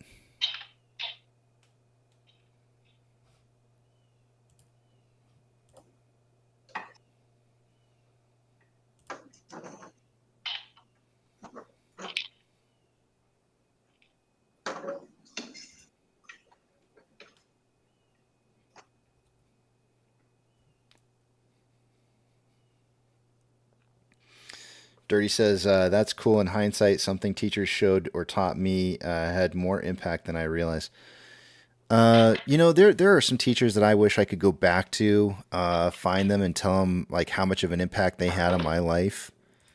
Unfortunately, being 48 years old now, a lot of them are gone. They're no longer here on this earth, and for me to be able to thank. But man, I'll tell you what, I'm with you on that. There's definitely been some teachers that I've had in my lifetime that made a huge impact. And this is why I am a huge proponent for getting rid of, and this is going to start so much controversy here. I really want to get rid of, teachers unions. And the reason I want to get rid of that is because I think that we have a lot of teachers who are teaching that have, darn it, what's it called? Tenure. Teachers that have tenure that are teaching that shouldn't be teaching anymore. But then on the other hand, there's a lot of teachers that deserve a lot of credit for what it is that they do. And there's such a wide range of them. Some of them are just really burnt out and that's all they know. And that's what they just continue to do. But, you're right. There's some teachers out there that just really impact. I can remember specifically one. I can remember her name, Miss Walsh. Was one of my favorite English teachers that I had ever had. I had a terrible time with English growing up, and she was actually my creative writing teacher, and she absolutely she was the only teacher in English that I ever had that enjoyed some of the poems or lyrics that I would write, and even as dark as they may have been, because as a high school kid that had teen angst, and she didn't judge. She did not judge. She didn't. And I go back and I look at some of my own writing, some of the own lyrics that I had from songs back in when I was in high school, and I go like, wow, I don't remember me being that dark. It's really, I didn't feel like I was being dark, but the words, when you read them, they seem pretty dark. And but she didn't judge, and I loved her as a teacher. And then my brother and sister, who are 5 and 7 years apart from me in age, went to the same high school, and my sister ended up having the same English teacher, Miss Walsh. And my sister was the exact opposite of me. I was not. She was a cheerleader, a varsity cheerleader. I was none of that. Whatever group varsity cheerleaders hung out with, that was not me. I did hang out with them on occasion here and there, but I that was not the group of people that I tended to hang around with the most. And my sister hated her as a teacher. They were like oil and water. And it was really interesting to me to find out that my sister had such a different reaction with her as a teacher. And I think that part of it may have come from the fact that that as a creative writing teacher, she was maybe a little biased on some of the people that she was mentoring. And so when she got the kids that came in that didn't have like an artistic side to them of creative writing, those weren't the people she cling to or fit with. And boy, let me tell you, chemistry between students and teachers is a thing. It really is.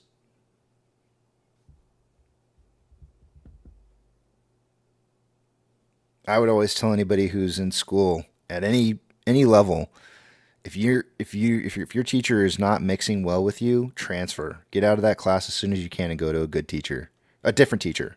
Sorry, a different teacher, because that teacher and you may just not mix well.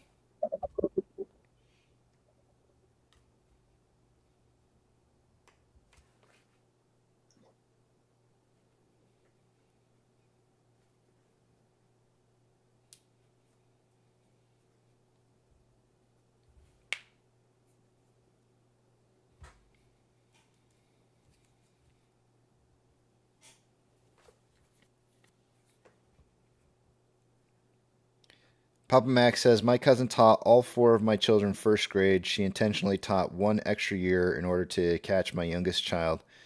We loved her as well as my kids loved her too. That's awesome. That's really cool.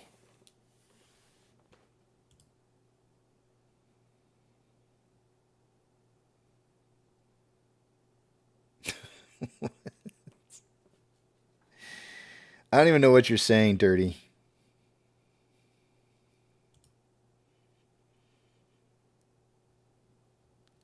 She was a hippie. She was a hippie, and I was a modern day hippie. Grunge. Grunge. I was a grunge hippie. My sister was a cheerleader. Cheerleaders and hippies don't really mix well. Grunge hippies and hippies, they mix well, apparently.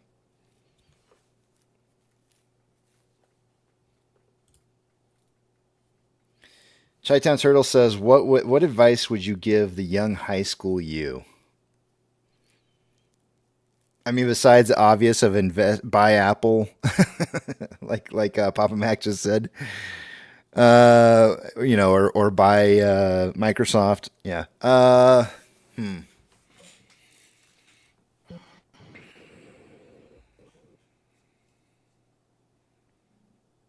Don't be afraid. My very first gut instinct one is like the lamest one ever. I had it's so lame. It's so lame. I'm not going to use it. It goes right along the lines with what far too often what you just said is don't be afraid. Dictate my choices. Yeah. Yep. Yeah. I would agree with that very strongly. Fear was always a massive, or fear of being judged. From a man who I lived a very adventurous lifestyle, and I still regret not taking more chances than I did. 100%. Same. Agreed. You miss 100% of the shots you never take.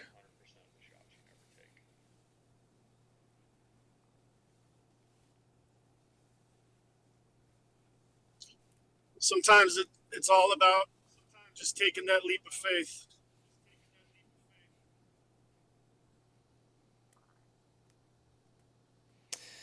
Cal and Dad says, you are not a hippie of any kind.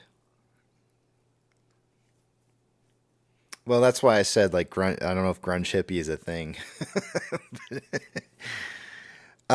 So here's the thing. Like if you go back to grunge from the 90s, grunge 90s, and you look at kids today and you say, okay, what group of kids today is grunge kids from the 90s? And if you listen to the styles of music that kids are listening to now, in contrast to what was being played in the 90s, I hate to say this, but oh shoot, what are they called? Those tight wearing pants, emos. Well, actually, this might be a little dated here. This might be about a decade old, but emos were actually the was the future grungers of the past, and I hated it because as a past grunge kid, looking at emos, that was not like wearing tight jeans and dyeing your hair black and coloring your eyes black. That was not who we were. We weren't that. But the music and the lifestyle and the way that we kind of felt about things in life were the same.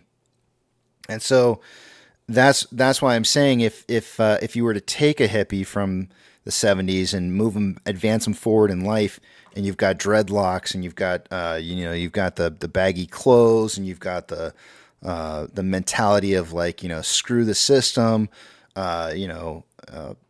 some of the same things all kind of match in. And if you look at where grunge comes from musically, I think you can trace I think you can trace it back to the types of feeling and vibes that you get from Woodstock era type music, except for it's got a twist to it, right? Like it's more hard, right? It's a harder and for anybody who is from the 70s to look forward in time, they probably looked at grunge people and were like, who the heck are these people? I don't get them. Right? But they were the same people. They were just changed to a newer version of. That's the closest you could come to a hippie. I mean, you could have a hippie that acts like a hippie and does all the hippie stuff and listens to all the music from the past, and that's a hippie of that time. But it doesn't transcend over time.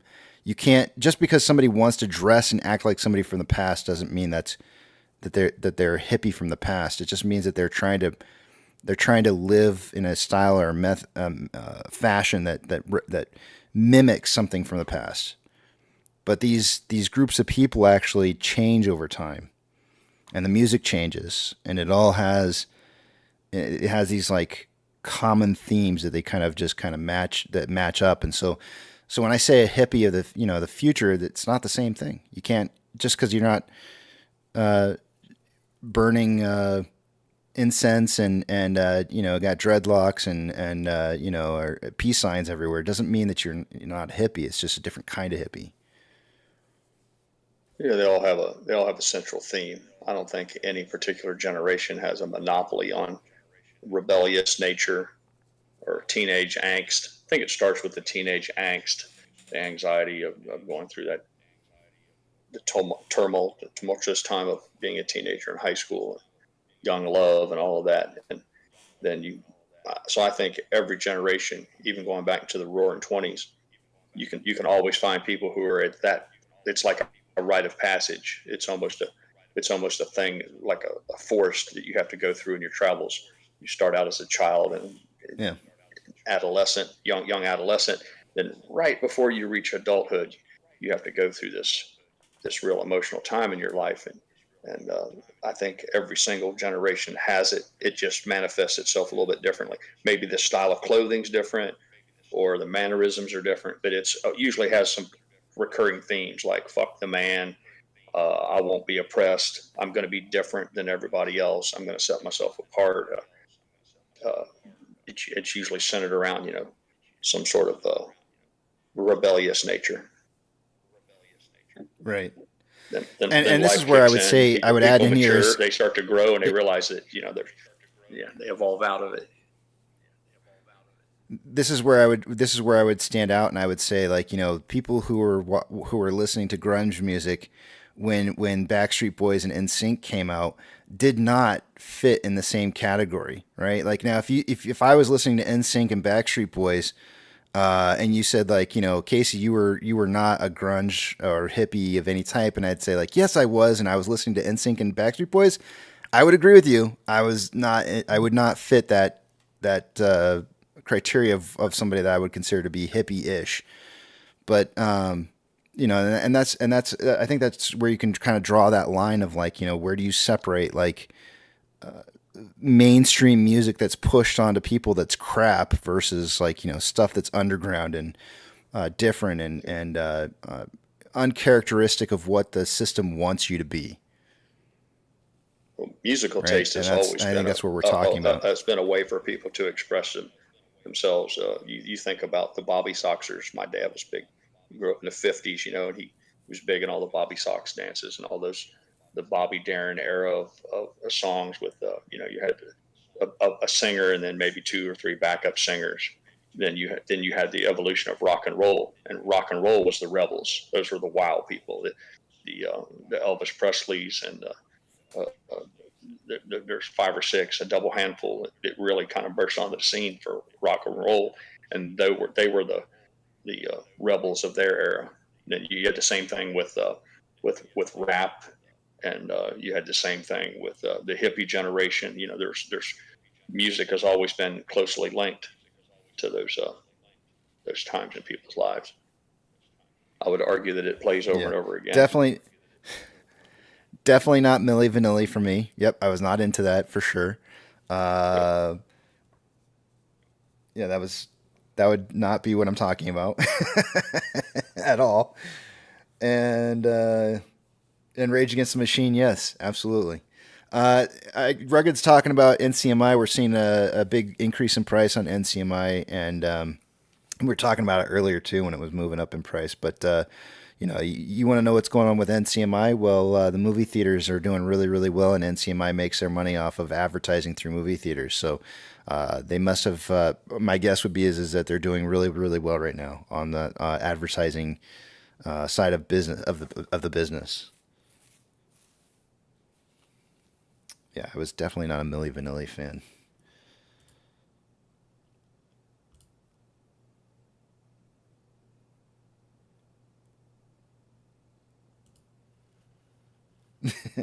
If it sounds like a hippie, walks like a hippie, hip like a hippie, then it's probably a grunge kid. But see, that's the thing, right? Like I didn't like the idea that when the what did I call them, emos? When the emos started coming around, and I saw them, and I was like, what is wrong with these kids, right? I was sitting there and I was judging them, and then I started listening to the music that they were listening to, and I was like, oh my gosh, this is something that I would have totally listened to in the 90s. And I started to realize that this was, like these groups of people that are labeled as, whether it be a hippie or grunge kid or an emo, it doesn't matter. The music shows you the path on how these people change into who they are, and they still kind of follow those same trends that Pirate just talked about, is, F the man and all those other things that you talked about. That's what it is. You listen to Pearl Jam, Tool, and John Mellencamp. And I was finding my roots, right? John Mellencamp fits right in there with that whole stuff from back in the 70s, I guess. When did he come out with that Jack and Diane? It's like the first song I taught myself on a guitar. Well, I didn't listen to John Mellencamp, but I like that one John song. Cougar at first. He fell into that stereotypical thing where his management said you need a cool name. You can't go with Mellencamp. And it was so. I was a fan of him when he was John Cougar. And then of course it's easy to get high and mighty and change your name back once you've had a top 40 hit. But, he was the guy.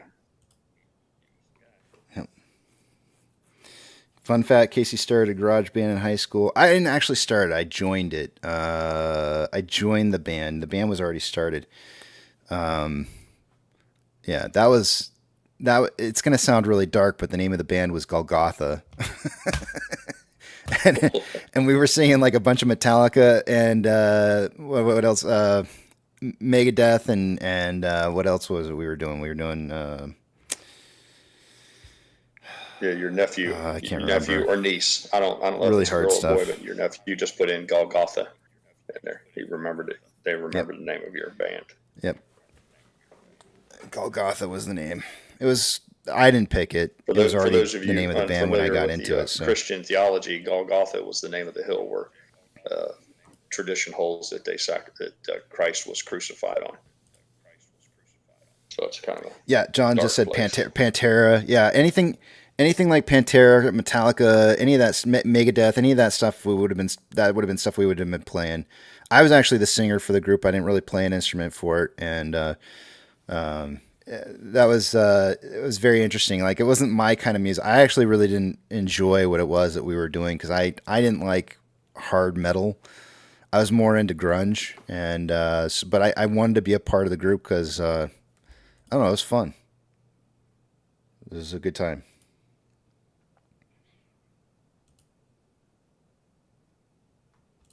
And we were in California. But it didn't really go anywhere. Emo like My Chemical Romance. Welcome to the Blackberry. I guess. I don't know. I'm not sure. Let me take you guys over to the other page here. It is time for numbers. You do any pig squeals? Any what? Pig squeals? Pig squeals? I used to do great pig squeals. I can't do them now. Oh, yeah. Amazing pig squeals.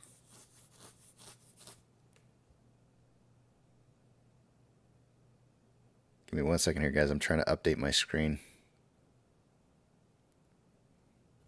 I'm actually going to take you back over the other page here real quick while I'm trying to get this update. For some reason or another, it's taking a little bit longer than it should. There we go.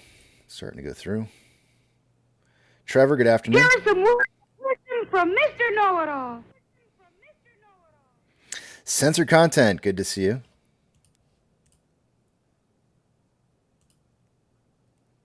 Oh, Cal says, or it's probably my brother Dad saying, don't forget Petra. Actually, I didn't like Petra. Funny story. Somebody gave me a Petra cassette tape for my birthday, and I thought the music was all right. It was decent. It wasn't my favorite thing in the whole wide world, but I did listen to it because it was like one of the only cassette tapes that I had. I didn't buy cassette tapes as a kid. I kind of refused to do that. And it was really interesting because everybody thought that I liked Petra a whole bunch. And so like every single time I had a birthday or Christmas event that happened, I would get a new Petra tape. And I really didn't care for them at all. I was not a big fan. I thought it was really funny because I had like probably every album that they had on tape and not even a fan.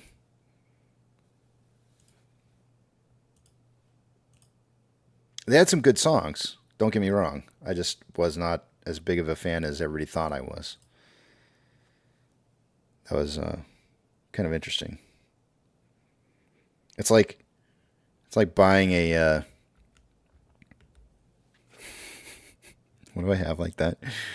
I have another. I used to collect beer bottle caps, and it was just so I could recycle them, and everybody thought I was collecting them. So everybody started hitting me there. I started becoming this thing where people would just hand me their bottle caps, and I was like, "Stop giving me your bottle cap. I don't want your bottle cap. Go put it in the recycling bin yourself."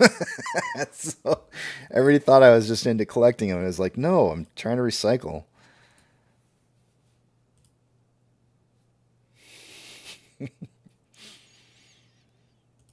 Papa Max says that's what I say about my Taylor Swift collection. Nice. Yeah, believe it or not, guys, I have a history of I've bought less than 5 albums in my entire life. I don't believe in buying music. There's a reason for it.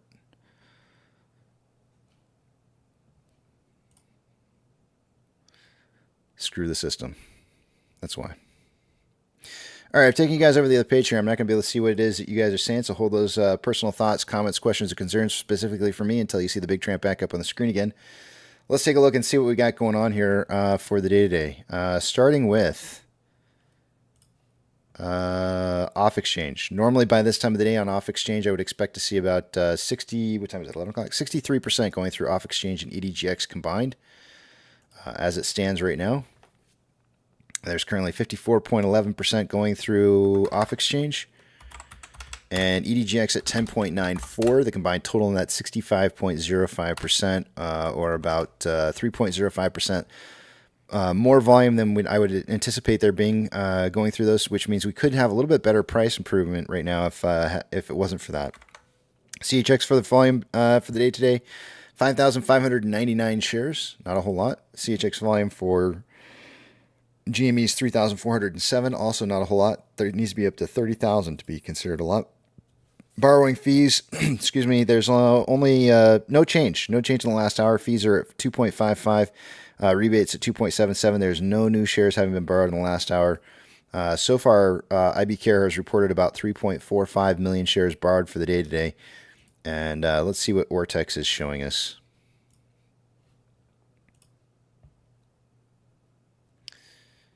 As of an hour ago, Ortex was stating that there was 433,000 shares borrowed. It's now 23,000 shares returned. That's going to have a slight effect of decreasing the estimated short share interest of the free float to 17.57% from 17.6%. The cost of borrow mins at 2.32, averages 4.86, and max 5.1. And total for the day today, there's 100.11 million shares on loan. That's 280,000 shares less on loan today than there was yesterday, and Ortex is estimating that about 70,000 of those shares were in closed short interest. Taking a look at GameStop, as of an hour ago, it was 520,000 shares borrowed. It's now showing a borrowing of 506, so a few shares returned in the last hour. Taking a look at options, highest amount of call volume so far for the day is coming in at a strike price of $5.50. There's 5.4 thousand contracts as of an hour ago at 5.5. There's now 8.3. Highest amount of put volume is at a $4.50 strike. There was 4.1 thousand contracts an hour ago in volume. It's now 4.8. The market's still suggesting a closing price between 4.5 and 5.5 by the end of the day. Orders by Fidelity customers, AMC and GME are the only two I'm looking for on this list. As I scroll through it, of the 30 most heavily traded stocks in the market, due to low volume, AMC and GME are not on it, which is okay. MMRI was 247.05 earlier, is now 248.29. We're seeing a steady rise in the yields as the day moves on, which means more risk in the marketplace. Risk building back up. The spread between the 2-year and 10-year bond yields an hour ago was 0.128, and it is now currently at 0.131.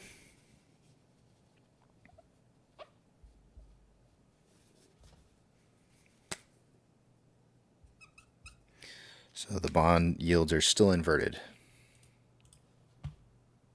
For those of you who were not here yesterday, the bonds did normalize yesterday right at market open. There was a normalization where the 2-year dropped below the 10-year.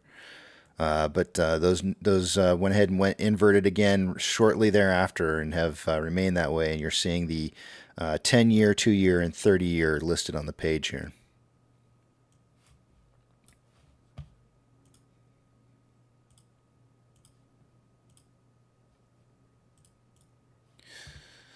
Currently the NASDAQ is up 1.95, Dow Jones is up 1.32, and the S&P 500 is up 1.88.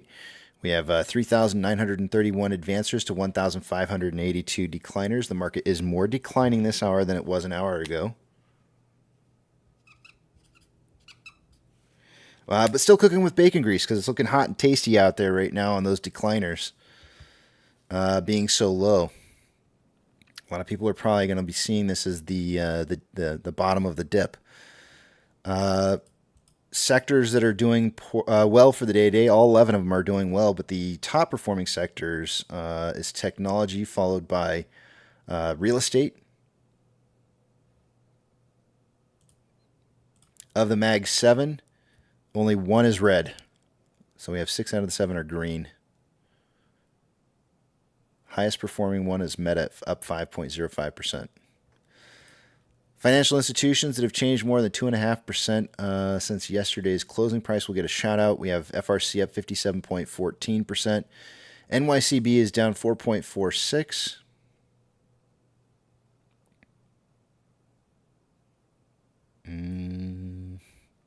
JP Morgan is up 2.87%. Goldman Sachs is up 2.68%, and S&P Global is up 2.88%. Gold is down 0.76 and is trending down. Looks like it's trying to break that trend currently, but it's not quite in yet. Let me draw it out real quick here so we know what it is that we're looking for as a trend reversal. There's our level of resistance right there. Once if gold does break past that level of resistance on this little small trend up right now, we may get a little bit of a run to the top side here on gold. Silver's currently down 0.49%, and it did break a downtrend that was happening earlier, and it's trending back up again.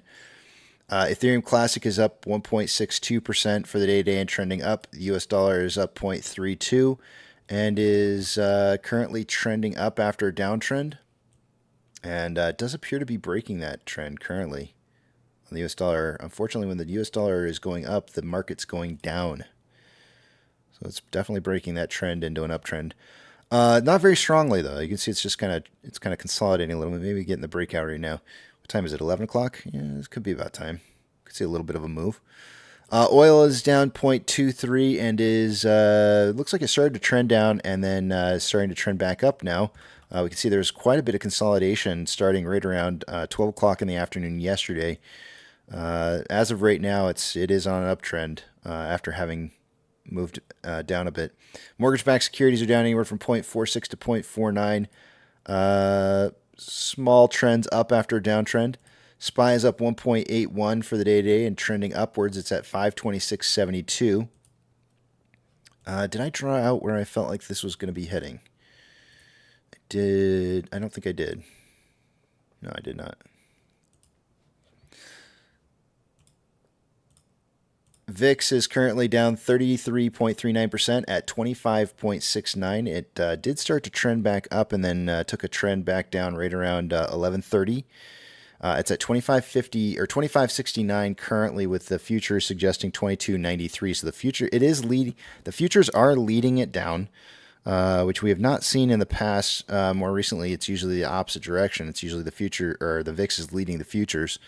As it stands right now, it is definitely getting crushed down, and this all has to do with the title for the day, which is simply to create a period of time where there's a recovery and stabilization below that 35 mark, which is a significant mark for the end of a market period of time of a recession. IWM is up 1.5% and trending up. VB is up 1.67 and trending up, the two largest ETF holders of AMC shares.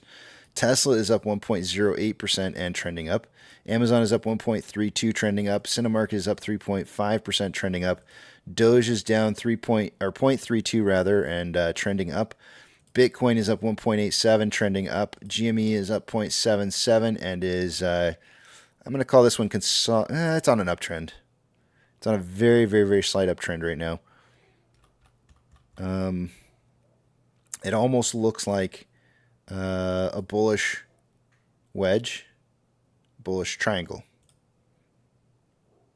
Bullish triangle.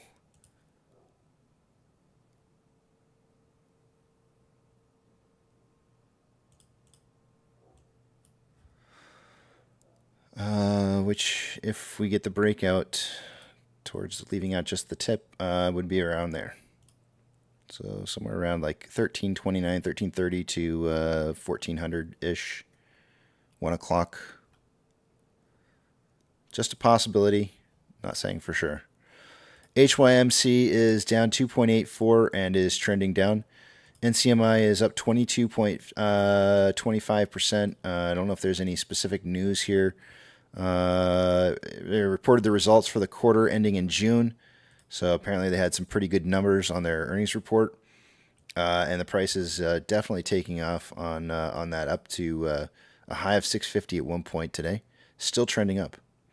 Hood is up 4.69% for the day and trending up. AMC is up 0.35. We had a more current downtrend and starting to consolidate a little bit after that downtrend. We are finding, I put up some Fibonacci retracement points in here. We did find some support at this $4.93 range.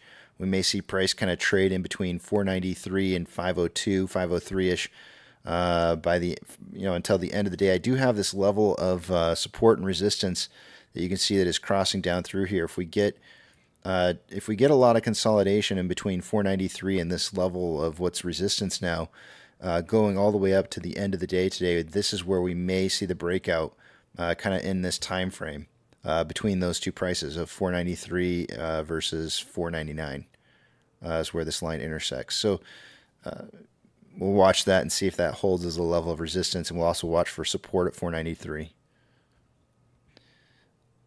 Inflow versus outflow so far for the day today, we have very identical amounts, just a slight bit more outflow than inflow by about 50,000. 5.57 million shares traded so far for the day today. After, let's see here, we're looking at 172 minutes worth of trading. We're on a pace right now for about 12.62 million shares traded by the end of the day today. That is definitely within the 5 to 25 million prediction that I gave. On a 4-hour time interval, we currently have more buying pressure than selling pressure. The divergence on the vortex indicator currently occurring RSI is at 48.26, which is average. On a 1-hour time interval, more buying pressure than selling pressure, with an RSI of 52.26, which is average. On a 30-minute time interval, more buying pressure than selling pressure, with a divergence on the vortex indicator currently occurring with RSI at 49.87, which is average. And on a 5-minute time interval, more buying pressure than selling pressure, with an RSI of 43.53, which is just slightly below average. And with that, I yield the rest of my time to the back of the big tramp.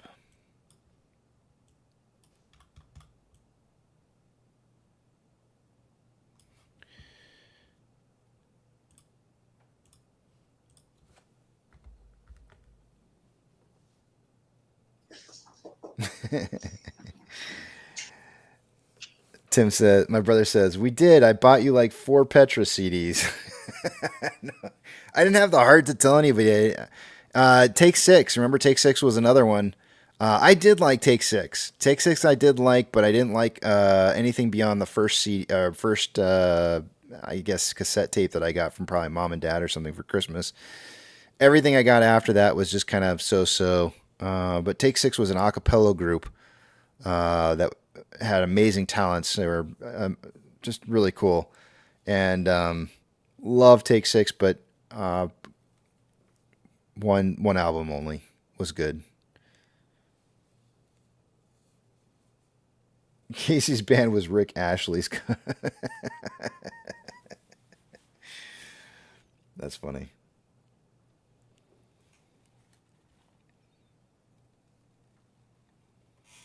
Chi-Town Turtle, no, I was a huge, I hated Napster. I hated it. I thought that was the most awful thing to ever happen to music. I'll tell you what, though. Very, very much like what we're doing here with AMC, Napster kind of did with the music industry. It sabotaged the price of, it sabotaged the value that the music industry was able to suck out of the artists. And so it paved the way for the future, which the future I feel is a little bit brighter now because of that, to where there's a lot of different ways that artists can take their music and put it out there for people to be able to get a hold of. And so in retrospect, after it's all said and done, I'm happy that what happened with Napster and all those other free music streaming services did was good for what occurred in the future, but it really, really sucked at the time, and it was taking money out of the pockets of good people who are trying to make a living out of playing music, and I think that was terrible. I had nothing. I didn't wanted anything to do with it whatsoever. I felt like it was way worse than paying for an album and having 95% of the money go to somebody that didn't even do the music.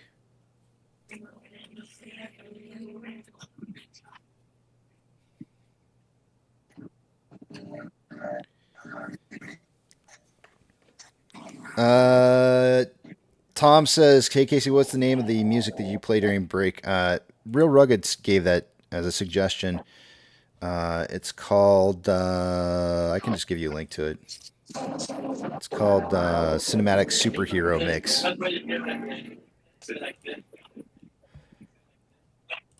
I think Audio Tits is hot. Audio Tits, can you hear us? There's a link to it if you want it. No problem. It happens.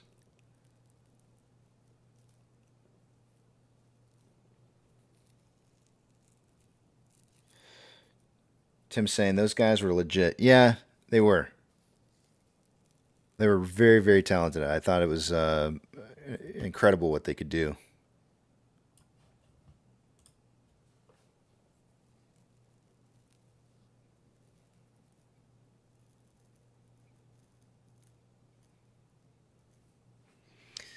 I see you guys complaining about buffering.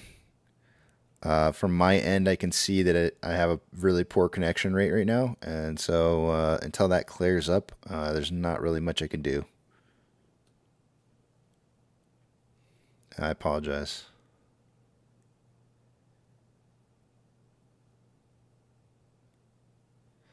Chi-Town Turtle says, I agree, but you know how many CDs at $20 a pop I bought that had only one good song on it? I know. That's why I didn't want to listen. That's why I didn't want to go pay the money for it, because it was like I only wanted to hear a couple songs that were on the album. Anyway, there were so many albums out there that had just a bunch of junk on it. There were some diamonds in the rough that were out there too. That I here's one for you. My brother, but I'll say it before my brother does, because he's gonna try and make me feel bad, like I shouldn't have liked it or something.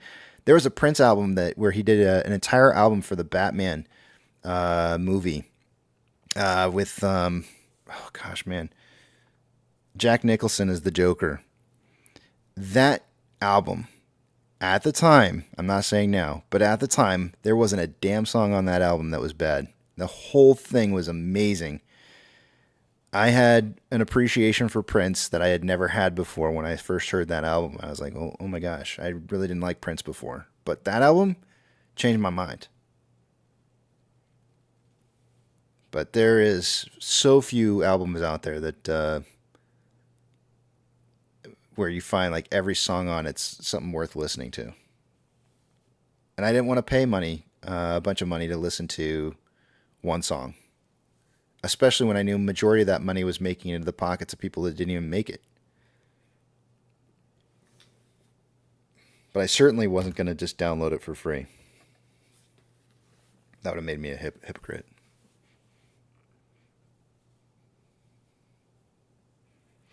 And Tim, I'm glad you clarified that those guys were legit. I thought you were talking about Napster at first, and I was starting to feel my blood boil a little bit. I was like, no. My brother didn't just say that. I disown you. Napster, oh man.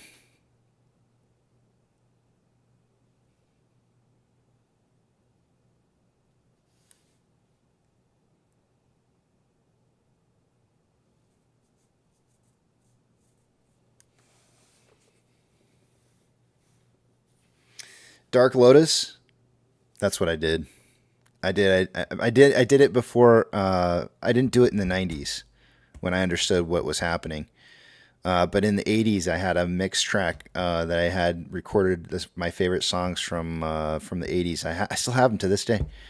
I recorded I think I started in 80s. It was either 86 or 87. I have an 86, 87, 88, and 89. I think that's when it ended, was 89 track. And let me tell you, there's my choice in music, because we lived in Washington, D.C. during that period of time. I think we moved from Washington, D.C. to San Diego right around 89, I think it was. And the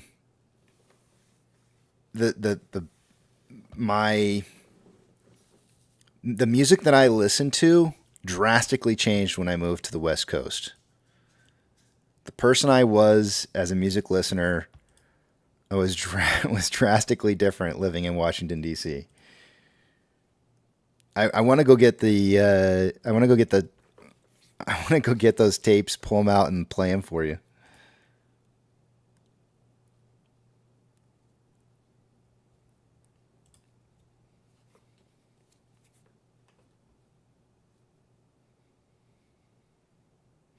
Trip Vogue says Prince was very talented. I think so. I tend to agree. Groups in the 90s, Casey did not listen to Michael Jackson, Madonna, New Kids. I did too listen to. How dare you? We used. What? Oh, wait, you said 90s. I mean, come on, Tim. You remember I liked Black and White. That was a great album. It was a wonderful. You got it for Christmas, I think, if I'm not mistaken. And I don't know if you remember this or not, but I borrowed that from you for getting that because I was probably getting a Petra CD for Christmas, and you were getting Michael Jackson's Black and White album, and I'm sitting there going like, man, I was a little upset because there were some really good songs on that album. I did like Michael Jackson. I didn't like to admit to it, not in the '90s, but I did like him.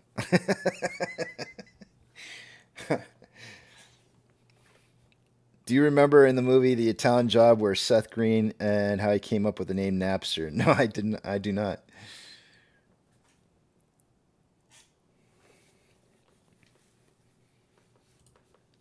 Not gonna lie though, Tim, I was a little envious about that particular album because there were some good songs on there.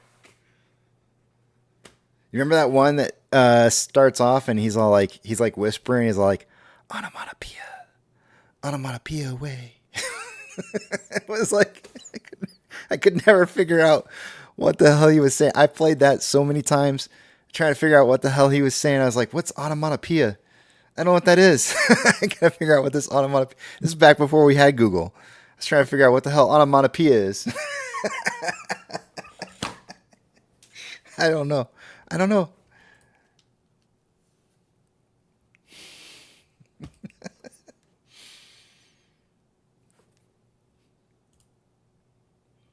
Dennis says, I remember it took a day to download a song with my dial-up connection. Way easier to just go buy the actual CD. Tim's going to go back and look at his CD. He's going to pull out, he's going to go digging out his CD. He's going to listen to every song and try and figure out which one it was.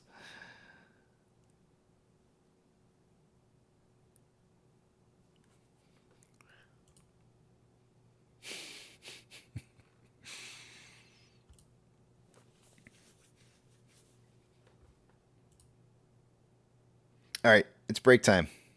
And I got to pee. I got to pee away. Let's see here. Put the message up on the screen.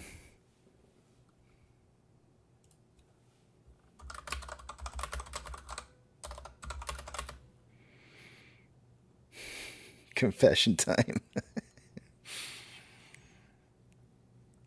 I did. I liked it's. I'll admit it. I'll freely admit it. I mean, you and I, we used to listen to Thriller. Remember we? Oh man, you remember when we put together like a little?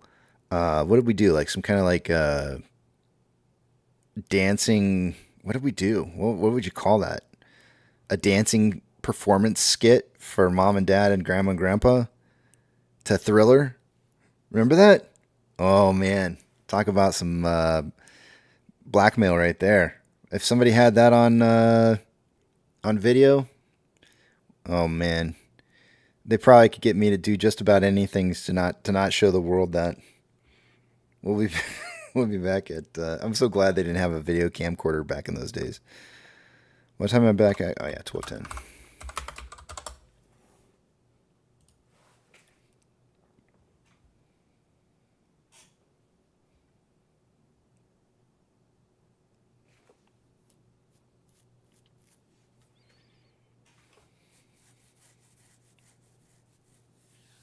Oh, that's terrible.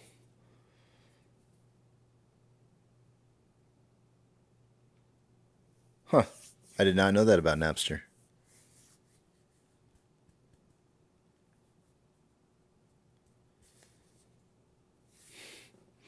All right, I got to head to break, guys. Let me... Are you guys in the back of the Big Tramp going to talk, or am I? Should I put on some music?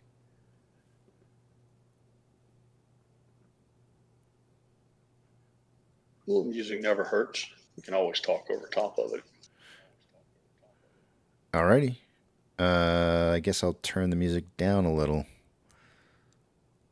Well, no, because it turns you down too. I can't do that. Oh, yeah, I know how to do it. Hold on a second here. I can do this.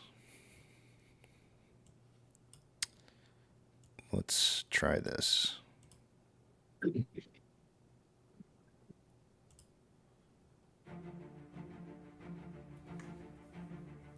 Maybe a little bit louder.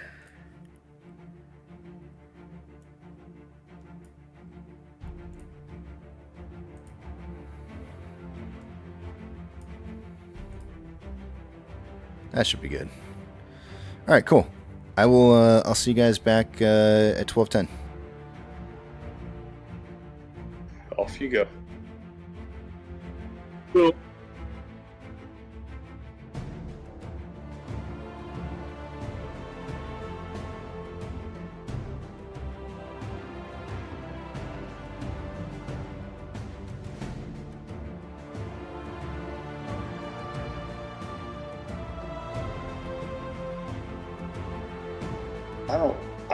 I'm thinking, man, I don't even remember it happening.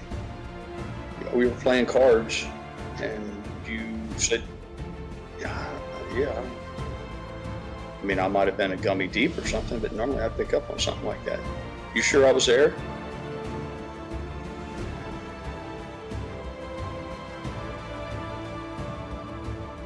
No. No, this is all news. This is all news to me, man.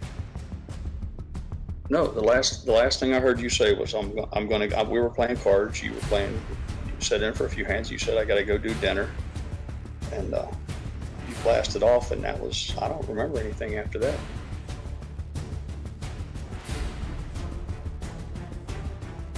What, did I miss anything good? Was it something good? Well, no, you can't do that. Now I want to know what I missed.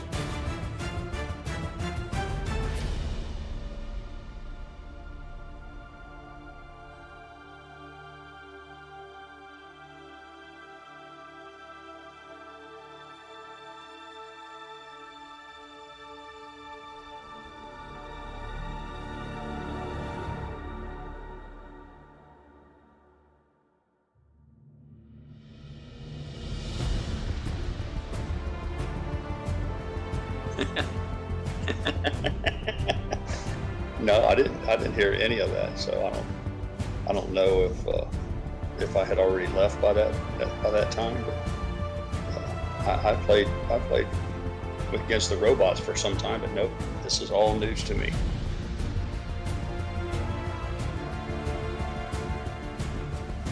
I wouldn't do you that way, man. I would have moved you instantly.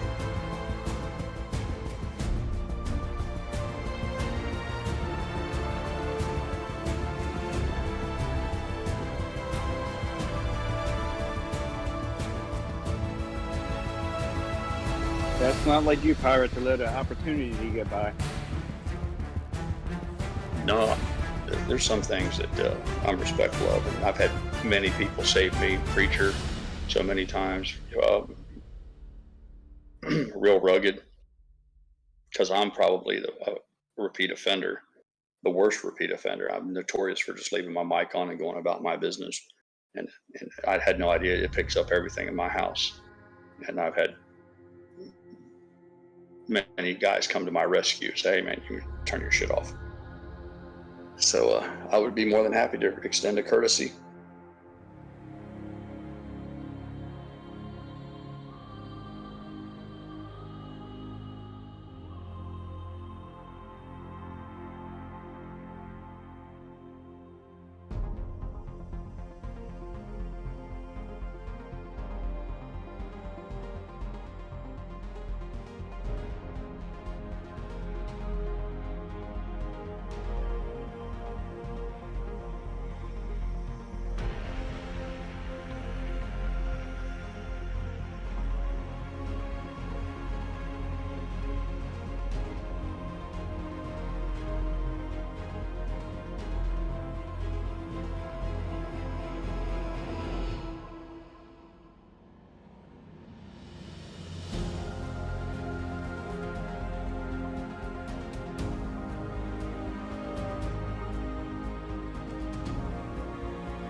those of you unable to see the charts, listener only mode, AMC is at $5.05. It's up about just short of 2% on the day.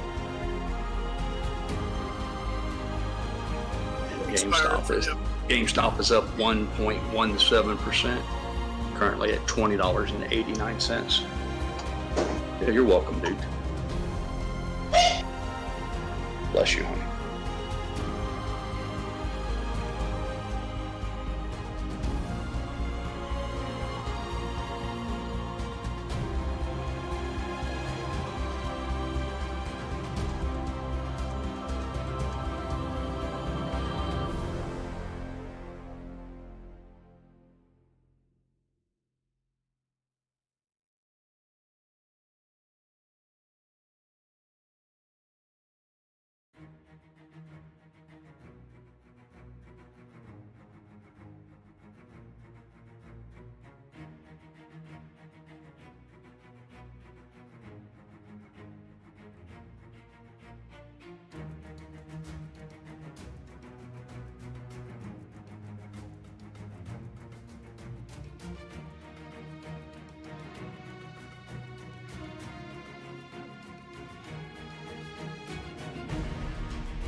Sorry, you must hear all that bouncing.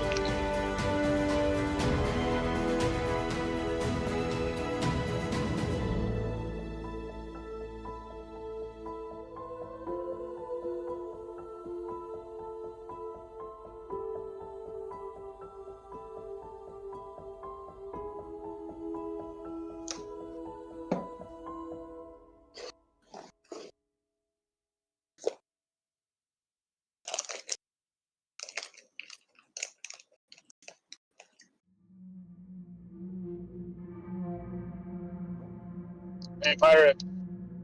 Yes, sir. So you heard that my unfortunate governor of Minnesota got tapped. Yeah, it's Kamala Harris's vice presidential pick. Yeah, yeah. Republican Minnesotans are sick of it. We're sick. Is that official? Yeah, pretty much. I don't think 1 out of 100 people in America even knows who he is, other than the usual political wonks who pay real close attention to that sort of thing. Yeah, he handled the riots poorly. He did a lot of bad stuff.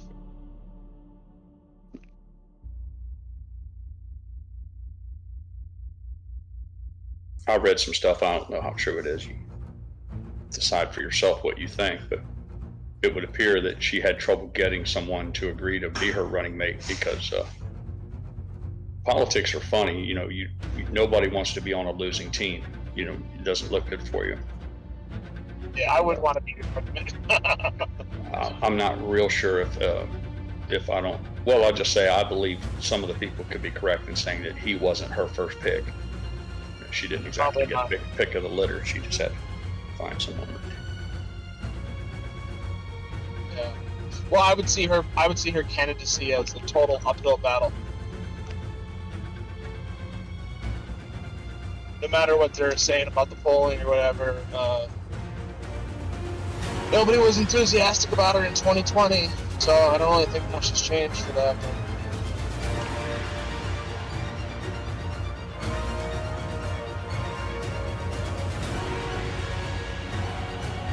It pains me to say that I would tolerate a horrible 4 years under Hillary Clinton than under Kamala.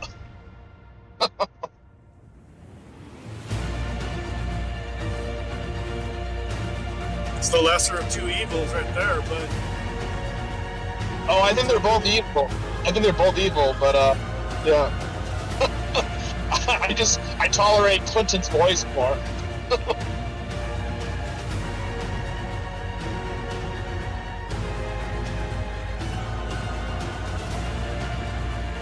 It's really weird how you can how Kamala can, in my mind, top Hillary Clinton for smugness.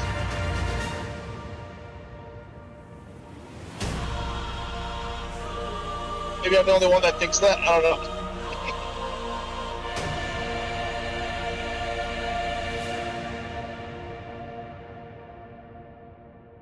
It troubles me that the average person is willing to accept such simple-minded people as leaders, regardless of whether you like Republicans or Democrats.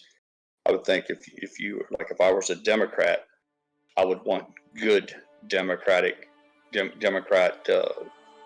prospects. I just find it hard to believe that she's the best of the best, or this. It's a mystery to me how it takes place. How is she the candidate? She didn't even get any votes in the primary. Isn't that? I mean, that's not democratic. Yeah, it's not official yet. They say she has the delegates, but we'll see.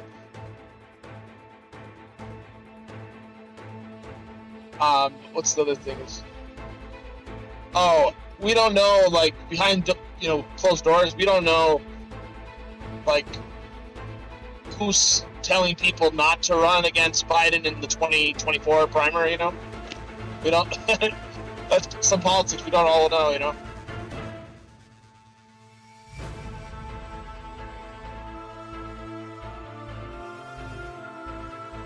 I don't know about the rest of the country, but Minnesotans have a bigger problem on their hands with these communities that are becoming overrun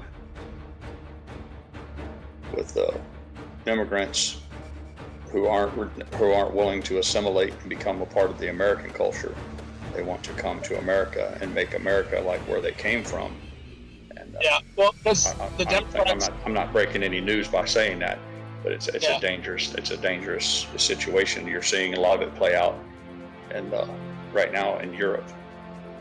Yeah, because there's two types of Democrats in my book. Like, one type of Democrat thinks that they can meld and be polite, and another type of Democrat says, "Don't be polite. We need you to be obstreperous and make a mess for everybody else." You know.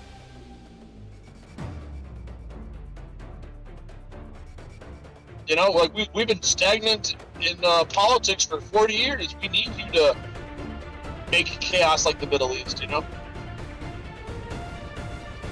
That's the radical part, yeah. And then one of my friends is the other part who thinks that they could just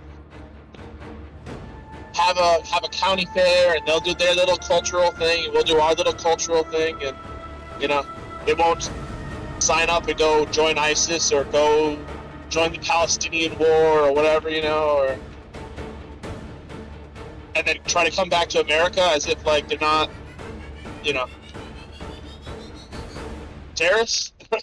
Or just pay real close attention to what's going on in Europe. If you want to learn, if you want to have knowledge about the subject, all you have to do is look at. There's plenty of examples. There's plenty of examples in Europe right now of what does and doesn't work, and you're seeing it happen in real time. Them and us, though, Pirate, is there's 400 million guns here and 4 million guns there. We actually have armed citizens. That's part of it, yeah. But yeah, it's things are too comfortable still in the United States, even with the high inflation. I don't know. You have lifelong Democrats who just don't like changing their worldview. They were brought up to think the refugees, like, you know, we need to help everybody, you know, and they just don't see that some cultures don't they don't mix, or they don't want to, you know, play nice. You know, they're like, we want to be the dominant culture. They're more aggressive.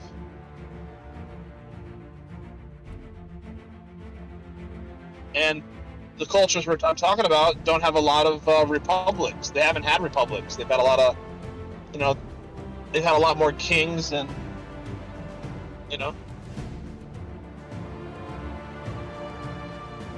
So I'm radical in that. I don't really care if we have a king or a republic, but if I wanted a king, it'd be a conservative king.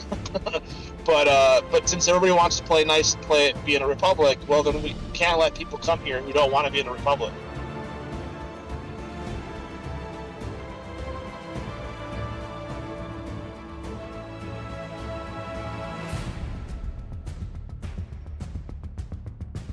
I think it's weird. It's like three people. People in the middle who want a republic, people on the one side who want a king, other side want a king, you know. They just don't say it, you know. King or queen.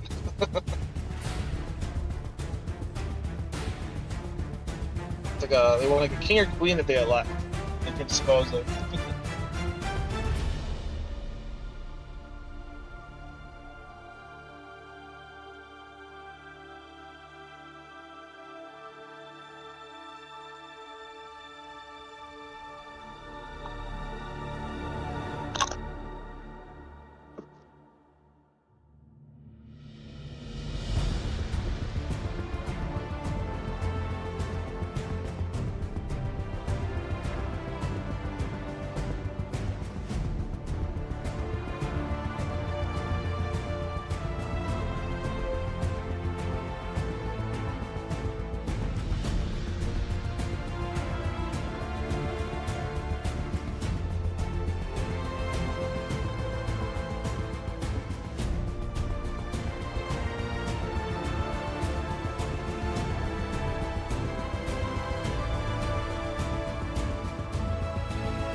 don't know if it was on purpose or not, but Casey's got the music on and you guys live. Makes it interesting. I just tuned in. I hear Tech We Love talking his politics, and you have this super dramatic music in the background. It was like a movie trailer or something. He asked if we would prefer to have it on or off, and it's been a rather quiet day, and I didn't want to deprive people of some nice background music, so I encouraged him to leave it turned on. I think he turned it down some so that we could still talk over top of it. So there you are. Yeah, it's pretty loud. It's louder than normal than just background, but anyway, made for a dramatic. I can start singing behind it if you guys want. Casey mentioned earlier. I think he called preacher.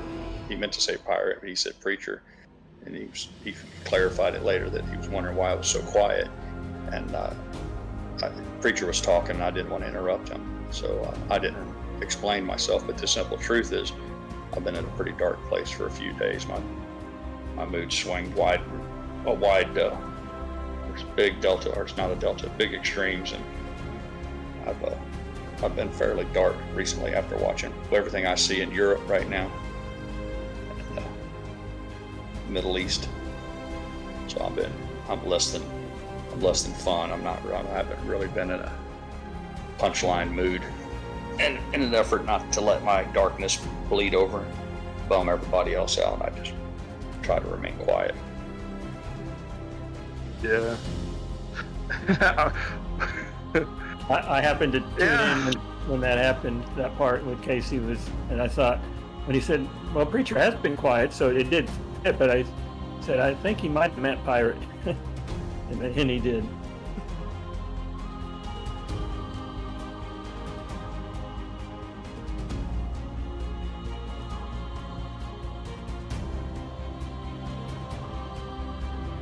Just to stir the pot a little bit more, I was watching a news conference. J.D. Vance was giving a little stump speech, but at the end he took questions from the media, and the more I hear this guy speak, the more I like him. He can think on his feet. I like what he has to say. Pretty sharp guy. So there you have it. Papa Mac likes J.D. Vance. No secret. He's a good person. You may not like his, maybe he may not line up with his idea of immigration control or abortion or gun rights. Any of those things, he may be not what you want, but he's a decent person, though. Everything about him just told me that if you'd be proud to have one of your sons or daughters live their life in the manner that he has. But we'll see. Time will tell. And to me, he presents himself as a leader, somebody I could definitely stand behind, and character and all that. But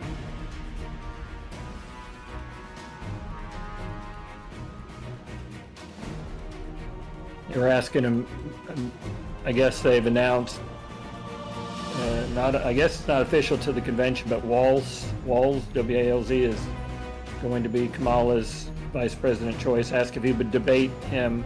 He's like, I'm going to wait till after their convention, make sure he really is the one, so they don't pull a bait and switch on me. But that will be an interesting debate to watch. I'm a little disappointed. Yeah, it's crazy what's going on in Ireland and England. And you're right, Turtle. It's incredible. And unfortunately, there's the weaponization of the whole term racism. Everybody wants to use racism as a get out of jail free card. We find ourselves sadly in a place where if there's any kind of debates or arguments about policies, one of the fastest ways someone can declare themselves the winner is by claiming that the other person is just about their race. And what I see happening over there, it's not about race. It has nothing to do with the race. It's a cultural thing. You can't take people who, in their culture, where they're from, have certain practices that are acceptable to them. Not just acceptable, but they're encouraged and they're taught this is the way you live. And when you shove giant groups of people like that into a new environment, it creates chaos. And you don't have to be a deep thinker to understand all of this, and that's what we're seeing play out. More importantly, though, when you have these people they're the new kids in town, and when they show up to a place like right now it's happening in Ireland, the UK, United Kingdom, what have you, as opposed to showing up and saying, we want to be part of what you got going here, we like your action, we like your lifestyle, we want to enjoy this too. What we're seeing is people are showing up and saying, we're here now and it's going to be our way. And none of that leads to a peaceful coexistence. It's going to lead into a culture clash. And these to some extent, these people have learned the power. Yeah, just a minute. These people have learned that there's a power to getting into some of these offices, whether it's the local mayor, the dog catcher, or your county board of whatever, water department. So they creep in, they go into a community, they're creeping into these positions of power, and then what you see is that the indigenous people, the people who normally inhabited that particular piece of land, they're having their wills thwarted, and it's going to end violently. I'm sorry, I didn't mean to hold you up there. Please continue, Tech. No, I agree, and there's other messages that are being pushed too, right? There's the push of global warming and overpopulated, so the native population has less kids and less marriage, and then you're bringing in all these young men who come from a different culture, who did things a different way, like you said, and you know what I mean? You have less of your own native men enforcing the law, and then even with all these crazy things that are going on, you still have people who want to keep the immigration the way it's been, even though it's leading to these problems. And yeah, it's insanity. In the modern world, one of the easiest paths to wealth, which I'm not saying money's everything, but most people spend a big part of their adult lives trying to earn a living or earn money or position themselves so that they can provide for their families at least their most basic needs. And without developing a skill set or becoming a part of your community that provides a valued service like a plumber or an auto technician or a dental hygienist, it's become common knowledge now that you can get elected to any number of bureaucratic positions, not just in America, but around the world. And it's a real fast path towards, at a bare minimum, a nice existence. I mean, they pay, all these jobs pay very well because they're just sucking out of the tax coffers. So what you have is a system now that rewards financially this quote unquote government service, and in many cases can lead to immense wealth. I mean, great generational wealth. You don't take my word for it. Just look into what these politicians are worth before they spend their time in office and afterwards, and it paints a real clear picture for you. So you have having that as a backdrop now. Consider this: that's a huge reward for just winning the election. So I would argue that it'd be real easy for a person to act in their own country's, to act against the best interest of their own country, if it means they'll get elected. And what I'm going with this is like buying votes. You can have unchecked immigration into your country as long as you vote for me, because they don't really care what happens to the middle of the country. They just want to make sure that they remain in that top of that pyramid, that power structure, because that's what leads to multiple vacation homes, private jets, cars, private schools, and a private chef. So that's pretty much where you're at. Yep. And plus the population a lot of these populations didn't care enough to prevent political elections at the lower levels there are a lot of new citizens, right? But a lot of our offices don't require citizenship. And I think every office should have citizenship. Why should you be part of the government if you're not a citizen? I think you guys are just bitter. I've had a whole paradigm shift on this.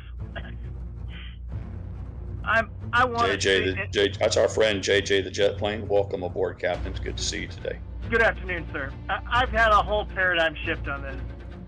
and I know I'm going to get some pushback. Oh, this ought to be good. Until you hit rock bottom, nothing's going to change. So I'm a little disappointed in my girl, Kamala. Why doesn't she have a female running mate? Just, why does she have to have a guy? But I want Kamala to win, so she goes to the Middle East negotiating in a hijab. That's what I want to see. Nice. I want to see her in all black, just her eyes showing, sitting somewhere on a table being told what to do. We've got to hit rock bottom. Let's just face it. We need to hit rock bottom. Well, there are some places in Europe right now that are just doing that very thing. Oh yeah. You don't have to scour the internet, looking for the odd video. They're just the examples are. There's a multitude of examples out there of what's going on right now, and the theme is usually the same. There's heinous crimes being committed against either children or women, the most vulnerable of our society, and they're done in broad daylight. There's no ambiguity. None is questioning whether these activities are taking place. What's happening though is the people who are the victims of these crimes, they're screaming out that it shouldn't have been, and someone has failed, and rightfully so. They have every right to say this isn't fair. We don't live in a culture where we do these things to our children and to women. So who has let these new people who are in here who are doing these things? Who's responsible for this? And again, it gets ticklish because again, it's all immigrants aren't bad. Only an ignorant person would even posit such a theory. But the general idea is that they don't all have to be bad. If you let 1,000 people in, and only 10% of them are batshit crazy and are not willing to change, i.e., they think it's okay to shit on a sidewalk or to rape young children, whatever, then you have an undue apparel in your community that didn't exist prior to the open policies, the open border policies. So these people they've had enough, and they've screamed out over and over again for help from their local officials. They want their elected leaders, whichever country you're talking about, to right this wrong, to take steps to fix it, and instead of lending down a sympathetic ear, in many cases they're being painted now as the extremist. So then that sets up a real powder keg. That's a real dangerous situation there, because then you get into the violent riots, the burning, and then ultimately it can lead to, some people said civil war, but it's not a civil war. They're not fighting each other. It's people who live in a country fighting against what they see as invaders. I'm not saying that's my particular position on it. I'm just saying what I've read is they see them as invaders, and you can argue whether they're asylum seekers or invaders, but in their mind they're being invaded, and they're not getting any help from their government, and so then you end up with what you see on the news right now. So if you couple that with the threats that Iran is getting ready to take a big military action against Israel, and you've still got the ongoing concerns in Ukraine, it's the kind of thing that could easily let these brush fires. We have a few brush fires right now: Israel, Hamas, Ukraine, and Russia, and you got these brush fires. But with the rest of this stuff, with this immigration and the violence and all that in the inner cities, it could quickly turn into a global thing, and nobody wants that. Welcome back, Casey. It's good to see you come back. Good afternoon, everybody.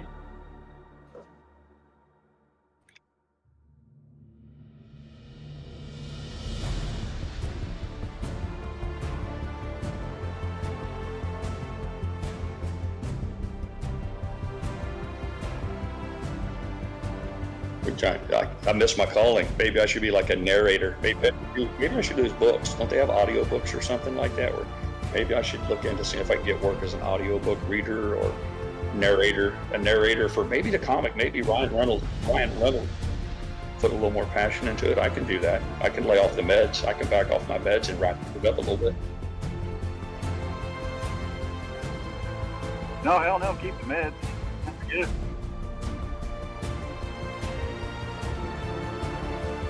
Yeah, exactly.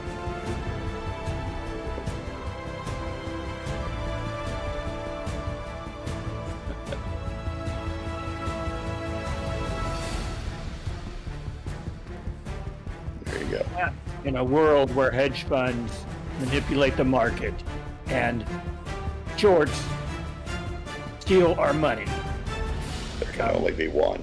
comes Yeah. KC's stream to the rest. Man, I'm at the landfill for 4 minutes outside, and what do I walk into? My God. I want to continue my thought. I want to see LA under Sharia law. Pyro, on what you're saying too is I didn't know that, right? Asylum seekers are one thing, but we used to let them apply for asylum in different areas in their countries, you know, and now we're like letting them out into our country before they even get asylum status. Well, we made a bad precedent where we let Nadia Comaneci and all those gymnasts, you know, just jump on over.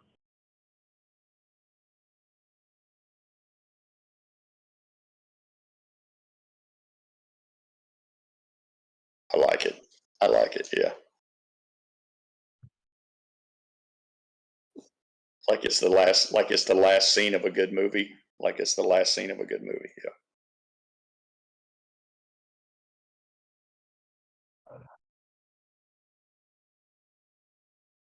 Yes. Yes. Minnesota, become an actor day. Yeah.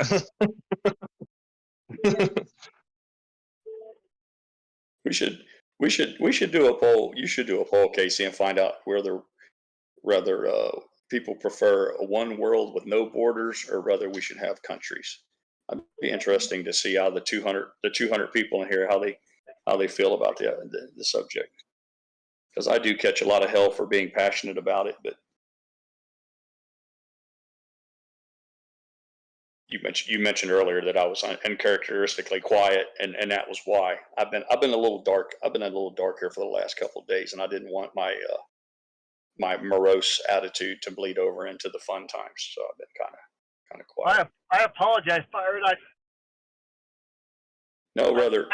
I said whether or not people prefer a country, a one world, no borders. We're all just one big world, or whether we should keep individual countries and have sovereign countries, because that's really what it's about. If you don't have a border, if you don't have borders, you don't have a country. You just have people moving back and forth, and if everybody gets to vote and everybody gets to draw Social Security and everybody's kids get to go to the local school, all you have to do is be here, literally be standing in my community, then you don't have a country any longer. And I'm just curious if anybody can make a case that the world would be better for that. Maybe I might be the outlier here. Maybe I need to revisit, my attitude towards this whole thing about having a sovereign nation and an independent country. Maybe I'm the one who needs to see the light. That is kind of the definition of sovereignty, is that you have a border. Right. Well, I feel like I contributed to this, Pirate. I apologize. No, like I said, I'm trying. I'm doing my best not to be doom and gloom, dark guy. I want to be fun pirate. I want to be titty joke pirate, and I'm gonna work. Is it because I called you the teacher's pet? Is that why? Yeah, I'm still wounded by that. I'm still wounded by that as well. Hey, Pirate, did you see the quote? The quote, right? Right, kick ass, man. Well, don't want to sound like a dick or nothing, but on your chart it says you're effed up. And you talk like a cigarette and your shit's all regarded. What I do is just like, you know what I mean? Like, don't worry, Scroat. There are plenty of tards out there living really kick-ass lives. My first wife's regarded. She's a pilot now. Whoa, easy.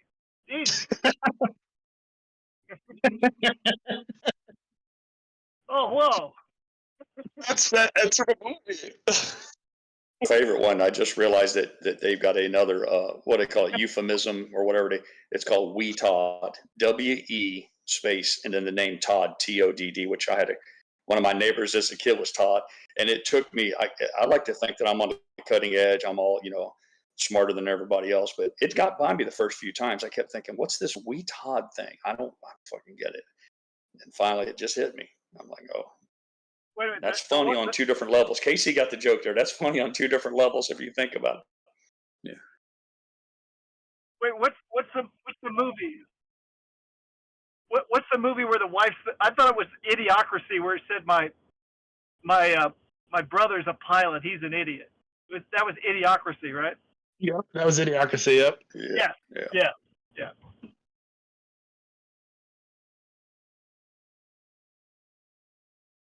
You do the numbers. I'll sit here and work on it. I'll see if I can work on a titty joke or something to you when you get back.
Hey, KC, are you muted? Are you muted on the stream? I guess so. I guess I am muted. I guess I'm muted on the stream. All right, I should be back up and running here. All right. 1.1 million shares haven't been returned so far for the day, putting the estimated short share interest, the free float, at 17.49%. Let's see here.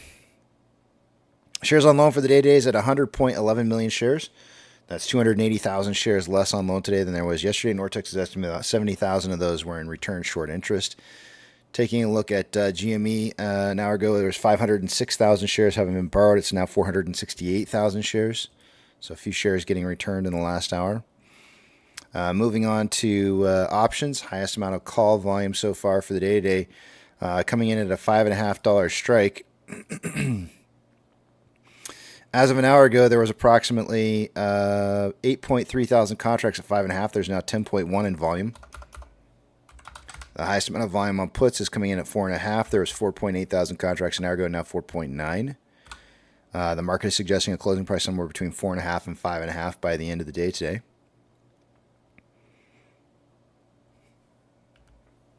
Orders by Fidelity customers, AMC and GME are the only two I'm looking for on this list. Neither on here.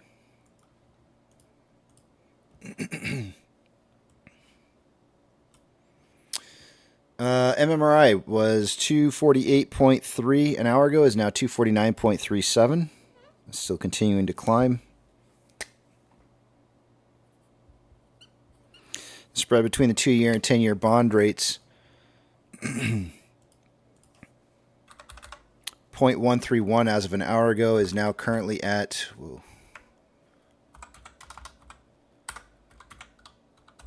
0.104. So it's come down.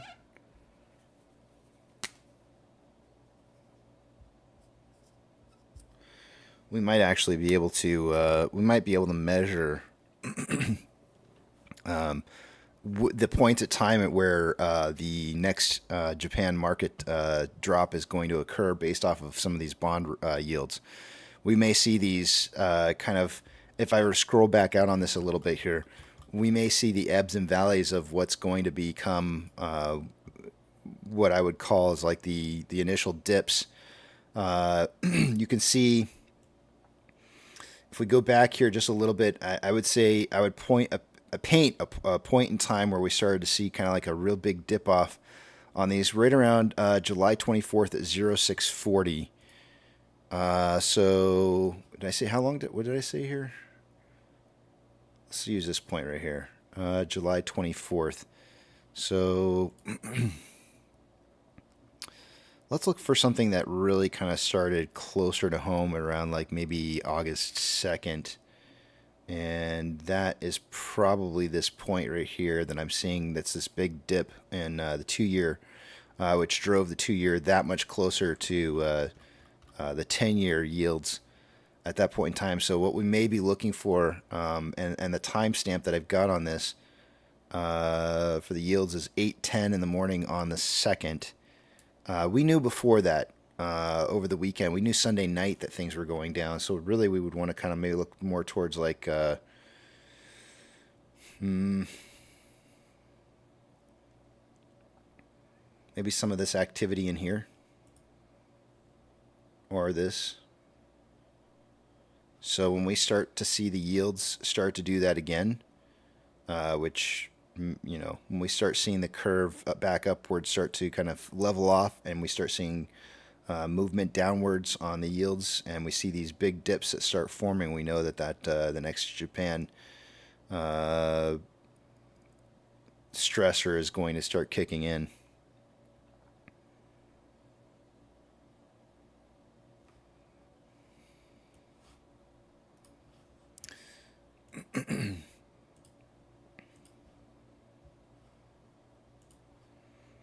NASDAQ is up 2.14, Dow Jones is up 1.46, and the SP 500 is up 2.02. We have 4,096 advancers to 1,503 decliners. The market is more advancing this hour than it was an hour ago.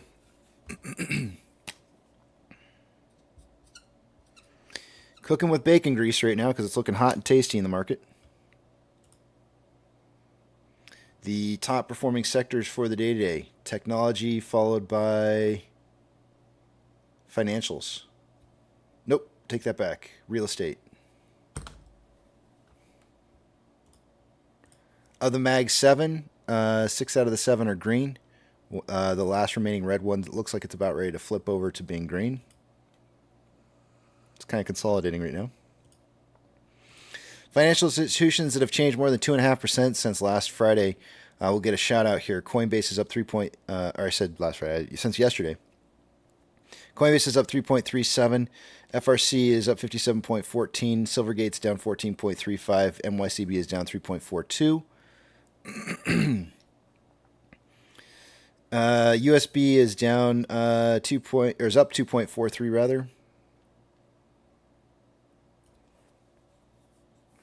JP Morgan's up 3.22, American Express up 2.84, Goldman Sachs up 2.83, and S&P Global up 2.67.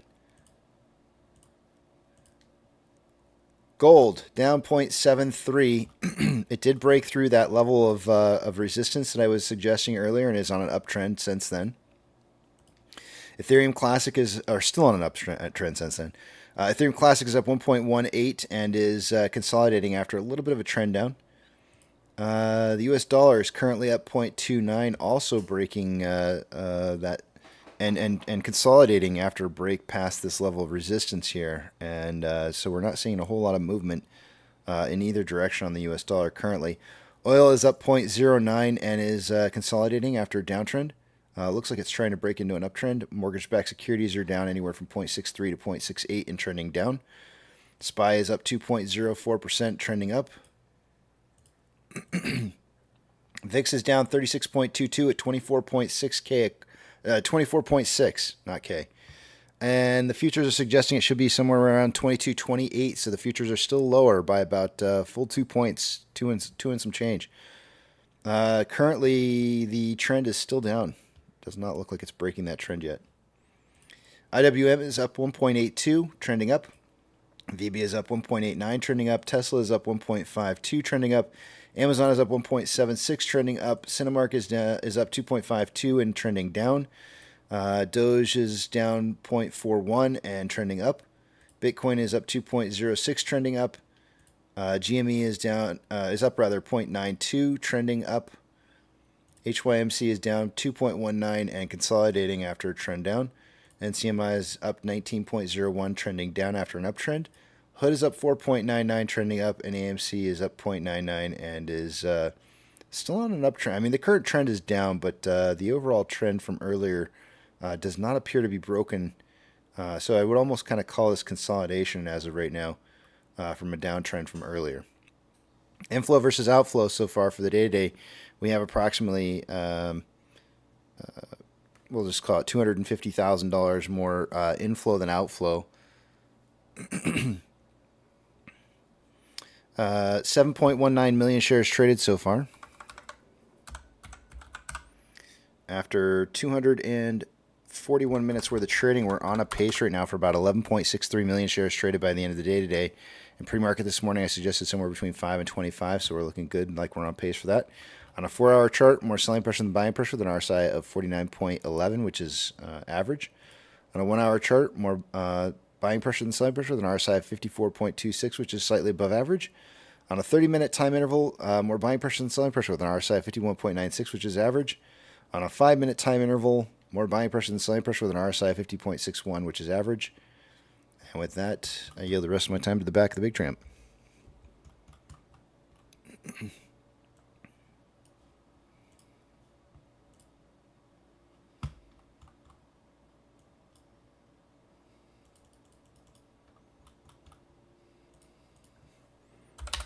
Hopefully I'm not still muted.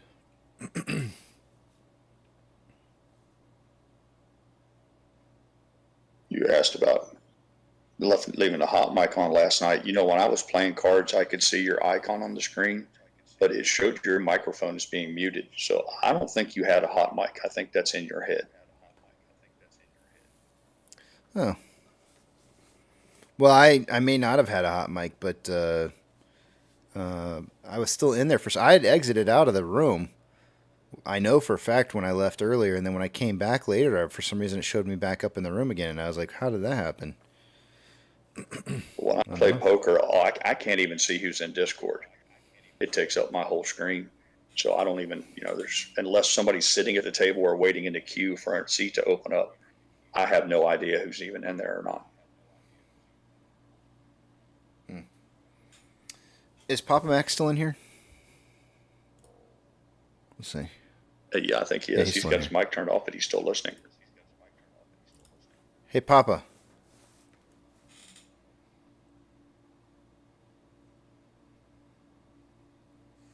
Oh, we caught him sneaking away. If he comes back. I do that sometimes. I try to sneak off to the bathroom and go get a little pastry or something. I get caught. He probably snuck away and got busted. Yeah. Which is okay. That's fine. We'll catch him later. I'm closing in on my level 1,000 on the poker game. So I'm at like 918. So I've been forcing myself to play poker. It's like my OCD demands it now. I didn't even want to play yesterday, but I have to play. I got to get at least 5 levels a day to stay on my target. But I just want to know what happens to that little number underneath my icon. Do they even have enough room to put level 1,000 under there? So wonder why I'm spending more than my usual time at the poker table. It's a result of that. Interesting. I don't even really pay it. That's a high level. It says it's shameful. I should be ashamed of myself to spend that much time at that poker table. Attendees, there's a distant ship smoke on the horizon. He's throwing out a little lyrics there. I think it started when you were talking, you were muted. He said, your lips move, but I can't hear what you're saying. And I immediately recognized those from the wonderful Pink Floyd song. He's continuing with those lyrics. Good stuff, attendees. Good stuff.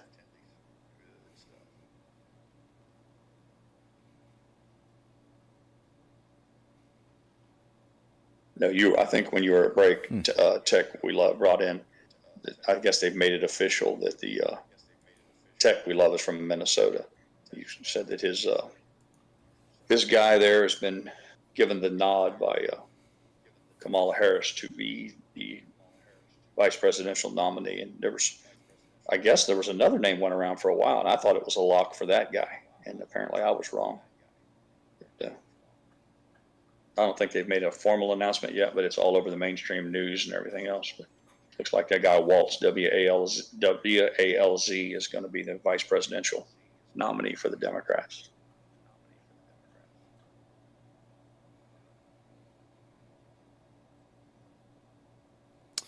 Here's an interesting. I stumbled upon an account here that I apparently I'm not following, but or neither are they following me. But they offered up a DFV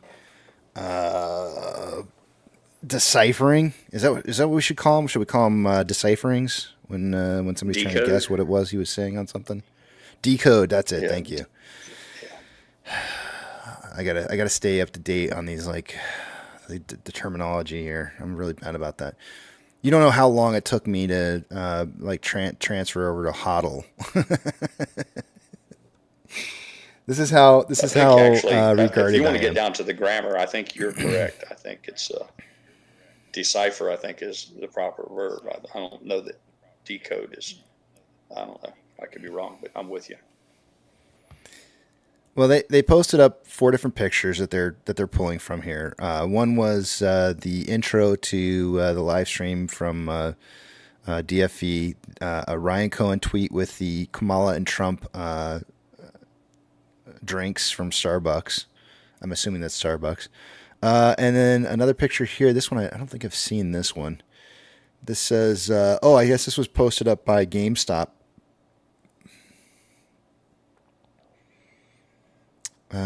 Only 57,000 calories. The Melee macchiato. So you're probably looking at this going like, what the hell does any of this mean? Hold on, I'm getting there. And then we saw this picture the other day when we talked about this. This was part of Roaring Kitty's beginning intro page here that there's so many different clues that are on there that some of this stuff is going on. But let's take a look at and see what all that was written here. They say a coffee espresso is the pregame for GME Melt Up. In the Roaring Kitty's June 7th live stream, he kicks off the stream by saying, quote, before I get started here, let's be fair. I feel, what is it, Ocean's 12? How many espressos have you had right now? 5. That's me right now, but you've got to make the switch, you got to do the little pregame gaming. You do the pregame in action, which in my case might be some coffee or espresso. Was Ryan Cohen's iced coffee post a signal that we are pre-gaming? It's very interesting that Kamala's drink appeared to be a single-shot espresso mocha with cookie crumbles and almond milk, and Trump's was a quad, meaning 4 shots of espresso. This means there were a total of 5 shots of espresso in that pick, just like Roaring Kitty or DFE had. And let's not forget the Ocean's 12 video meme post where they were pre-gaming in a sense. And of course, on Monday, August 5th, GameStop posted the Melee Macchiato, which has only 57,000 calories. So presumably, there were at least 5 shots of espresso in there too. It was a promo for the new Call of Duty game, specifically featuring zombie mode, which evokes the monster transition theme I've covered in previous posts. Also noteworthy was the cover photo of panicked Japanese people converging around the Roaring Kitty with Ryan. It's just not. I'm laughing, guys, because it's not PC, right? That's you're not supposed to say. It's accurate though. I mean, around the Roaring Kitty with Ryan Cohen in the back looking like Dr. Manhattan. And of course, Wall Street is located in Lower Manhattan. The Japanese stock market had the biggest crash since 1987 on Monday. The man in the meme was pointing to both this event as well as the green candle. Now we've had our 5 shots of espresso. What does RK do next? He breaks out the big old green bear. Green candle, green beer, or I said beer. Beer. I can't say beer. Beer. Why does it sound stupid when I say it? Why can't I say beer right? Beer. Green candle, green beer. Let's get this party started. If you saw my last post, the sunglasses, cool theme from the GameStop Pikachu post, definitely signifies I'm back. RK wearing some pretty cool shades in the live stream, if I do say so myself. Game on. Beer. Got zero. Got any beer? No, I got beer. It reminds me of Foster's.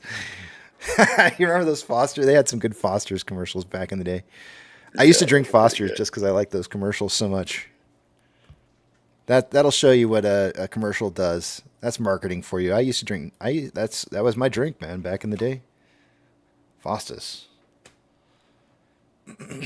Beer. Jimmy broke 21. 2097 currently. 22 is max pain for the week.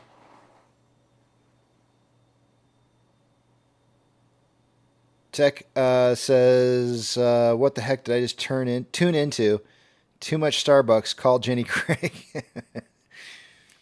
Yep. Foster's. Lager for beer. That sounded like Arnold. Chi-Town says, now I can't type it. You're welcome.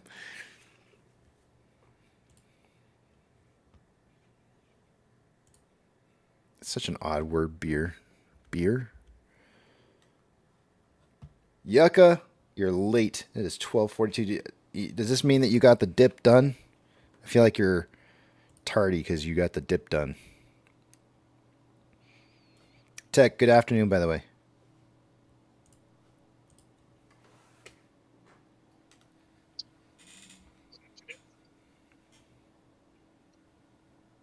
I did not catch what was just said there. Somebody said something that was very faint. Oh, sorry. Bad comp. Bad comp still? Okay. Bad comp still. Oh, okay.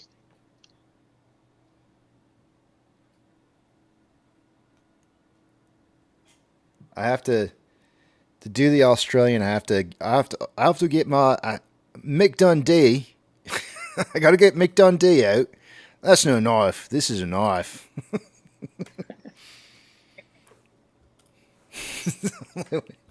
It's either him or Steve Irwin. One of the two. Oh, ain't she just a pretty little snake? She's venomous. She'll kill you. One bite. You're dead. I'm just going to pick her up by her mouth. That dude was so... I mean... I love Steve. I cried, man. I cried when Steve Irwin died. But he had it coming. I'm telling you, I love Steve Irwin with all my heart. I feel so bad for his family. I loved his family. I never wanted anything but the best. You poke the bear, you poke the bear. You know, and he was poking a bear. I never wanted anything but the best for him and his family ever. Yeah. Cats have 9 lives. That Steve Irwin had fucking, I don't know, 180 billion lives, but he used them all. And I'll tell you what, man, that's the way to live life, though. Like, you know, if you're gonna live life, you said it earlier yourself. No regrets. Like, go back and if you're gonna live through life, then you don't regret things. And I don't think he did. I don't think he ever once had a regret for anything that it is that he did. And man, what a great guy. I'm sad that we lost Steve Irwin. A little bit of me was lost when Steve Irwin went away. Kind of like with Robin Williams. You know, it's like they're iconic people that just kind of are a piece of you. And when you lose them, you lose that piece, and it's like, no, why you? And he was very authentic too. Nothing about him seemed put on or like it was orchestrated for a camera. You felt like what you saw with Steve Irwin it was what you got 24 hours a day, 7 days a week. It was exactly who he was. Is like that.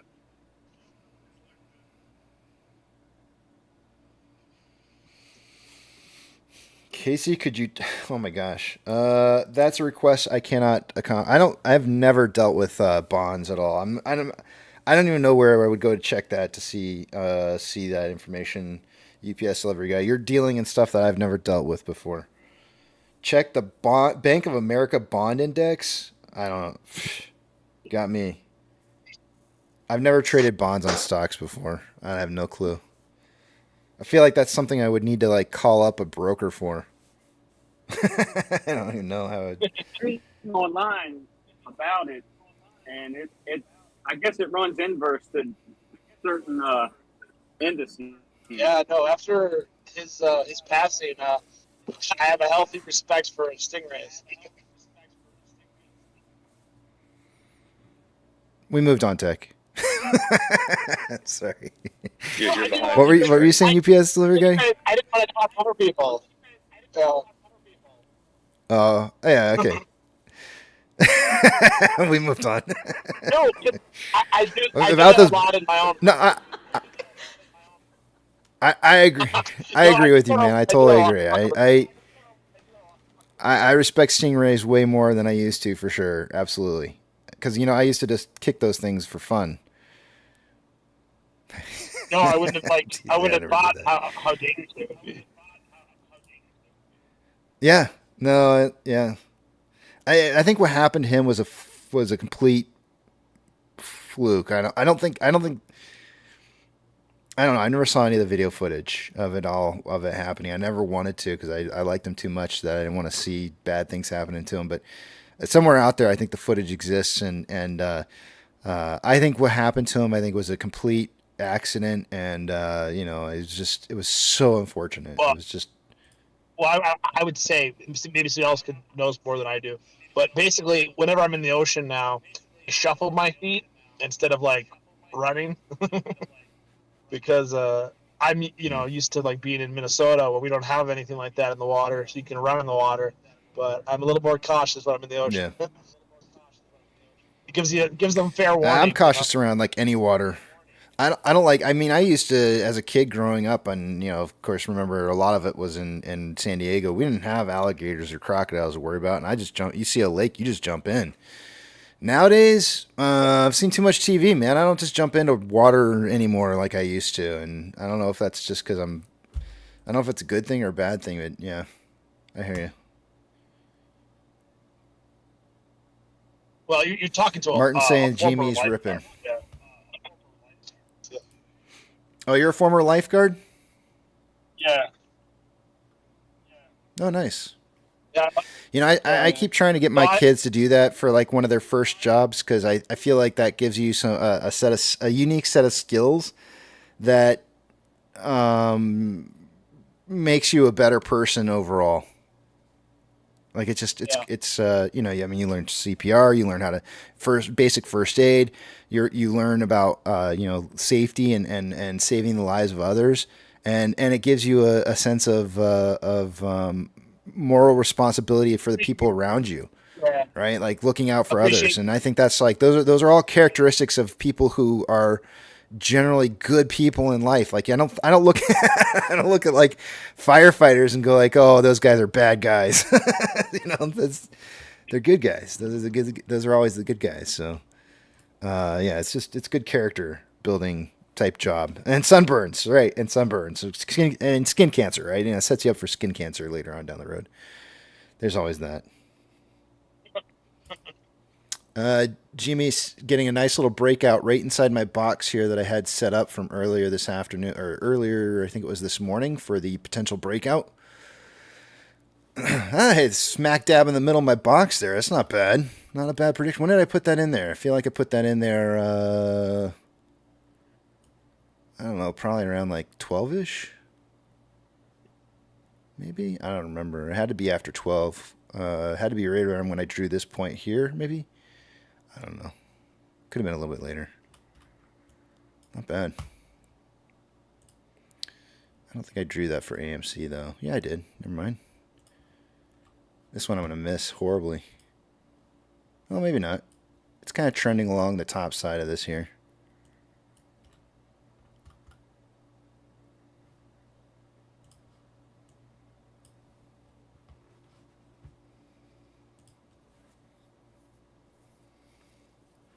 I want to throw out a comment real quick here, before we go back to UPS delivery guy.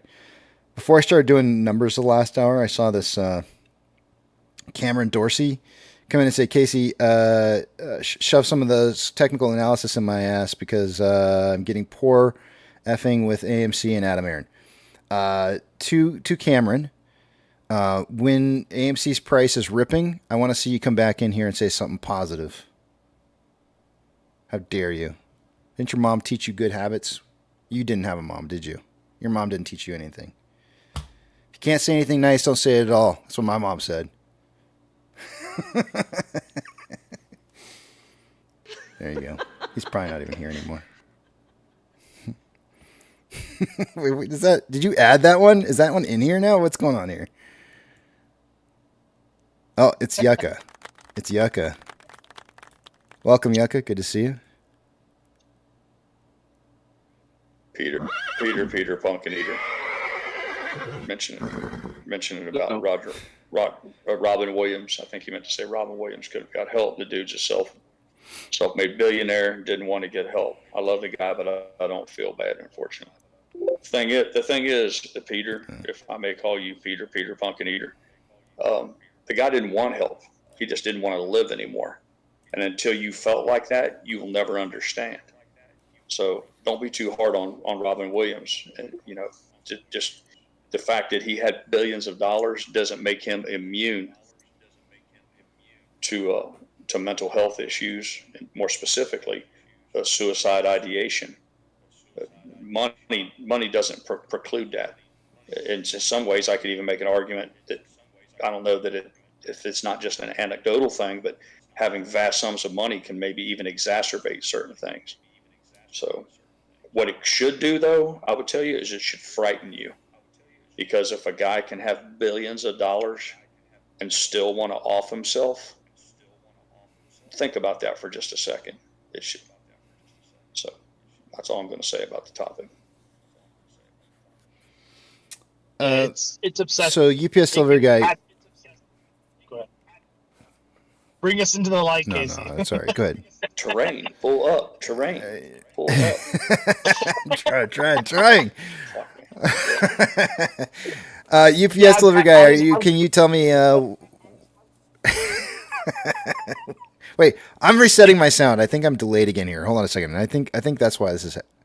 Yeah, I'm definitely delayed. All right, give me 1 second. I'll be right back. You might have the volume turned down too.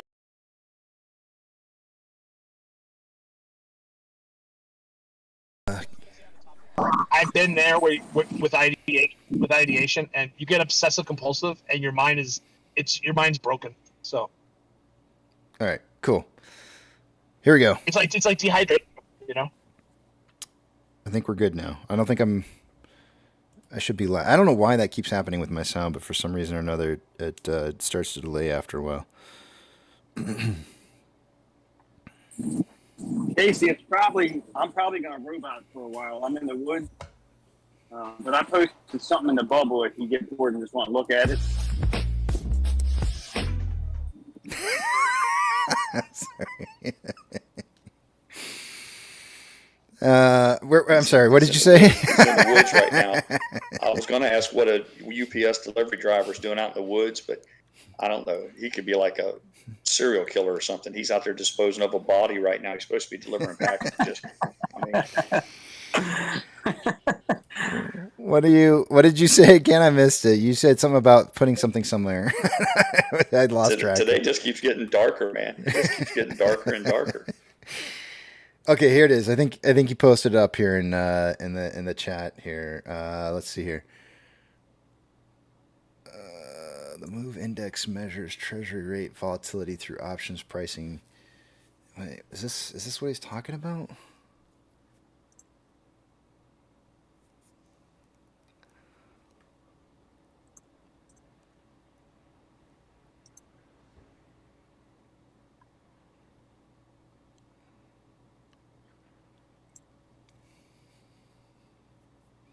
I don't think this is what he's talking about.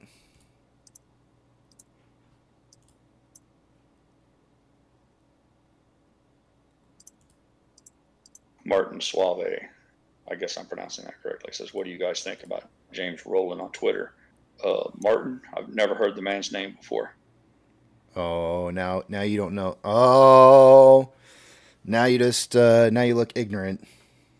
Did I step on it? Did I step on my own mess shit, my own mess kit? I'm No, just being honest. I'll tell you what. I'll step into it with you. I don't know who it is either, but you never act like that. Fucking clue who James Rowland is.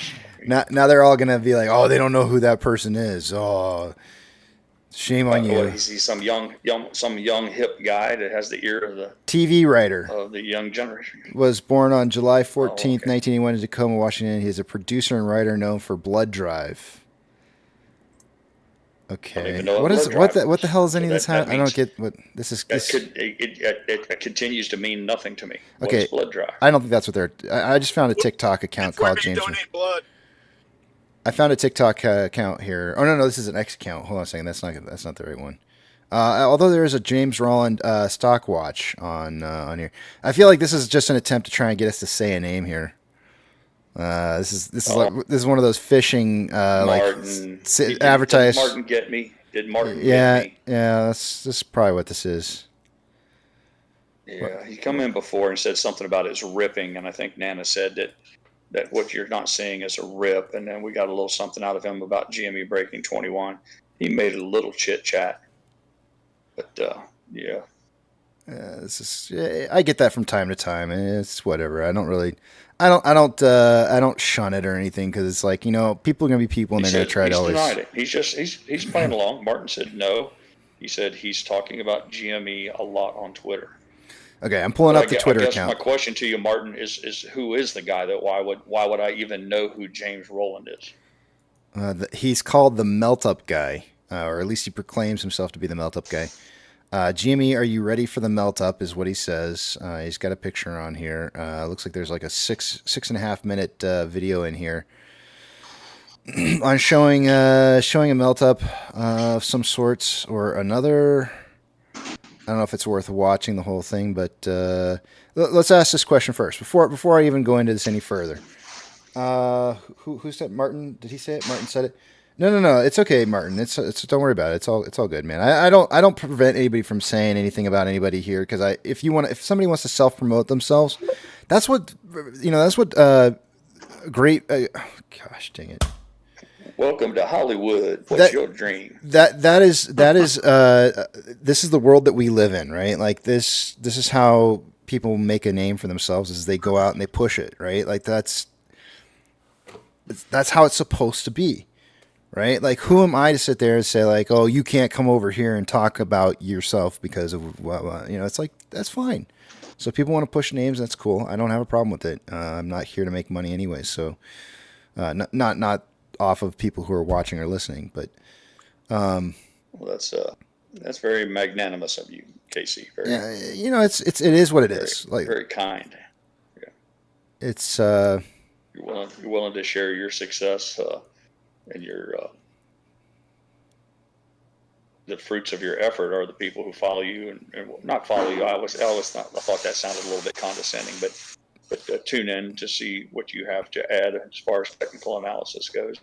And it's nice to see that you don't begrudge somebody else out there trying to get his hustle on for the internet. I just want to ask Martin, are you associated with that person in any kind of way whatsoever? Like, do you have any link or relationship to them or any kind of reason for wanting to push it, or is it just a genuine question? I don't mind. Trust me. If you say ordinarily, I'd say you're ridiculous for asking because nobody would ever admit that. But now that you've made clear that you don't mind and you're willing to try to help him, yeah.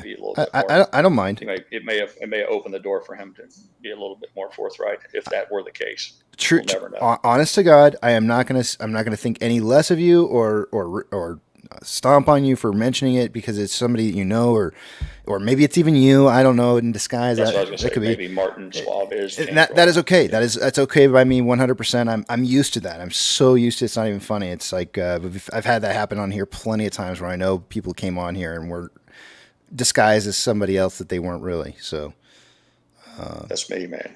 That's Pirate's role in all of this. I'm really.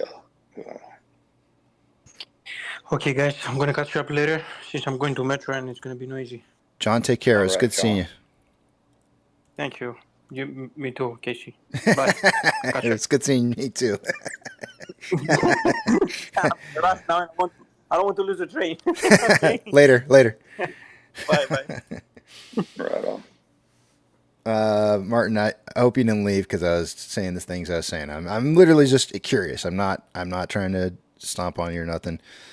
I'm looking to see here what he's saying. Okay, so he's already off on July 14th. Oh, no, he said July 14th. Let's go back to July 14th and see. Give me 1 second here. I just want to see. The very first thing I do is, if people put out predictions on price movements, I'm always very sketchy about that because I'm very. I don't know what the word is I want to use here. You know how I feel about price predictions and ceilings and floors and all that kind of stuff. I feel like it's kind of setting people up for failures. Apprehensive. A little bit apprehensive. Yeah. I expect May 3rd cycle will start on Monday. He wrote this on July 14th, which was the day after my birthday. Let's see here. So that was a Sunday that he wrote that on. And he said, I expect May 3rd cycle will start on Monday, hit 30 by Monday and 50 by Wednesday. Well, we know that didn't happen.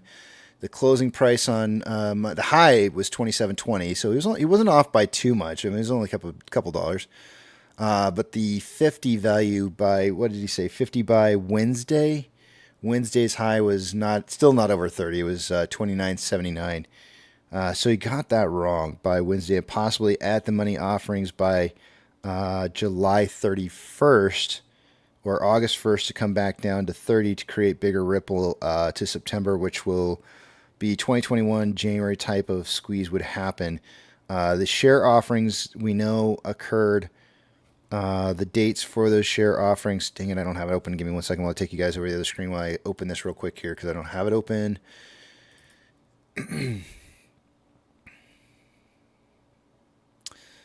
The share offering for GME was 6/7 through, I think, either the 10th or the 11th. I think they did the filing on the 11th, but I think it was through the 10th.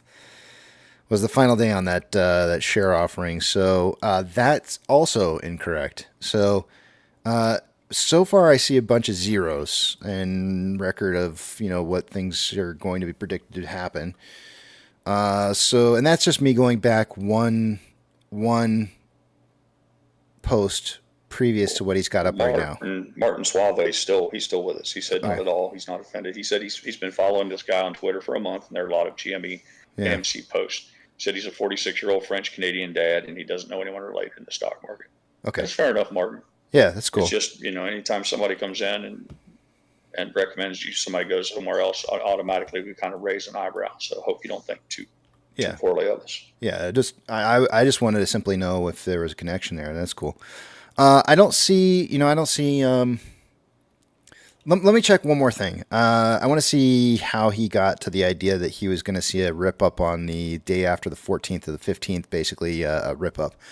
Let me check one thing. I've got to pull up a duplicate chart here because I think a lot of people. Oh, actually, I have it already pulled up. I just pulled it up. That's what I took you guys to the other screen for. Let's see here. So he was targeting the 15th as the day. All right. So here's going to be, this is how you're going to know whether or not he's making big mistakes on his predictions. So he was guesstimating the 15th of July, which is right here. We're going to count back 30 days from this, 35 days. So we know each week is 7 days. So 7, 14, go up.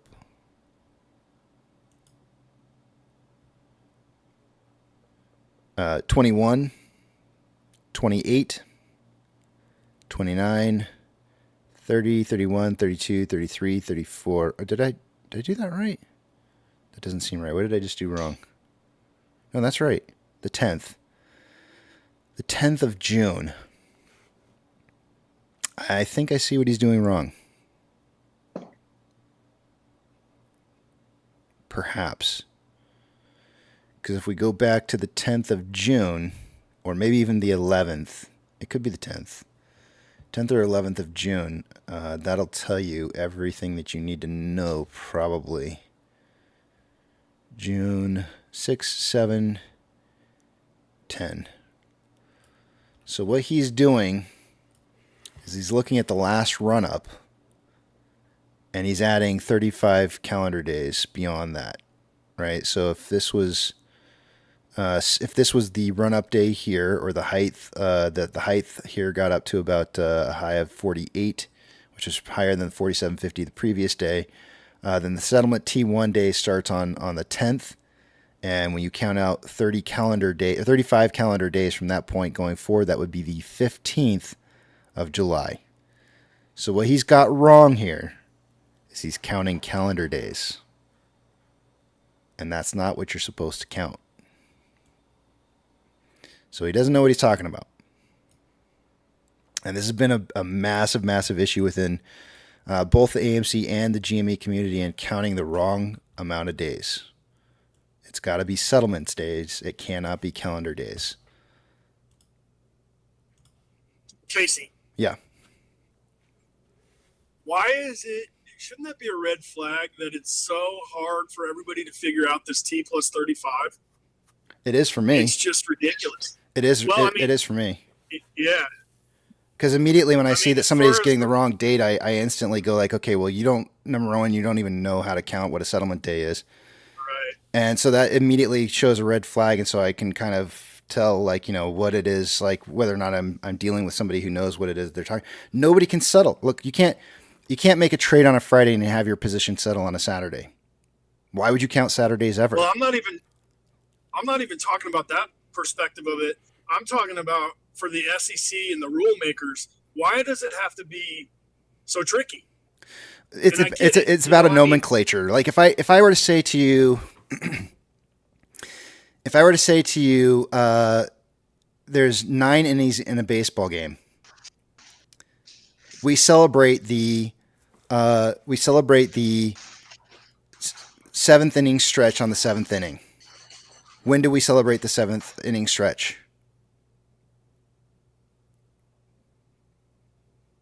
In between the innings.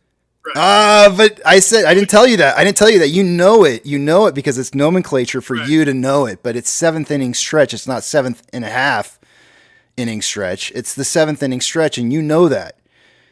But nobody else does. Like if you asked that, if I presented that to you and told you it was the 7th inning stretch, when would you assume? You could assume that it's at the beginning. You could assume that it's the end.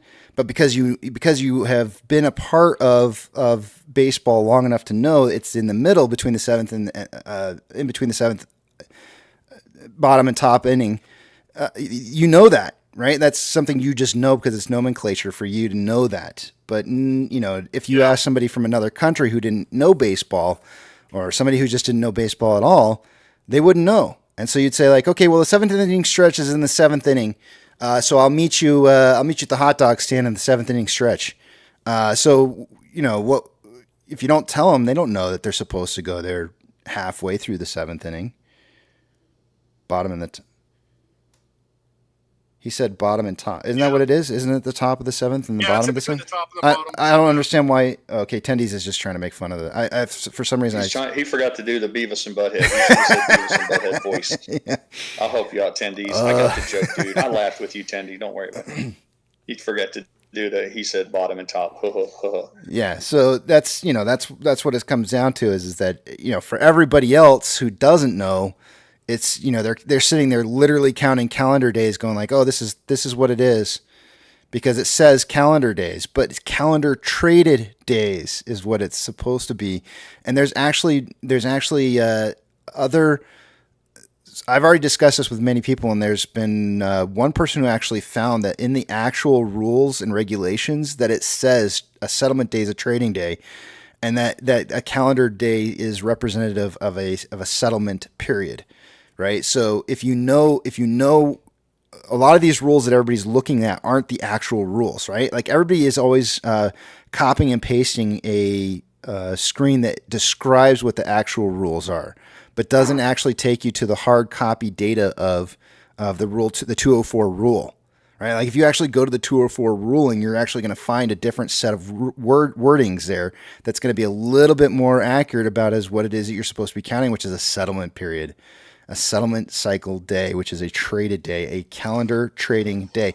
Nobody works on Saturdays and Sundays or holidays, so you can't count that as a calendar traded day, right? So it's just a nomenclature thing is all it is. You either know or you don't know.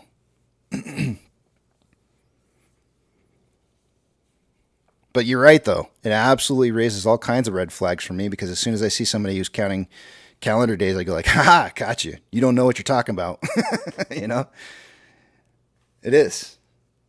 But and that's always a way to make friends. That's always a way to make friends. If I went and if I went to a broker and sat down with a broker, I guarantee you they could talk circles around me and know way more shit than I do, and make me feel stupid too, right? So over nomenclature things that I just don't know about the market. So it's not like I'm some kind of like, it's not something that it doesn't make me better for knowing that. It just means that I happen to know what a settlement period is. That's it.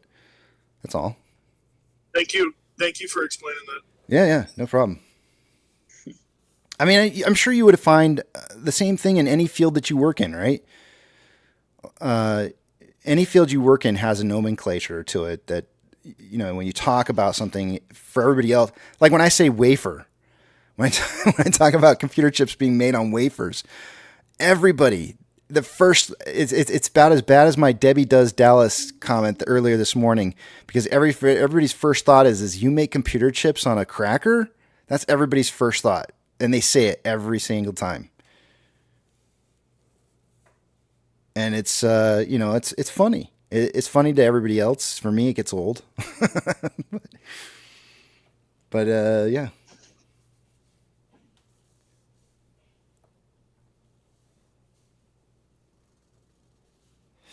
Here's a good one. July the 4th. We had a partial trading day on the 3rd. Is that a settlement day? Question. I actually don't know the answer to this. I don't know if the 3rd was counted as a settlement day or not. Now, the banks are open. Everything suggests that it's only a partial day for settlements, and settlements can occur on that day.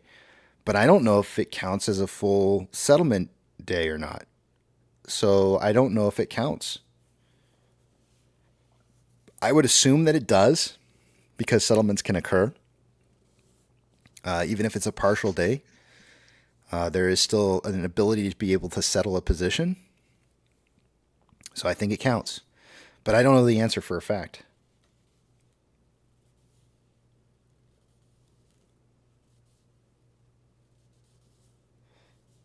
Please don't like your show.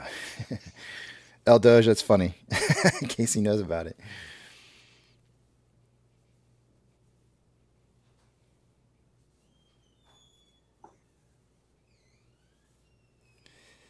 So when is the actual date so I can look forward to it?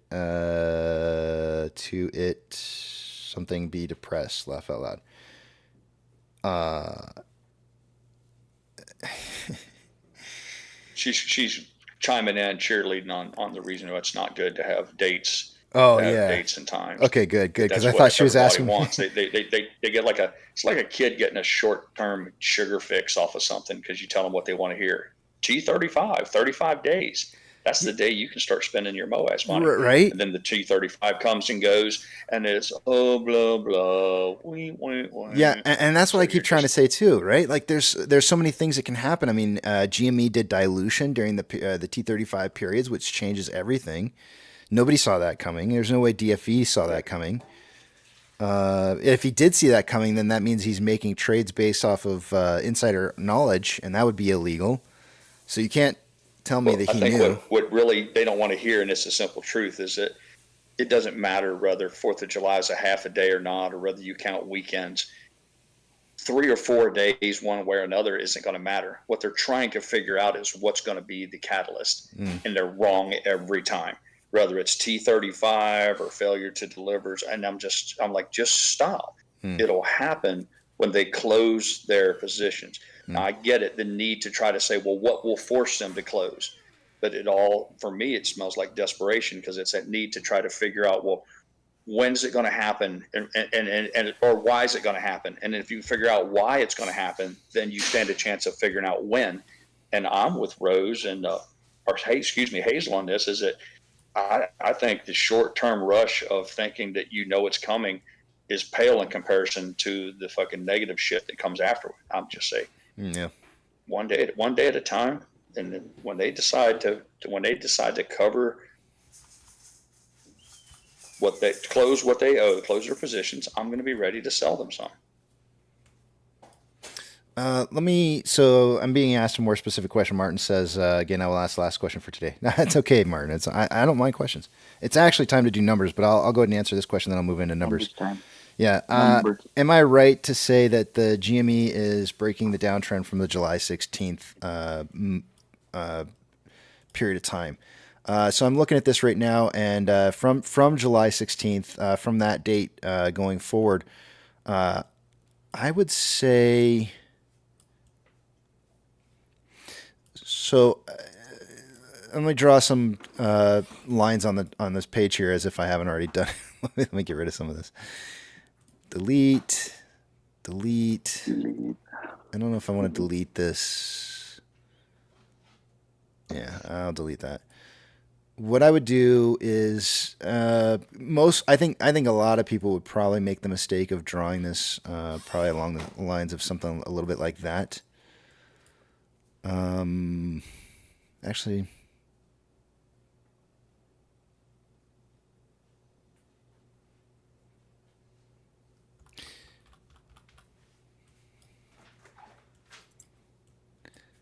let's go with it's about to. It's about to. I'm on a 4-hour time interval right now. From what I'm seeing right here, it looks to me like it's very, very close. We don't have a full candle above yet. But after today's price movement, it could certainly. Okay, so let's look at technical indicators, right? Let's not just look at let's not just use the pattern.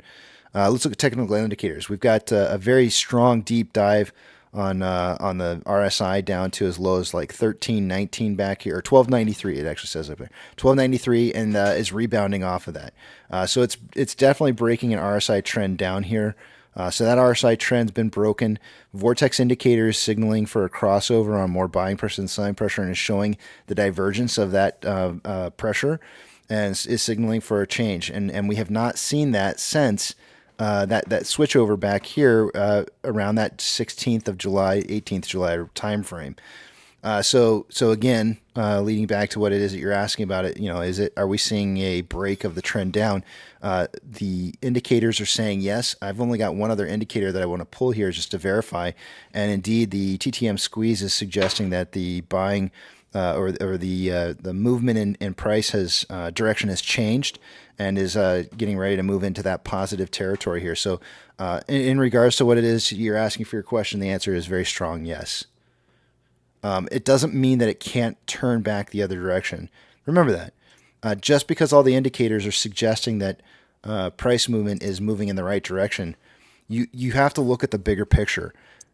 We know that we had a unique market event that just occurred, right? Something that has only happened 3 other times in history, and every time that's happened, it's always been a really bad outcome afterwards in the market. And if you know this going forward, and you know that there's going to be this 2 to 3 day period of time of a recovery stabilization, is it possible that you see a false break to the upside for a 2 to 3 day period and then a sudden reversal back down again? Absolutely.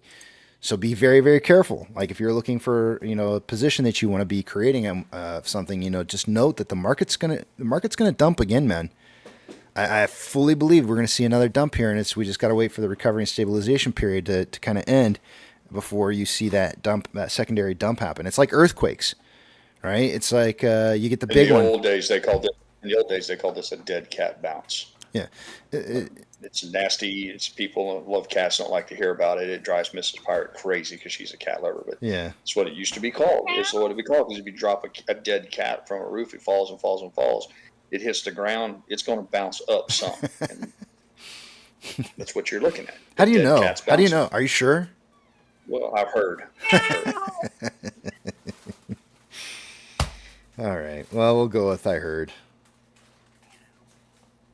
Yeah. So be careful. All right. It's always there's always pendulum swings. Always. Always. Always. All right. Numbers.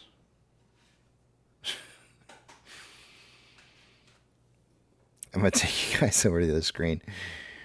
Chico, we love cats here. No, especially DFE.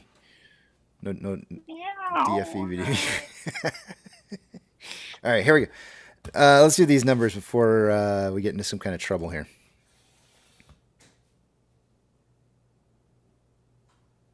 I'm taking you guys over to pussycats. Yeah, I bet you do.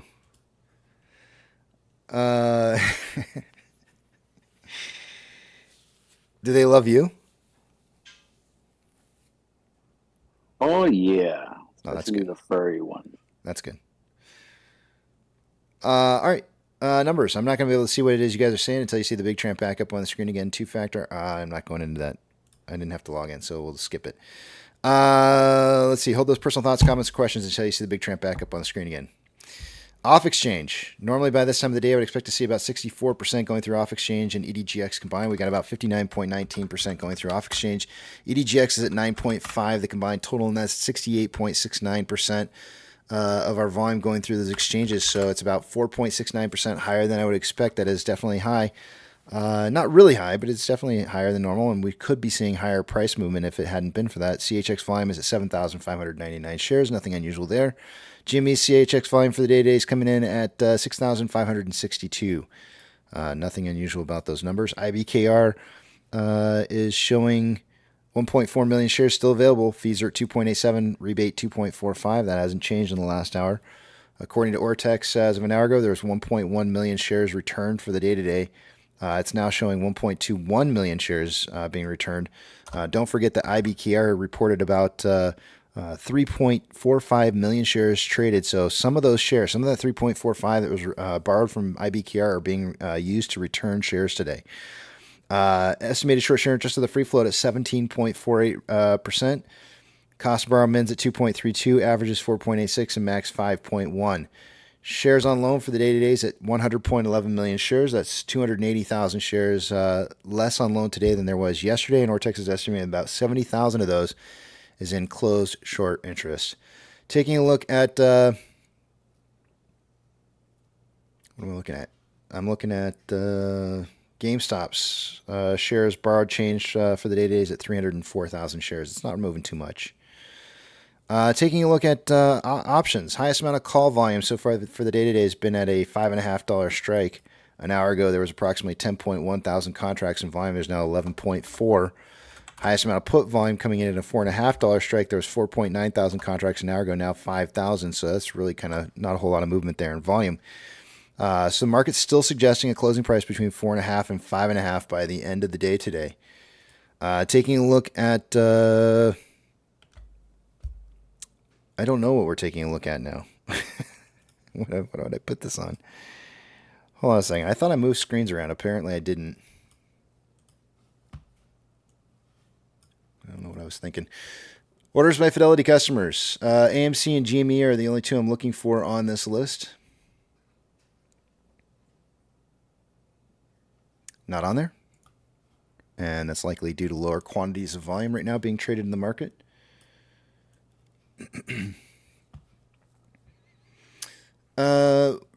We just started to see a little bit of a drop down in some of the bond yields. We had MMRI at 249.36 an hour ago, is now 249.02. So this number's starting to lower. The spread between the 2-year and 10-year bond rate, as of an hour ago, is 0.104, is now currently at 0.095. We are starting to see it tightening again here of the spread between the two and a normalization, heading back toward being normal.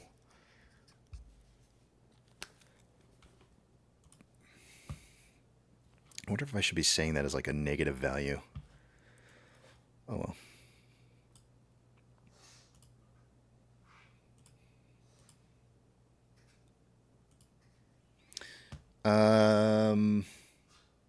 Sorry, I'm messing with screens here. All right, here we go. NASDAQ is up 2.43. Dow Jones is up 1.69. The S&P 500 is up 2.23. We have 4,359 advancers to 1,307 decliners. The market's more advancing this hour than it was an hour ago. And cooking with bacon grease because it's looking hot and tasty right now. Out of the 11 sectors, all 11 are green for the day today. The strongest moving sector is technology, followed by real estate as the second runner-up here. Of the Mag 7, all 7 are green. Banks, financial institutions that have changed more than 2.5% since yesterday's closing. We'll get a shout-out. Coinbase is up 3.86. FRC is up 57.14.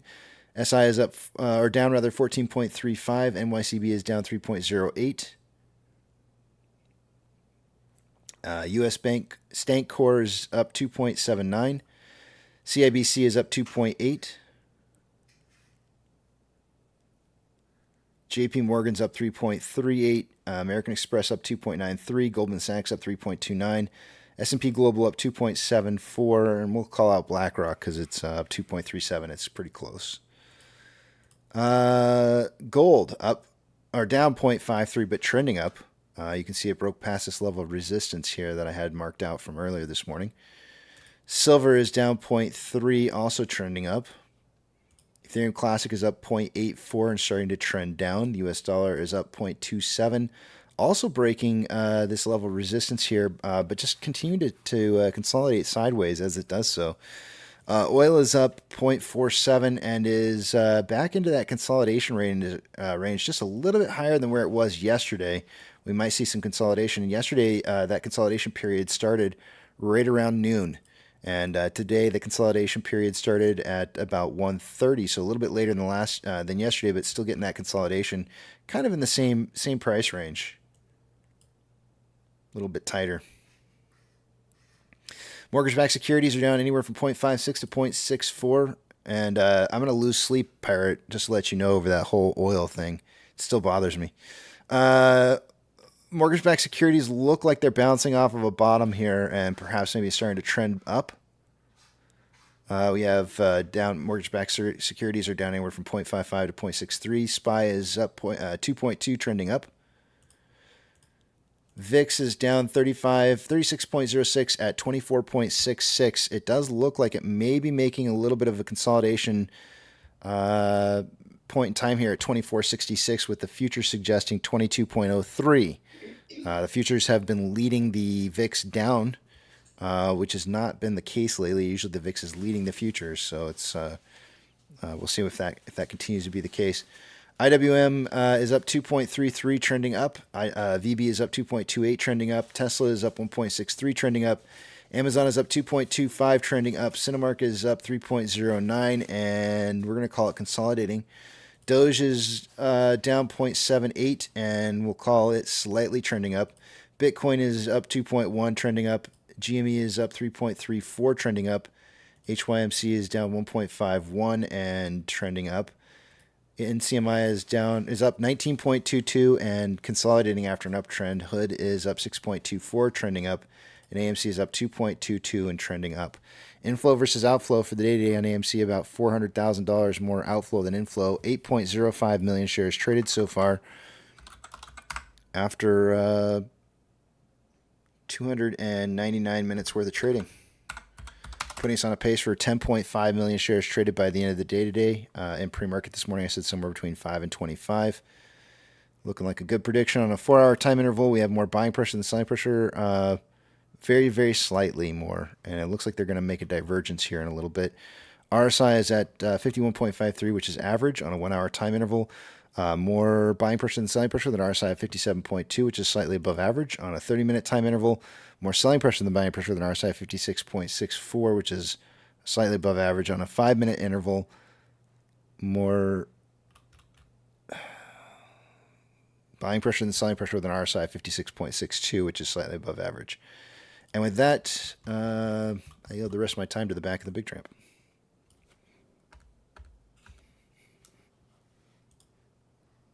You know, you made a big mistake here doing the numbers.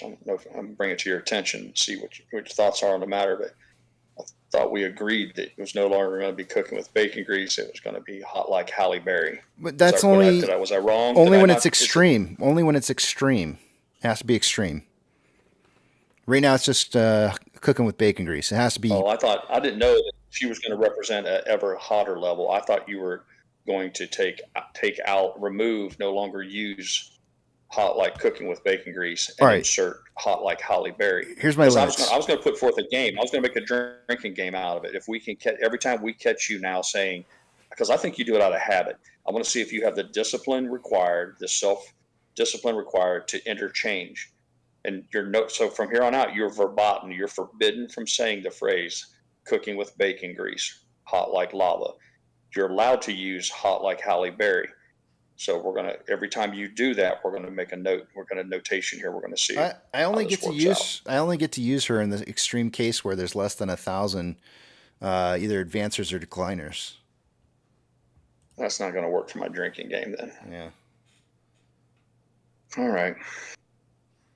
Because I mean that's pretty rare. I mean it's rare to see, you know, like Pro Jeweler's looking for a hybrid. He's like, can we rub bacon grease on Halle Berry? I like the way you're thinking there, Pro. We're cooking bacon grease on Halle Berry. Right. Oh boy. Yeah. That's when we get down to like less than 100 advancers in the marketplace. We'll call that. You might find this hard to believe, but I do pay attention to the numbers, and I appreciate the shout out regarding oil. If you have any thoughts on it, I'll be if you discover anything or if you have an epiphany, by all means, let me know because it's driving me crazy. I can't. I want to go back to the Halle Berry thing. I want to go back to Halle Berry real quick here. I would be absolutely mortified. I would, because I don't know if you know this or not, but actually Halle Berry was on the interwebs long before it was popular to be on the interwebs. So she's actually. She's a little nerd. She's a little sophisticated, and I think that's actually really kind of sexy. But I would hate for it to come back to Halle Berry at some point or another to find out that we are cooking with bacon grease with her involved. And I think you know. Oh, I think she'd be flattered. I think she. Well, I think she would be preferred that we were eating the bacon grease off of her than cooking it on her. But I mean, you understand. I don't know if she would be flattered. She'd probably be disgusted. Yeah. I don't know. I'll tell you what, though. She's not my particular cup of tea. I'm more of a Salma Hayek girl, but I can see why. She eats a mean chicken wing. Let me tell you, I've never seen anybody tear into those hot wings. Were nothing for her, and that was the most. I didn't think you could eat hot wings and call it sexy. She did it. She found a way. Yeah. She was a real trooper, man. Right down to the bone. I think it was every single one of them. It was crazy.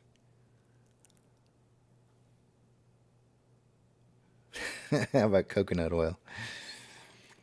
I don't know, man. We'd have to ask her what her favorite thing to cook with is.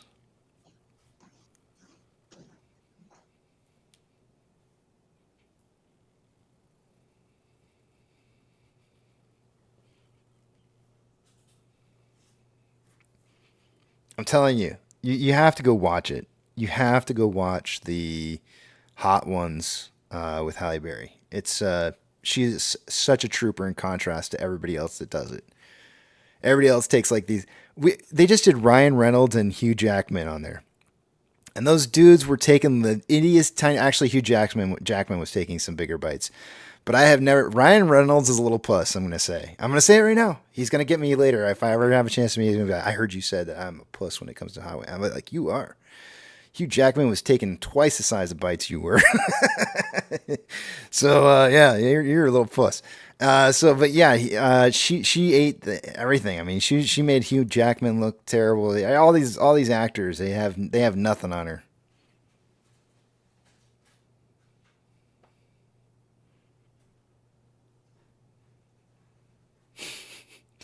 I think like Ryan Reynolds at one point when they got to one of them, like it looked like all he did. He didn't even look like he took a bite. It looked like he wrapped his lips around it. He didn't even pull anything off of it. He just kind of it was like he was searing his lips just for the heat.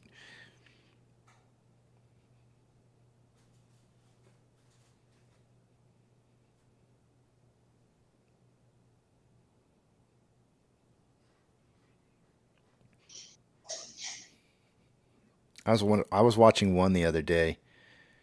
Oh, I want to say it was a comedian that my wife likes, and I can't think of her name off the top of my head. But she starts cussing out the interview guy. I don't remember what his name is, but she starts cussing him out. And she has like milk and beer, and she's doing milk and beer to try and, like calm the lips. And she pours the milk into the beer and starts drinking it. I've never seen somebody do that. I was like, oh, I saw that one. I forget her name. That's that. She's a crazy good actor or comedian from Saturday Night Live. Yeah. That I can't think of her name. She's not a particularly attractive woman, but she's really made her mark on Hollywood by being incredibly funny. Maya Rudolph. Yeah, she's a hoot, man. Yeah. I was laughing so hard when I saw that. I was like, oh, she's gonna drink it too. I thought she was, she does Queen Bee. Yeah, she'll go the extra mile to make it funny. It's like mixing the beer and milk was funny enough for me, but then she went over the top, and it was like, yeah, I like that. That's good, solid humor right there. Yeah, you put somebody like with her personality and Tina Fey together, which I think Tina Fey is just a genius. You put those two together, and you're going to get funny out of it. There's no way those people can stay in close proximity, and it's just. I got it. That magic's going to happen. I got it.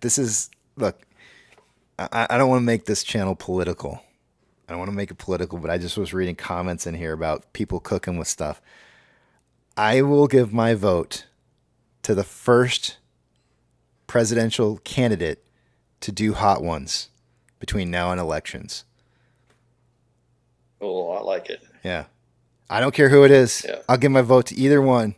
Whoever does it first, we'll get the vote. Well, Indian people already eat spicy food, so let's bring it on. Let's bring it on then. Well, my guy likes McDonald's and all that stuff. She ain't afraid of putting stuff in her mouth. They tried to make that a bad thing about Trump, but I'm like, every person in America eats this garbage, and he loves it. And that's somehow or another supposed to be a deduct. I mean, come on, man. I want to see that. I want to see. Actually, it would be really funny to see them both on there at the same time. I would. In fact, I would say we should do a presidential debate with hot ones going at the same time. How do they handle pressure? Right. That's what this is about. Let's get them on stage. Let's get them some hot ones wings. Get them biting into those suckers and start asking questions. Let's find out how they really deal with pressure.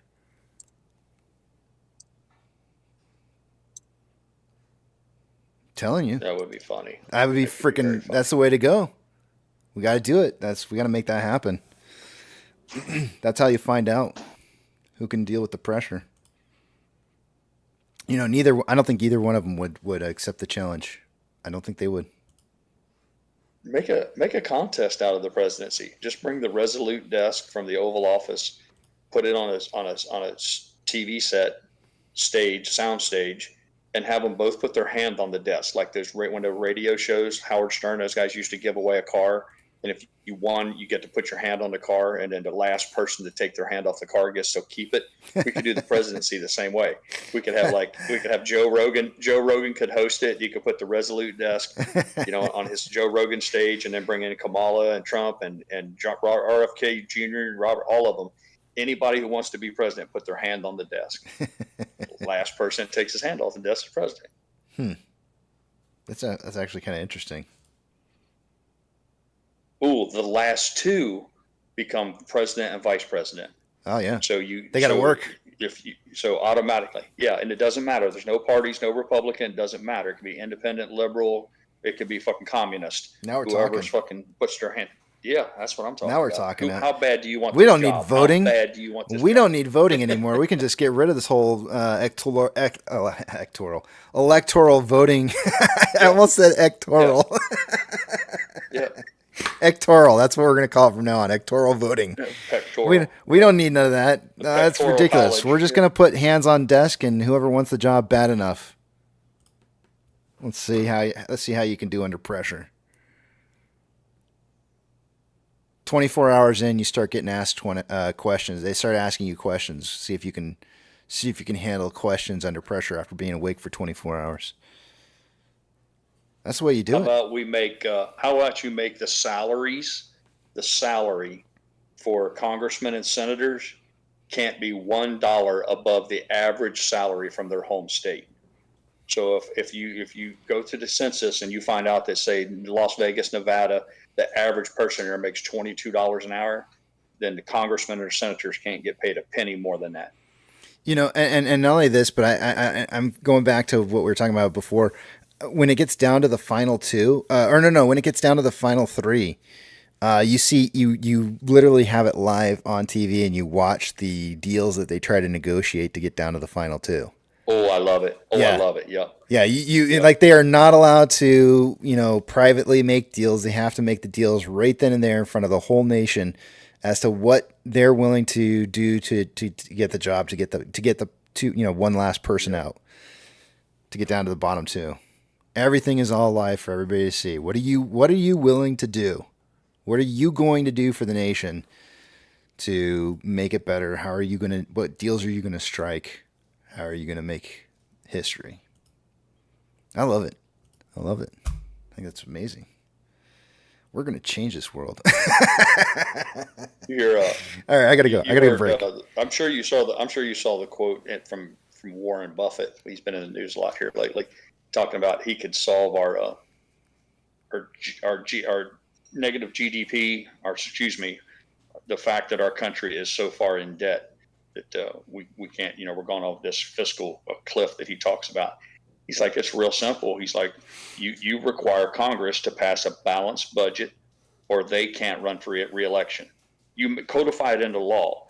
If you don't pass a balanced budget, by law, you're precluded from seeking re-election. They pass a balanced budget every fucking year. Soon as you told them you pass a balanced budget or you're out of a job, you finish out this term, but you're not coming back here. And it shows you the genius that is Warren Buffett, but they'll never do it. It's your job to pass a budget, not a continuing resolution, not to kick the can down the road, not pork belly spending. You go in that room, all of you, you don't come out until you have a balanced budget. And if you don't, that's fine. But not a single one of you gets put on the ticket next time around. It's like the smoke for Cardinals. Like they lock them in the room, and they're either going to light off the smoke to let us know that they need another day. You don't come out. Yeah, or they balance the budget, and you don't come out until you burn that smoke, the right colored smoke to get out of that room. Otherwise, you're stuck. You don't go home on vacation. Yeah. You don't go home to your district. You stay in Washington D.C. Yeah. Until you come out with a balanced budget, or the term's up. We'll have you arrested and thrown in jail. Yeah, I get it done. Yeah, I like it. Like doing the Pope. Yeah, that's what I just said. Yeah, that's exactly what I said. Yeah. You must have just tuned in. That's what Casey said. Yeah, that's exactly what I was saying. I was like, they don't get to come out until they like the right color smoke that they've passed a budget, and if it's not passed, like if they don't have that, yeah, this is it. This is how you fix this stuff. Yeah, gotta be green colored smoke. That's right. That's right. Yep. Well, it's like Miss Pirate said, people's going to do what you let them get away with. And as long as we let our politicians from all across the spectrum, Democrats and Republicans alike, until we ask for more, we're not going to get more. Nope. Yeah, we're just going to get the same old crap we always get. We get the same old thing, or less, Yep. All right, I got to get a break. I'm not going to have a break much here. I got to go to the bathroom. Hazel's all like, sounds good, Pirate. Sure, it does. We're going to start.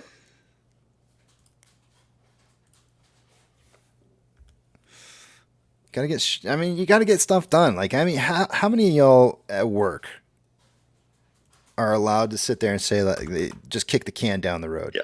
Keep kidding. Exactly. The answer is none. You're not. And I'm not asking, Casey, I'm not asking for them to be held to a higher standard, which is really what it should be. They should be like the best of the best, the most. I'm just asking for a minimum standard. Mm-hmm. The lower, and that's sad that you're saying, don't we have a right to expect just a minimum? Here's a list of 6 things you have to do before you can, cash these checks. So it just seems logical, but yeah, what do I know? Yep. All right, I'm out. I'll see you at when I get back from work. Later.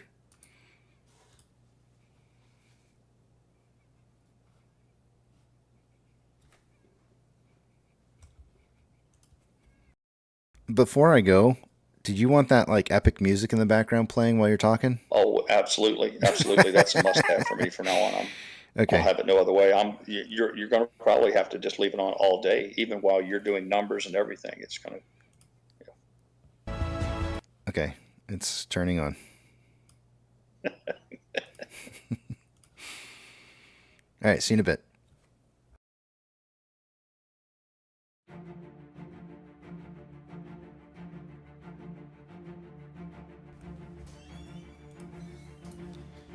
We should have had that playing while we were talking about all these ideas. That would have sold them. That would have sold everybody on these ideas. Oh my gosh, it's the way. Okay, now I'm out. We can get somebody to clip it and add it in later. Somebody edit it, Audio Tits, or one of these other guys in here that's, what do you call him? Funky Pizza, music production. Somebody in there can put what they call post-production, man. Post-production. Chi-Town Turtle says, Pirate, why would you burden us the burden of something we know is a burden? I get it, man.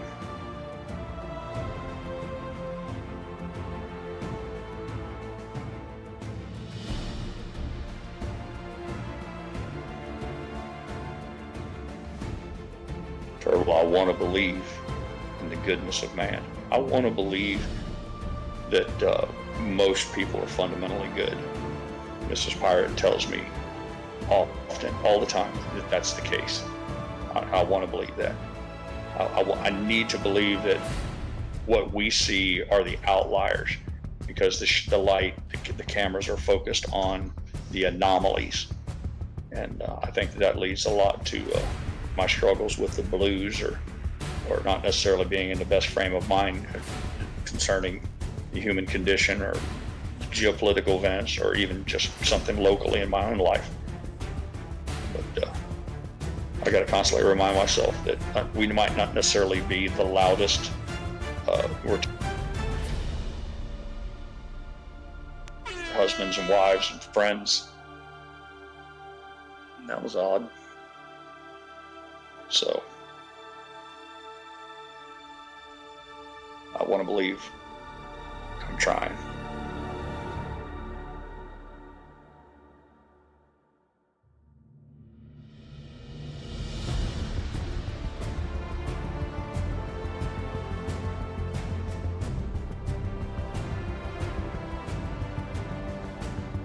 $5.10 for our beloved Amy. AMC up 3.03%. And also 21.47 for GameStop, putting them up a bit, right at 4% for you listeners only.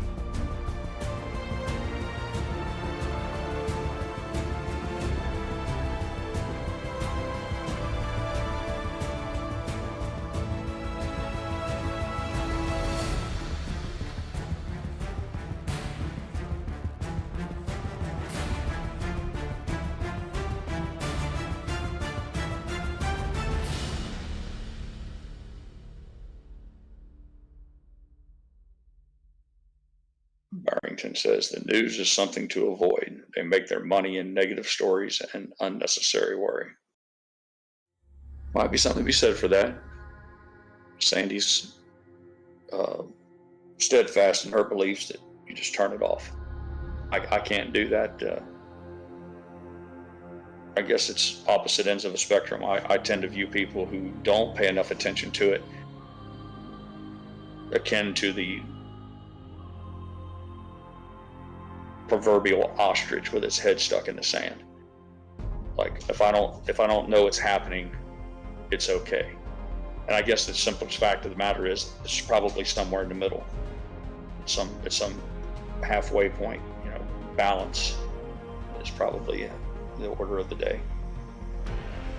Sure, there's something to the old adage, if it bleeds, it leads. Sure. That's why people slow down to look at a car crash. You know, they want to see it.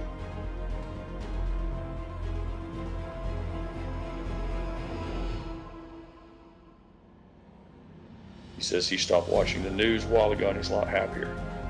Yeah, I struggle with that and I think about it often, but I have a need to try to be prepared, and I'm kind of old-fashioned in that I think that responsibility for my castle, my particular kingdom, I'm the final authority on all things, and so I need to stay well abreast of what's going on in the world, so that if I can help steer my family away from a calamity, that I'm well positioned to do that.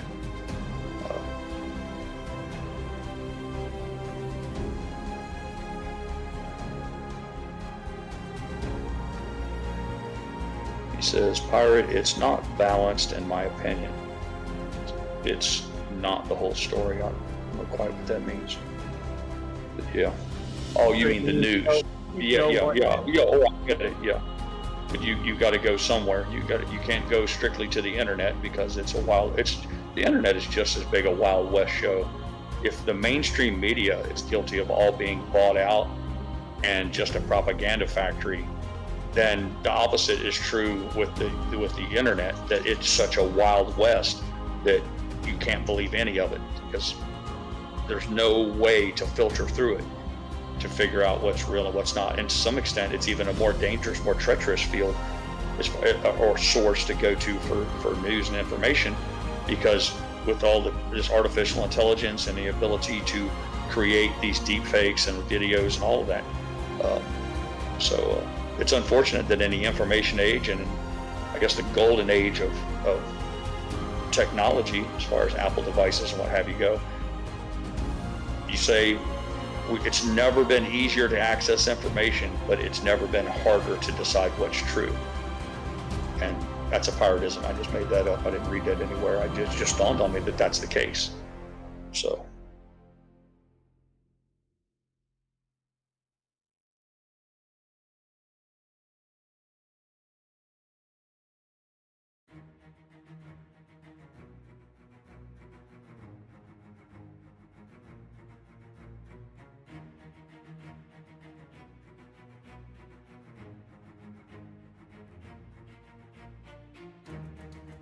You can watch 10 minutes of Fox News and then flip it over to MSNBC and watch 10 minutes, and they're covering the same event, and they are completely different slants, that's for sure. You wouldn't even think it was the same event based on if you didn't know any different.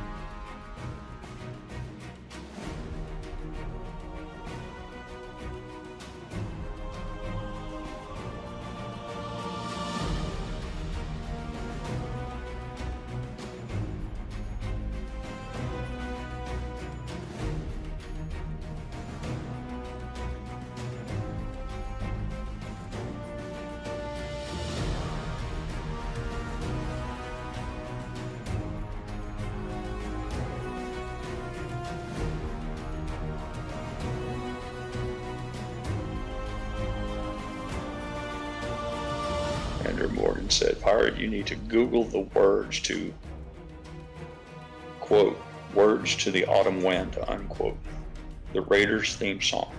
It would be epic. I'll do that, Andy. I'll make a note of that. Some free time later on, I'll go back and revisit that. Thank you, sir.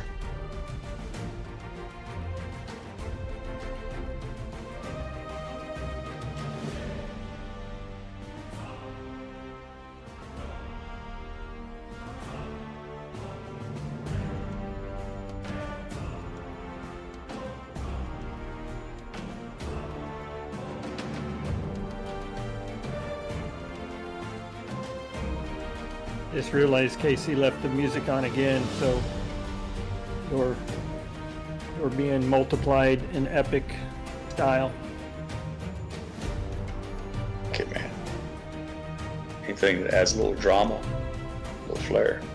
I had a guy one time at work where I kind of looked up to him because he was a little wild and crazy, and he was incredibly successful at the same time. And I just thought the guy was cool. But he said, "Doesn't matter what you're going to do, just do it with a little style. Have a little style about yourself." I like that.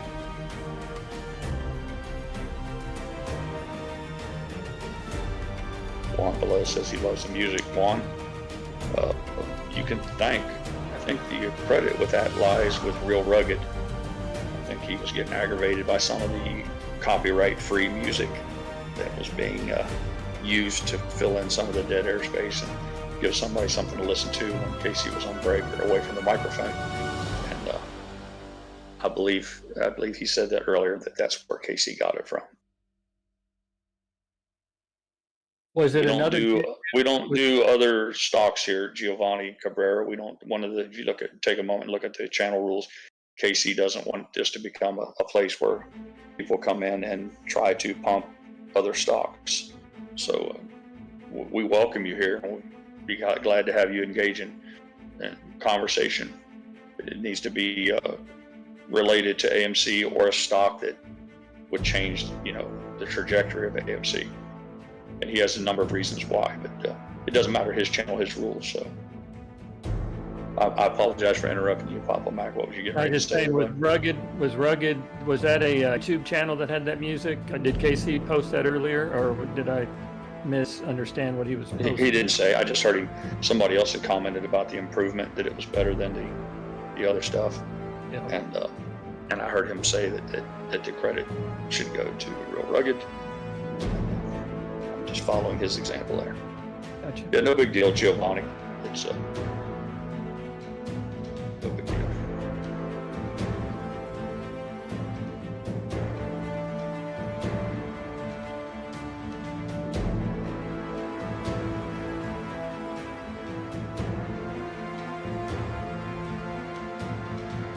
Barrington asks, can someone please kind of explain what's up with Crash and how it's affecting us?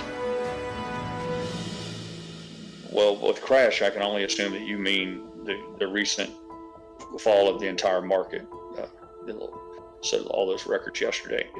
I don't have the answers. I don't think anyone knows, but it's generally the way it's been talked about here for the last 24 hours is a lot of it has to do with the carry trade from Japan and how that's no longer a tool that's effective for making money right now.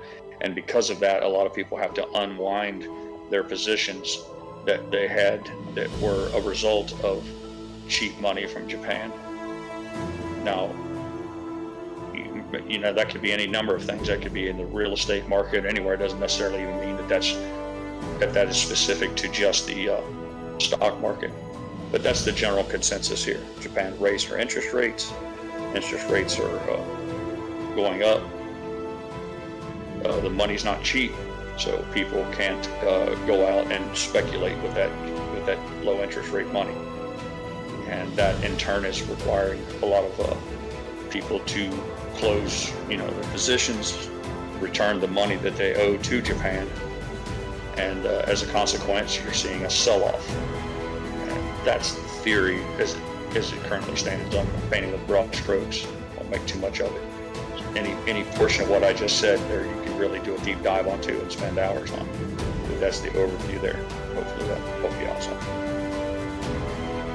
So, Japan is basically cashing in those bonds they bought. Is that correct? I don't know. I haven't done the deep dive into the details of the debt that they hold.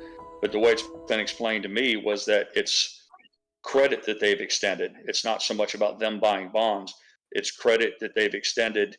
And the way I read it is it's more specific to commercial entities like big banks and things. So I don't think it's as simple as saying they're selling or buying American bonds. It's more a reflection of for many, many years, they had what was tantamount to zero interest rates. So you could go there, borrow money, you could change it into another currency, another fiat currency. They're like, I roll down the window. Yeah. So they could change it into dollars. Then they could use the dollars to do things with. So just the conversion from Japan fiat currency to American, the dollar automatically, sometimes that worked right there because of the disparity. So you had some, I don't want to say an arbitrage, but you had a way to make, leverage is what the word I was looking for. You had leverage because the buying power was so much greater. Then, you went and did your business with it. It doesn't matter. The simple fact of the matter is they closed the window for cheap money in Japan for the time being. And because of that, people have to stop buying what they were doing or participating in what they were doing. And that resulted in a sell-off. Too many people trying to sell in too short a time. Okay. Thanks for the explanation part. Yeah. So what you saw was what we had yesterday. And then this gets into the whole philosophy about who opinion you respect, and you have to do your own research to find out is this all there is. We were joking about a dead cat bounce earlier. The question is now the market's recovered some today. So so is that the worst? Is yesterday the worst this to come? And it's this age-old question is, did we hit a bottom yesterday in all markets now across everything? And then you say, okay, is it time for those people? They're like, is it time to buy, or is there more to come? I don't think it's a bottom. I think, like I said, you place your bets. Part of it, September or the end of the month or maybe even the middle month. It may come sooner, but I feel like this is just the tip of the iceberg until they can't stop it. And it gets complicated. I know I got to be real careful because I really do respect KC and I respect his channel rules, and I don't want it to be about politics to the extent that it makes us divided or argue amongst ourselves. But it's really hard, especially in this current event. It's never been more glaring the example of how intertwined politics and finances are. It's almost impossible to talk about one and not the other. We are 3.5 months away from our presidential election. You got an economy that's teetering, and nobody wants bad shit to happen on their watch. They need to remain in power and keep that fucking scam going for themselves. They need to keep getting elected. You don't get elected if bad shit happens. So everybody wants to make sure the blame falls on somebody else. So you have to make of that what you will. So consider who's in power, who's trying to come into power, and who stands to gain by rather a financial system collapse now or a year from now. And it's really that simple.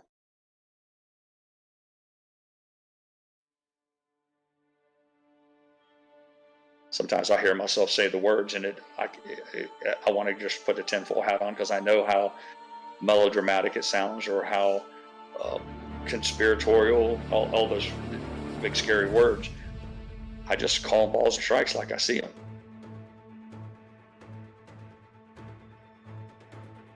So you have, and then in all of that little stew, that little potpourri amalgam, if you will, you got Bitcoin in there,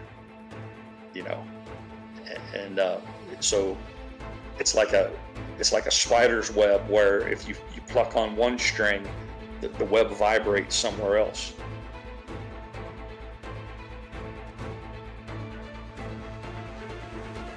We're not Barrington and Virginia Beach 757. We're not going down the political path of preaching or me trying to advocate for one candidate over another. Just making note of the fact, on a broader sense, a macroeconomic sense, that the politics is tied directly to the stock market. There's no two ways around it.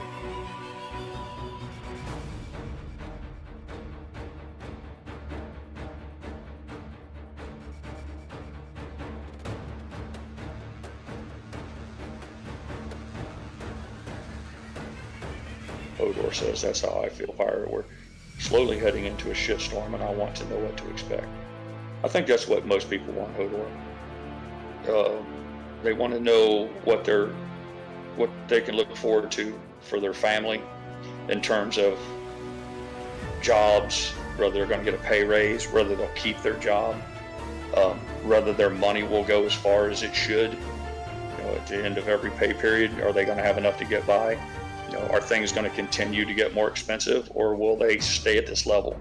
I don't think anybody is so naive to think that prices are ever going to go down. That's not going to happen. But, so yeah, I can see how most people are, you know, they think, and there's nothing wrong with that. It's just human nature for one to be concerned with his own well-being and those of his loved ones around him.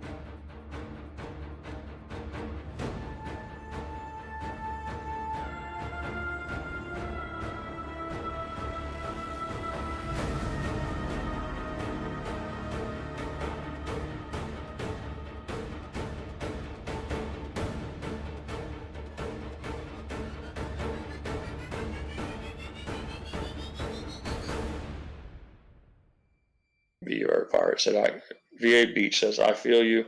It's just that subject can easily spiral out of control. Yep, and it often does, VA Beach. And when that happens, all you can do is apologize to people and try to do better next time.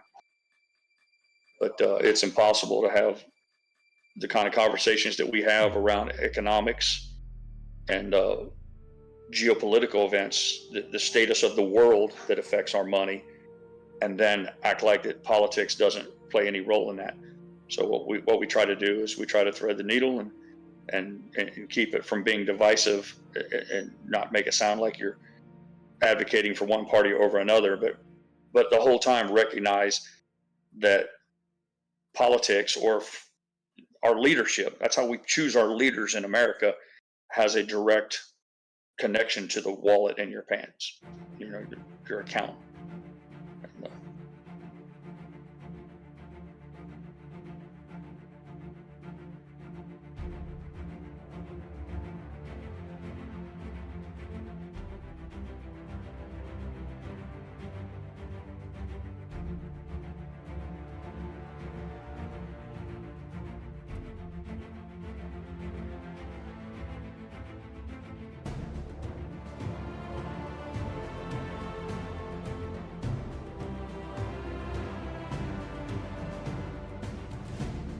Dirty B33 asks if anyone's found any cocaine on the beaches in Florida from the hurricane. I saw one video clip, Dirty, that showed, I think, like 26 or 28 kilos, I forget how many, 80 pounds of cocaine floated up. It was pretty funny in a video of it.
As far as his question about whether the crash, what's caused the crash and how it affects us, where I left off was saying it's up to you to decide.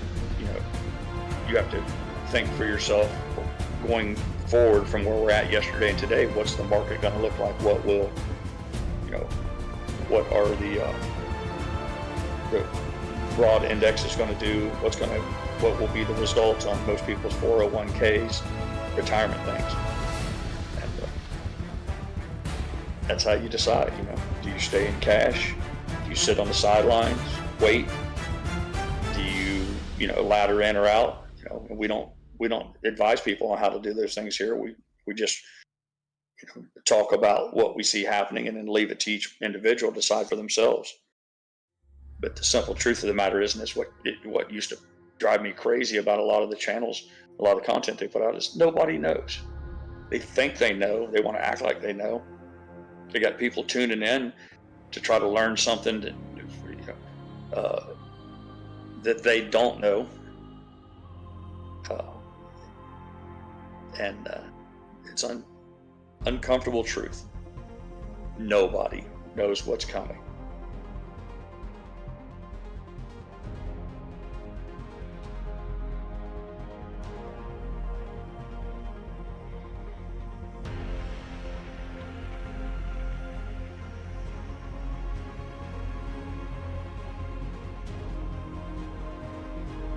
Hill said, I was discussing politics at the dinner table with the family, and they were so nice about it. They threw only the soft foods at me. Well, there you go. I've often wondered about the whole don't talk about politics because it's a divisive thing. I'm like, is it because it's divisive, or does it make people uncomfortable? Because those are two separate things. And I think a lot of times people say it's divisive when it's, I'm going to take the other side of the argument and say it's not divisive.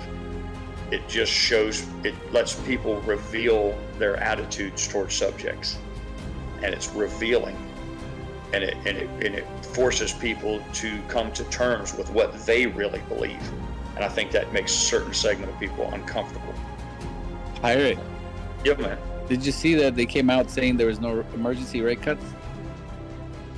No, Yeah, that's what we had. Cool, That's thanks what for we sharing had. that. They just did a press release or something. Did it? That's why they had that massive dump on the SPY right now. Really? Yeah, they came out saying there's no rate cuts. I don't know who's promoting emergency rate cuts. Again, and that shows you politics. That's how your politicians can affect your money right there. You got a bureaucrat comes right out and says, we're not going to do any emergency rate cuts. I can thank you enough for sharing that. I don't have a news feed here that spits up breaking news like that. But that's good to know. See, I have a real unpopular opinion on this. I think they should be raising rates right now, and I'm not going to go into it in depth, but I'm just surprise, Pirate's different. I think that they not only should they not be lowering rates, they should continue raising them. And it ties in loosely how I say that we're being lied to about inflation, we're being lied to about unemployment. But if those things are true, even if they want to lie to you and tell you everything's fine, don't worry about it, secretly they should still do what they think to make it go right. And to make it straighten up right now requires a minimum of just doing nothing. But I can make a real good, strong argument that raising rates, and my argument would be based real simply that they haven't fixed what they said they were fixing. They haven't done what they set out to do. They told you they needed to raise these rates to put inflation in check. And now they're saying, okay, we think now we could probably stop at raising rates. Well, then they didn't do it, because anybody with a brain in their head knows that it's not worked. So.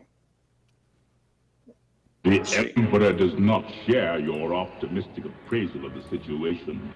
The Emperor is naked. And I say that Emperor is naked. KC, did you catch that? Where Yucca come in and gave a little breaking news and said they announced there will be no emergency meeting to raise the rates. Did you get that? No, I did not. Lower. Isn't that cool? Yeah, that's what I was just Wait, thundering. to raise or lower? Yeah, there was no rate cuts. No rate there's cuts. no intervention. There's nobody's coming to save you. There's no second coming. Now listen, this is from Yucca. So to be fair, people, this is Yucca we're talking about here. He's usually our go-to source for all things psilocybin, mushrooms, and hallucinogenic. So understand that that's usually what he brings to the show in the form of content. So at this moment, when he's having this moment of lucidity and says he's got breaking news for us, just consider who we're getting it from. This is Yucca. I want to play this real quick for everybody here. I'm gonna mute myself out of the back of the big tramp here so I can play. There's two things that I want to play real fast and then discuss this third, and then maybe I'll do numbers first and then do those. Yeah, I'm gonna do numbers first. I'm gonna do numbers first, and then I'll go into that other stuff. All right. All right then. Let me take you guys over the other page here and take a look and see what we got going on for these final numbers for the day today. Let's make sure the stream is still going. Okay, it's still going. Good. All right. Here we go. I think. Yes. All right, we're good. Starting with off exchange, normally by this time of the day, I would expect to see right around 66% going through off exchange and EDGX combined. We've got 58.75% going through off exchange. EDGX is at 9.54 for a combined total of 68.29%, or about 2.29% higher than I would expect. CHX volume is 8,798 shares. GME CHX volume for the day today is coming at 8,522 shares. So nothing unusual about those numbers. IBKR is reporting a borrowing of another 100,000 shares. In total for the day today, that puts us at 3.55 million shares borrowed by through IBKR. Fees are at 2.87, rebates at 2.45, according to Ortex. There has been a return of 1.21 million shares. That's what it was an hour ago, so no change. It's going to leave the estimated short share interest of the free float the same, and so the cost bought to borrow number is the same.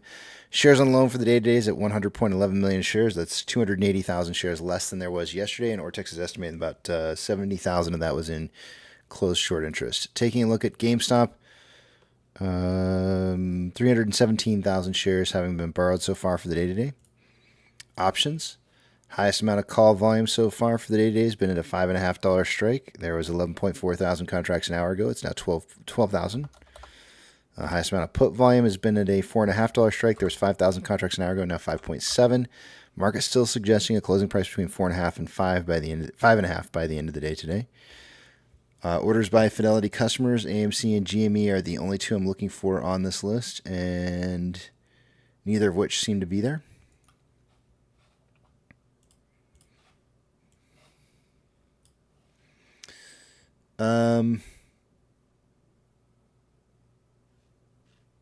MMRI was 249.02 as of an hour ago.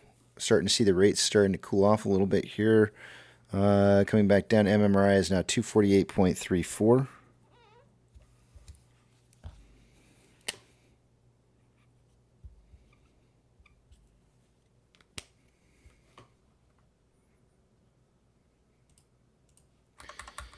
The 2-year yield is at 3.983, and the 10-year is at 3.882 for a combined total of or the spread between the two of 0.101. It was 0.095 as of an hour ago. That's gone up a little bit. Started out the day at 0.124. So overall, we've seen the spread between the 2-year and 10-year narrow.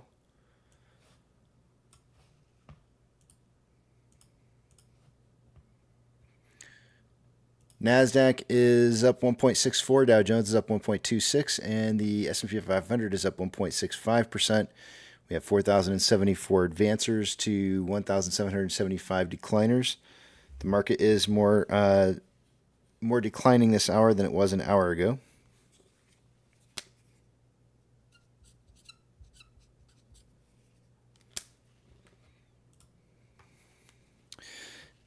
Top performing sectors for the day today. Real estate followed by technology. Mag 7, 5 out of the 7 are green. Financial institutions that have changed more than 2.5% will get a shout out. We have FRC up 57.14, SI is down 14.35, NYCB is down 4.33. U.S. Stank Core is up 2.44. CIBC is up 2.79. JP Morgan's up 3.54. We'll call out American. That's not close enough. Goldman Sachs is up 2.83, and S&P Global is up 2.63. Gold is up 0.75, but starting to make a downtrend from the uptrend it was in earlier. Silver is down 0.91 and also starting to trend down. Ethereum Classic is up 0.63 and is trending down. The US dollar is up 0.3 and is consolidating after, what is it doing? After a little bit of a downtrend. Oil is down 0.7 and consolidating. Maybe a slight downtrend currently from the consolidation it was having earlier. Mortgage-backed securities are down anywhere from 0.54 to 0.562 and trending back up after a downtrend. SPY is up 1.7 and starting to trend down after a very long uptrend for the day today. VIX is down 32.77. It's currently at 25.93. It definitely made a reversal and is starting to trend back up. The futures are suggesting 22.88 is where it should be at, and so it's the VIX is starting to move away from where the futures are at, suggesting that the market's the VIX is not currently following where futures are heading towards.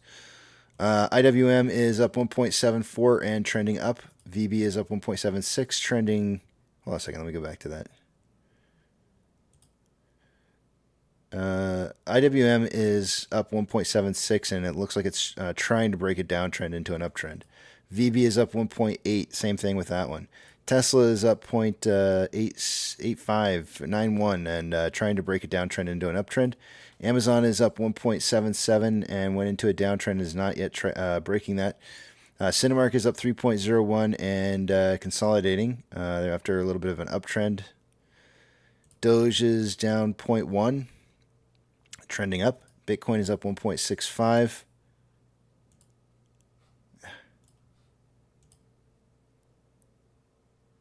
Okay. Trending up. GME is up 3.29, consolidating after a trend up. HYMC is up 1.97 and trending up. NCMI is up 19.22 and consolidating after a little bit of a downtrend. Hood is up 5.82 and is trying to break a downtrend into an uptrend currently. AMC is up 2.73 and trending up. Inflow versus outflow so far for the day-to-day, approximately $900,000 more outflow than inflow. 9.15 million shares traded so far. After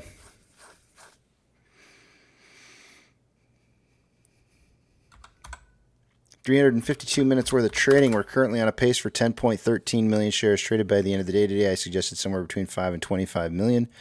So we're on pace on that. On a 4-hour chart, we have currently more buying pressure than selling pressure. The divergence on the vortex indicator currently occurring. RSI is at 53.06, which is slightly above average. On a 1-hour time interval, more buying pressure than selling pressure with an RSI of 59.84, which is above average.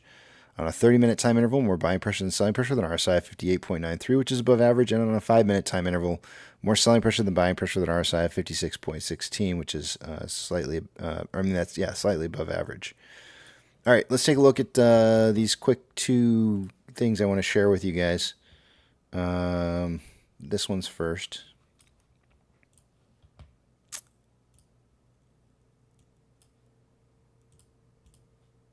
Okay, let's start with what's really important tonight.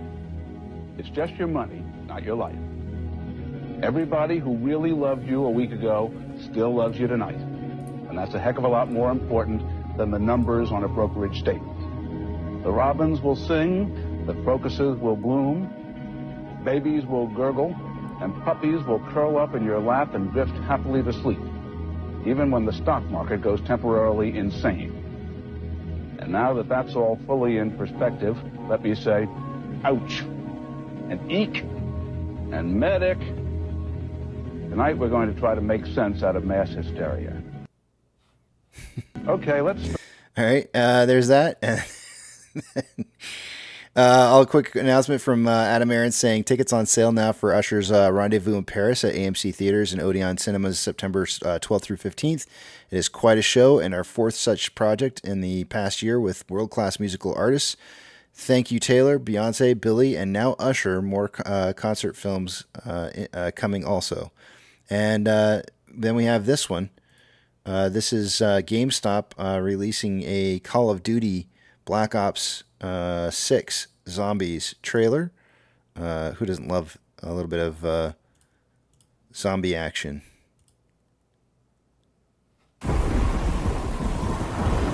Seven, 5, 920 miles a day. 4, 11, 17, 32 the day before. Moving up and down again. There's no discharge in the war.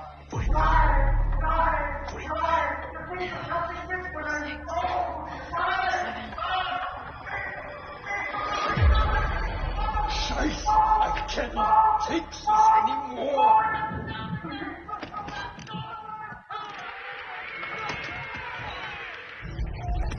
Finally, a good song.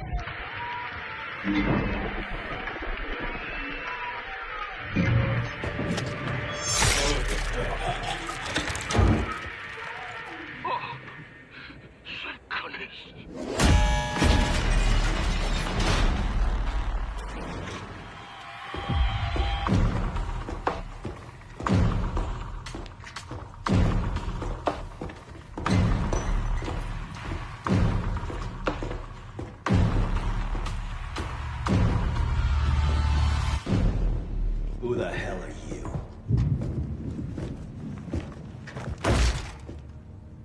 This is Maya. She's with me. Breaking you out was my plan, so you're welcome. Heck, you sick son of a bitch! You're supposed to be dead. Relax, Major Carver. All of us here have a common enemy. The guy who locked you up. The guy who stole my life's work. Edward Richtofen. What do you say we find him and kill him? Huh?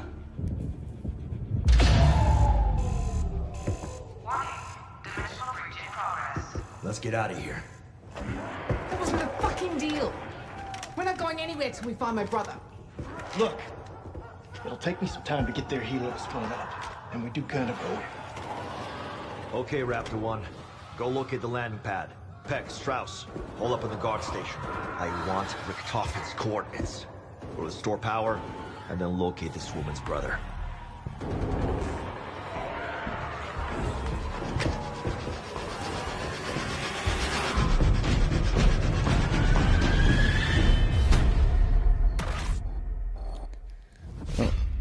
There you go. If you're a fan of games, a lot of people really enjoy the Zombies Black Ops series. So I think a lot of gamers are probably looking forward to that.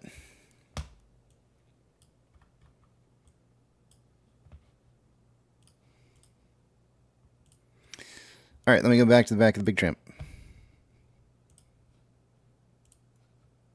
All right, I'm back, guys.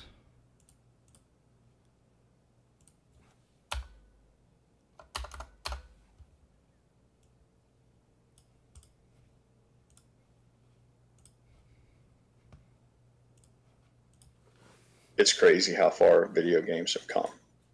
My lifetime, I clicked over. I had to put myself on mute in Discord. Clicked over to see what you were playing, and I got distracted and blah blah blah.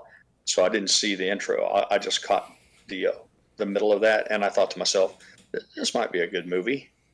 And then I said, man, the only thing is, this shit almost looks like it's video game-ish. And I never dawned on me that it was a advertisement for a video game, and that's how close they've come to resembling a live-action movie.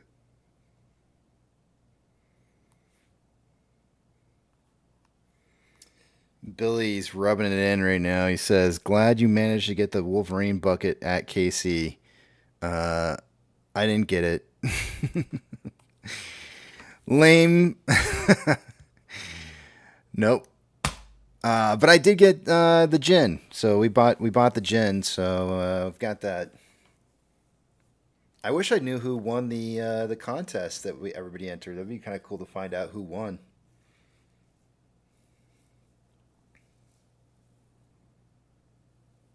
Grove can't wait to see the video game. He's looking forward to it.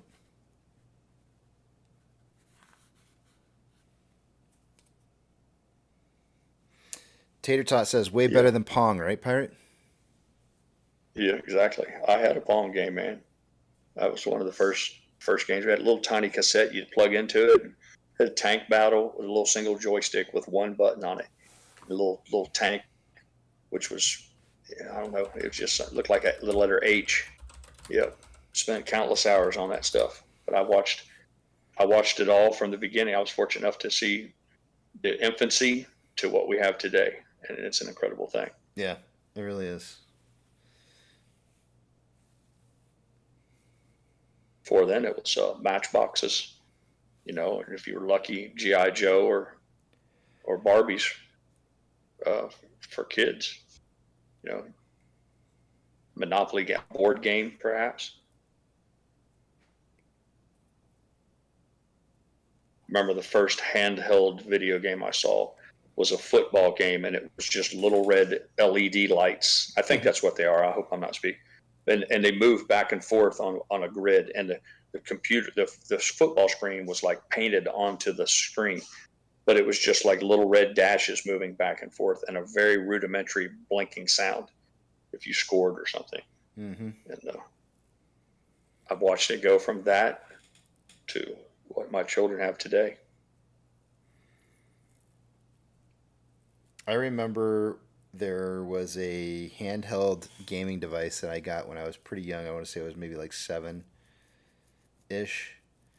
And it was a race car game, and you had to act like you held it in your hands, and you actually had to physically turn the wheel. It was a wheel. All it was a wheel, and you had to physically turn the wheel left or right to make the turns on the track that it was showing you on the screen. And I remember that game. And there was a speed, and the road came around like it was on a wheel, like it was on a reel. Yeah. Oh no, it was not on a reel. This one was not on a reel. It actually had LEDs. Yeah, like you said, it has like a flashing car on a. But the lines would shift. The lines would shift back and forth to indicate the road changing. No. It actually showed the track, and it showed your car driving around the track. Yeah, and I don't remember that one. Let me see if I can find it.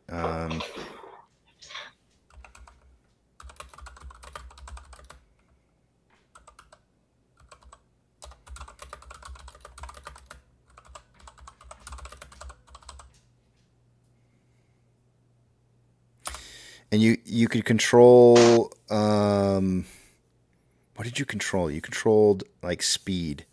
You could speed up or slow down, and it if you went too fast into a corner, it would spin you out and crash you. So you had to tell. The way you would tell if you were going too fast was just by, like, I think the sheer sound of the engine that it was making. I'm looking for it to see if I can find it. Coleco Games. He's right. Coleco.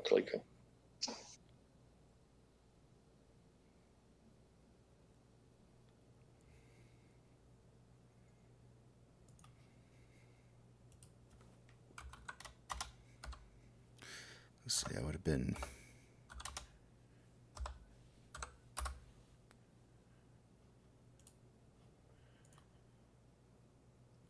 Oh, here's the electronic handheld you're talking about with the football, I think.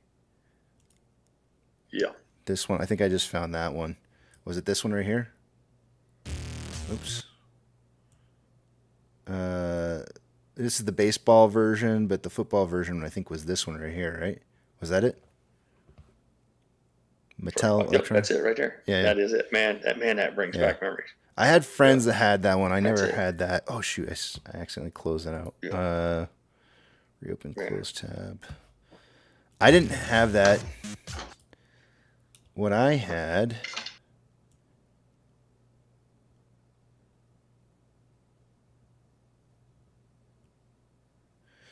It looked. Yeah, I should be thankful that I grew up in the golden age of video games. I mean, I see the memes on the internet now about Pizza Hut, and it shows a personal pan pizza. And they said you could play Donkey Kong while you were waiting. I lived that life. I mean, there was a time where a stand-up video game was, if you went to a bowling alley and they had an arcade there. I mean, that was huge, man. It was huge, and those games were incredibly fun. And then it just had such a short life because they were made antiquated by home consoles. But for a brief moment in time, it was something cool to see. I don't see it. The game that I had, I don't see it anywhere. Put it. Getting some nice candles. I'm covering them up. Look at this really cool old video games. Oh, you can't see the price? I'm sorry. There we go. The first modern day game we bought, Mrs. Pyre and I bought a PlayStation together. I think that was our original console video game. The first game I ever played was Crash Bandicoot. That was of the modern era. And then shortly thereafter that, I got into what would become probably the busiest part of my career, and I was done with the video games.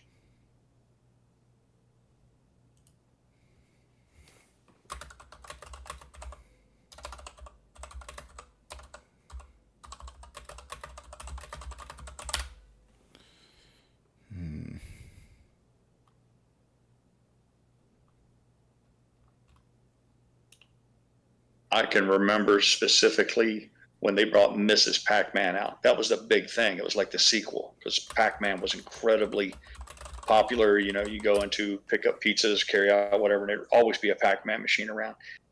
And it was a fun game to play. And I can remember like it was yesterday. All the blow up storm, all the excitement of Mrs. Pac-Man is out.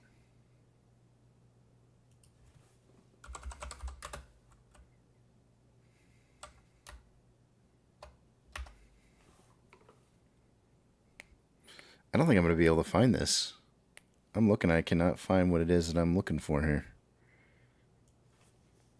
I don't even know how to be more descriptive. I put in 1980s old handheld racing game on a black steering wheel. I don't remember like any other specifics about it that I think would be. Chi-Town said he sees one on eBay.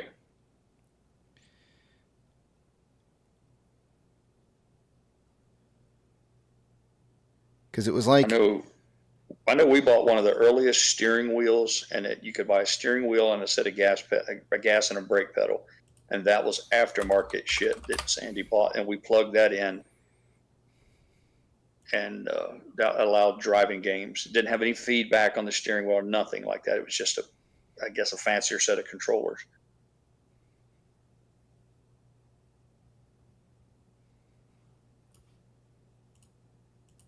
That's it. Pro Driller said playing asteroids at Kroger's while his mom shopped for groceries. For those of you who don't know, Kroger's is a rather large grocery chain in the east, northeast specifically. Yep.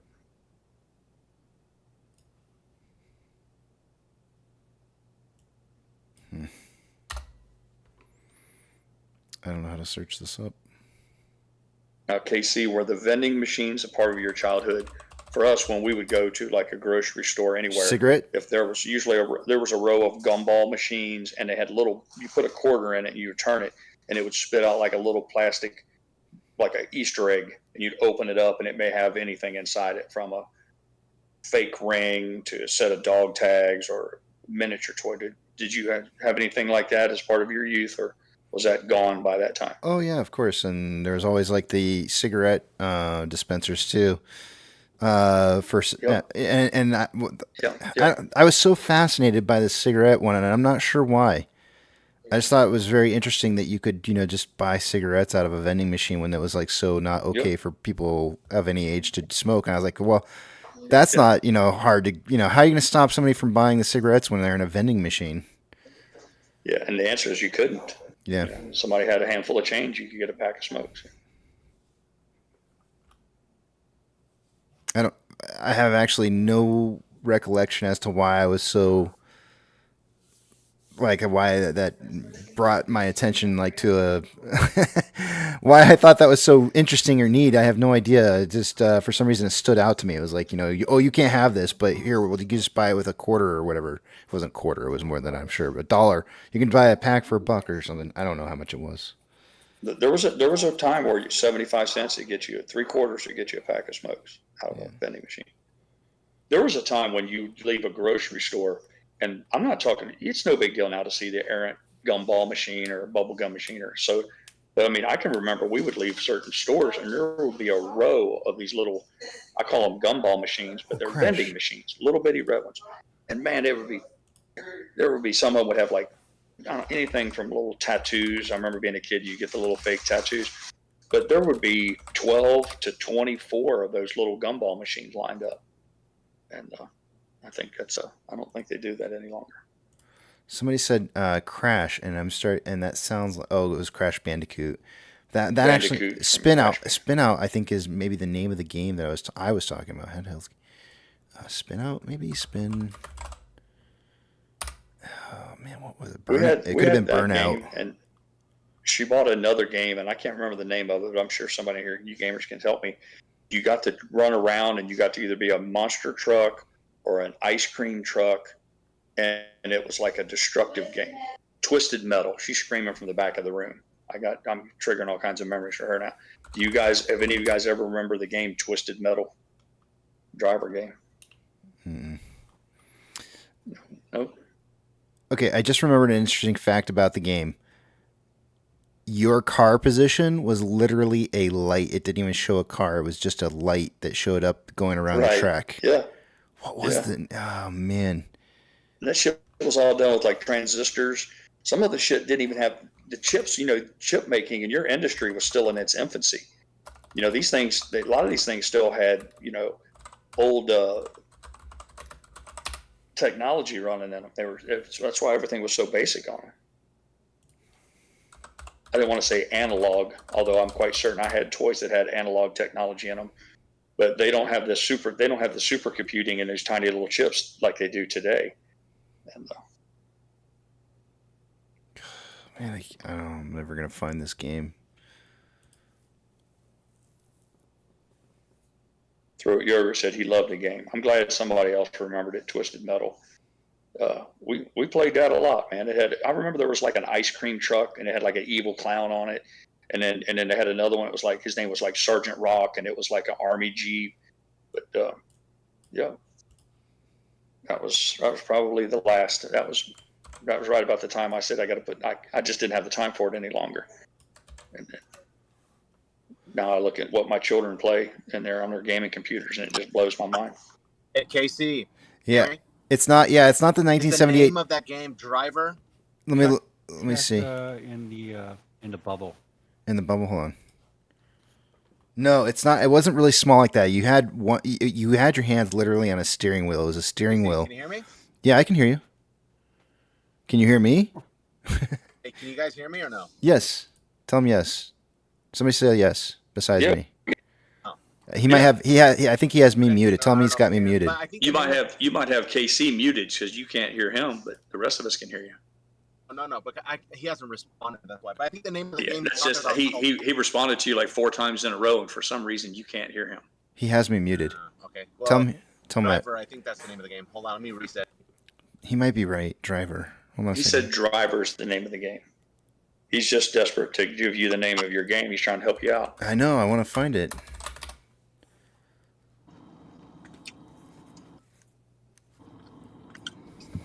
All right, now I can hear you, Casey. Did you hear the name of the game? Yeah, Driver, right? Yeah. I think that was the one with just a headlight and you drive around. I don't see it. I'm not seeing what I'm looking for, but...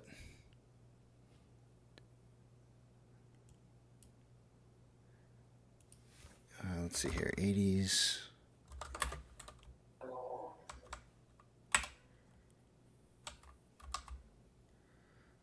Let's try this.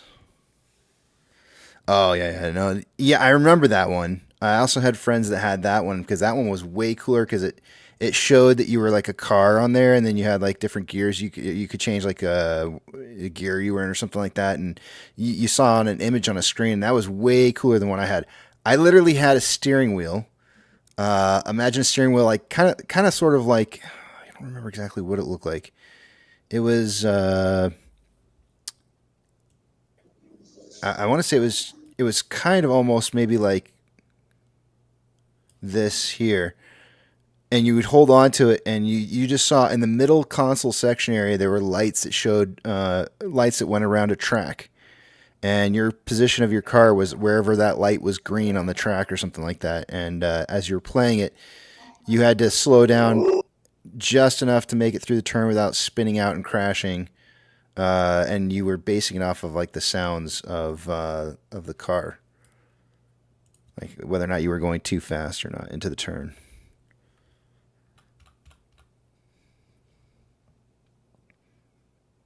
I really don't know what the name of it was.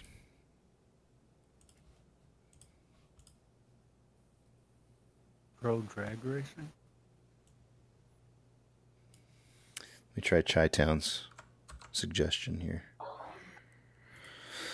I put another one in the bubble. Ooh, Monte Carlo's looking similar, but it's not quite, because that one actually has a digital output. We're talking even older than that, to where there's no screen. It's just lights. That's it. You got like nothing. Yeah, that drag racing one's, it was something along those lines like that, but you didn't have an actual screen where you could see. You saw a map of like the track, and there were just lights on it, lights that would circle around the track, and no image, no actual image to see.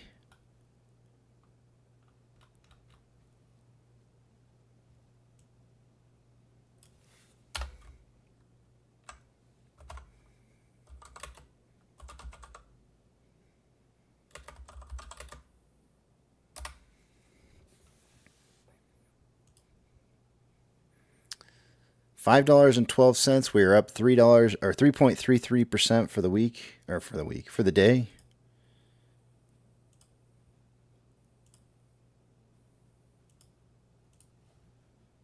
Yeah, the one in the back of the big tramp is not it though.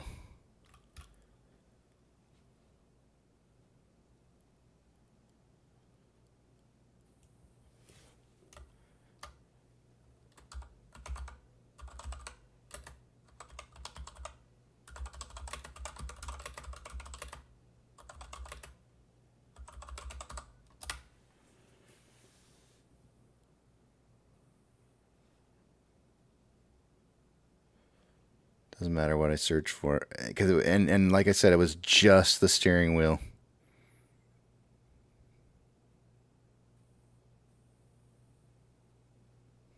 There was nothing else attached. I don't see it. I'm done looking. I give up.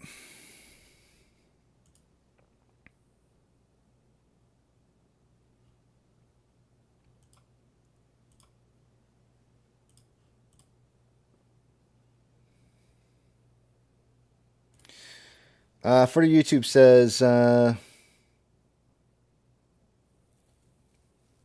really pissed off. I disabled stock lending on Webull in 2021. They automatically re-enrolled me, and last week I disabled again. Well, today they are stock lending AMC out of the 30 plus stocks that I hold.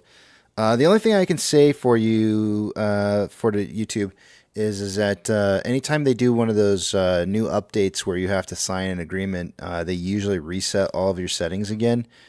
So I think you have to change it every single time. The only other thing I could suggest that you do is that you could make a formal complaint to the SEC about the share lending of your positions. Oh, you say that. I also submitted an SEC claim for brokers being down yesterday. Okay, well, never mind. It looks like you're already on top of that, so. Good on you. That's awesome. Perfect. Unfortunately, I would be making the claims with you guys, but since I wasn't trying to change any of my positions yesterday, it would be kind of a baseless claim for me to make, because one of the first things you have to do is you have to actually make the claim with the broker first. They have to be able to receive the claim and either explain to you why it happened or potentially try and make it right in some kind of way or another. If they don't, that's when you get to go to the SEC and complain to the SEC and say, like, well, this is what I did. This is what I attempted to do. I couldn't do it because of this reason that was given to me by the broker, which is unacceptable. And so making a formal complaint to the SEC about, whatever the events were that occurred. You're always going to make sure, and it's kind of like don't go to HR if you and complain about harassment if you didn't tell the person that they were harassing you first. You know what I mean? Like you got to go and complain to the actual person that's wronged you first before you can actually contact. Now the other thing too is you're saying that Webull's not responding to your inquiry. That's another problem, right? So if they won't respond to your inquiry, then that's great. Now you can go to the SEC and you can say, like, not only did I attempt to contact them about their inability to be able to respond or to be able to help me with my position, they won't respond to any of my correspondence. Now you have that would piss me. That would piss me off more than anything. Yeah, now you really got some talking points there, because they're failing to communicate with you in a situation where they're supposed, like they gotta talk to you. But make sure that whenever you're doing these correspondence, make sure you're always professional. You don't have to cuss them out. You don't have to, be real angry on the phone or in writing. Try to be just very to the point, direct, and formal about the situation. It's not going to help your case any to Be nasty. I found it always, it's always helpful if you start the conversation off with something like, look, motherfucker, or a variation of that theme. If you can start out if you can start with that, it usually goes a long ways towards getting you where you want to be in the end of it. I'm looking up. You don't have to use those exact words. You can go with something like "listen up, goddamn it," or They found it. You know. She found it. Oh my gosh, who is it? Who's this? Melina, you found it. That's Melina. the game. Yeah, Melina found it. Hold on a second She here. gets cool points. Oh man, you total. That's it. That's the one. Hold on, let me pull this up on the screen here. So basic. It was such a basic game. Like it literally was. You held on to it. Down here, you put your thumbs up here. Some of the things that you could do is like start and stop or something like that. I forget what it was. And there's literally like this is the track on the screen. And there's a red light. Like I forget where the starting point was. I want to say it was like either the top or the That's some bottom. fancy shit there. And That's some fancy shit there. I never dreamed of having anything like that. It's only rich kids and Boy Scouts had that. Whatever. This a red little light would pop up on here. A little LED would pop up wherever you were on the track, and anywhere there was these green spots on the track. Yeah, well, I mean, but you had to listen to the sound of the thing because it's actually kind of cool. Let me see if they do like a if this YouTube this is a. The only thing that would fuck me up is if you turn the yoke from left to right. Is that track on a gimbal where it stays there and just your wheel turns, or when you turn the whole track move around? Now that I'm thinking about it, I think that it was that maybe turning it was maybe something that I just did, and it didn't necessarily impact whether or not the car was actually turning. But I bet you the four green buttons is what turned it. I bet you turning of that steering wheel didn't You probably work. made vroom No. sounds. No. Listen. Vroom. There's. Vroom. See, you can upshift, downshift, brake, and accelerate, and those are your 4 options that you had. So he's in a high gear. It shows you your gear that you're in. It shows you gear laps. So there is no and your steering. miles per hour. There's no steering of the car. You just have to manipulate the speed to make it through the turn. Yeah, I think as a kid I was probably steering it myself. Yeah. You thought you were steering it, but it's going to stay in that track. You just make a better time if you can navigate the turns and carve the apex and all that. Right, That's kind of cool. Though. And you want to upshift and downshift so you don't crash. I don't see him crashing into the sides here right now because it tells you the speed that you have to be going at a minimum in the turns. So you know, like your maximum speeds through the turns. It's so all computer algo. Yep. Yeah, that's kind of cool. I'm going to keep my eye out for one of those. I don't collect antique toys, but if I see one of those, I'm going to snag it. Shows what is it, 86? So yeah, that's a total combined of both laps. Hey. That was the game though. I was playing that when I was a kid. That's what I got when I was probably like 5. No, I was probably like 7 years old. That would have been what year was that? The have-nots. The rest of us have-nots. We didn't get that shit. I'm sorry. That was probably like 1984. That's when I got that. Right. That was cutting edge, man. It says 1981 is when it came out. I don't think I got it. My brother was born in 81, and I think my brother was already alive when I got this. It could have been when he was born. I showed you the video clip of my little game room that I have here. But one of these days I'll go up and take some close-up pictures. I've got that twin rifle game. It's a shooting game, and they used to keep them in bowling alleys and bars. But the guns are made out of wood. It has a cabinet, and it's all electromechanical.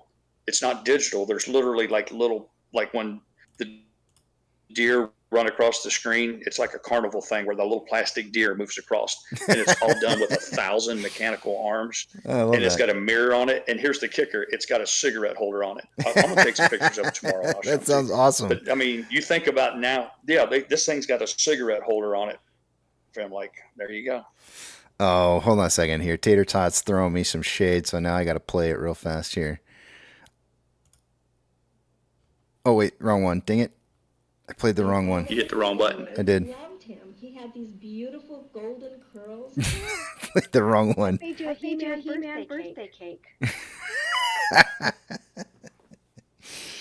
That's right. Those are the good man. old days. Don't you forget it. Yep. All right, guys, it's that time of the day. Thank you, Milena, for bringing me down memory lane there. I appreciate that. That was exactly Cool what the points, doctor Molina, ordered. for finding the game. Yep, I appreciate that. That was amazing find on your part there. Did you see The Spy? I think See, Mark. Elon Musk played that game too, because that's what a Tesla steering wheel looks like. He must have. He must have. Yep. All right, guys. It's that time of the day. Spy is taking a tank at the end of the day today. So yeah. Cool. All right, guys. Market dynamic. It is. It is time the day. So thank you for the last little quote To there. get the poker table ready. Thanks for all you funny Well, people. before you We'll leave- see you tomorrow. Before you leave, Casey, do you think Japan will? What is it? Japan Tank again? Japanic? Japanics. Is that panic? Japan? I like I said, 2 to 3 days of stability is what I think we're kind of looking at here. So I don't know if it's going to be tonight. I mean the VIX crash is bad, or VIX crash. The VIX rise as fast as it did was way quicker than I thought it was going to happen. So it's possible it could happen tonight. It's very, very possible. But I'm guessing 2 to 3 days of stability. Cool. Yep. All right. See you later. Lots of volatility though, right? Yep. All right. See you guys. All right, it is that time of the day, unfortunately, guys, and as usual, all good things must eventually come to an end. Eat, sleep, drink, get plenty of rest. Tomorrow's another trading day. Spend time with your family, spend time with your friends, take your pets out for a walk because they like getting outdoors too, and for crying out loud, go see an AMC movie because after all, there's some really dang good movies out and we want to help support AMC. But above all else, don't have a good night. Have a great night.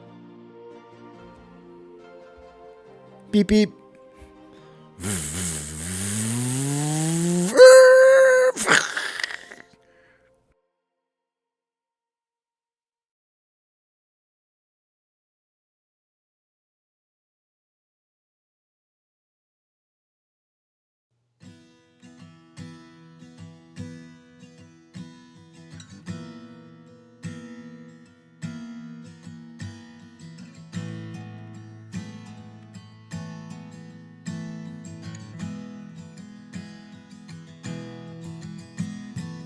When the night's getting cold, you're needing a shoulder. Puff out your chest and be a little bolder. All we do is we buy and hold. There will be shills who wanna steal your thrills. There will be friends who hold till the end. There will be doubt, fear and cloud, but it's all in your head. Those hedges are dead. Panic and fear really are near, but it's not ours to own. We have shown that all we do is buy and hold. Oh, there will be shills who wanna steal your thrills, and there will be friends who hold till the end, and there will be doubt, fear and cloud, but it's all in your head. Those hedges are dead. So when the night's getting colder, you're needing that shoulder. These apes got your back. We got each other. All we do is we buy and hold.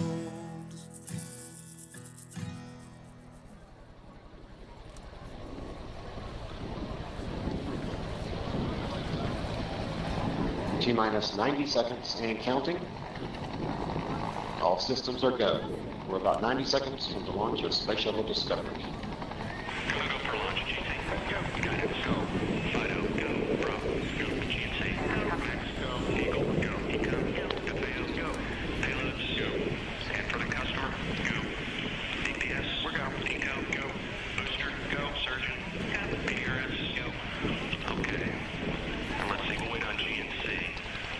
T-minus 60 seconds and counting. We are transferring to orbiter internal power at this time. Discovery is now running off its 3 onboard fuel cells. Coming up on a go for auto sequence start.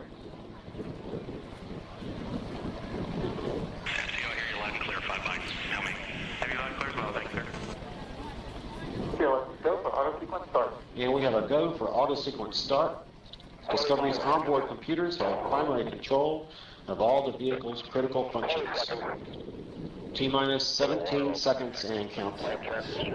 15, 12, 11, 10, 9, 8, 7, 6, start, 2, 1, boost ignition, and liftoff of the Space Shuttle Discovery, returning to the space station, paving the way for future missions beyond.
Solid rocket booster separation confirmed. Guidance now converging.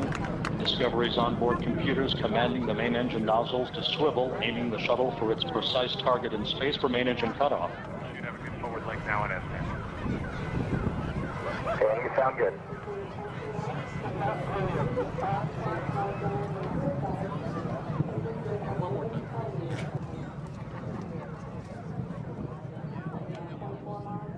Discovery Houston, negative return. Copy, a negative return.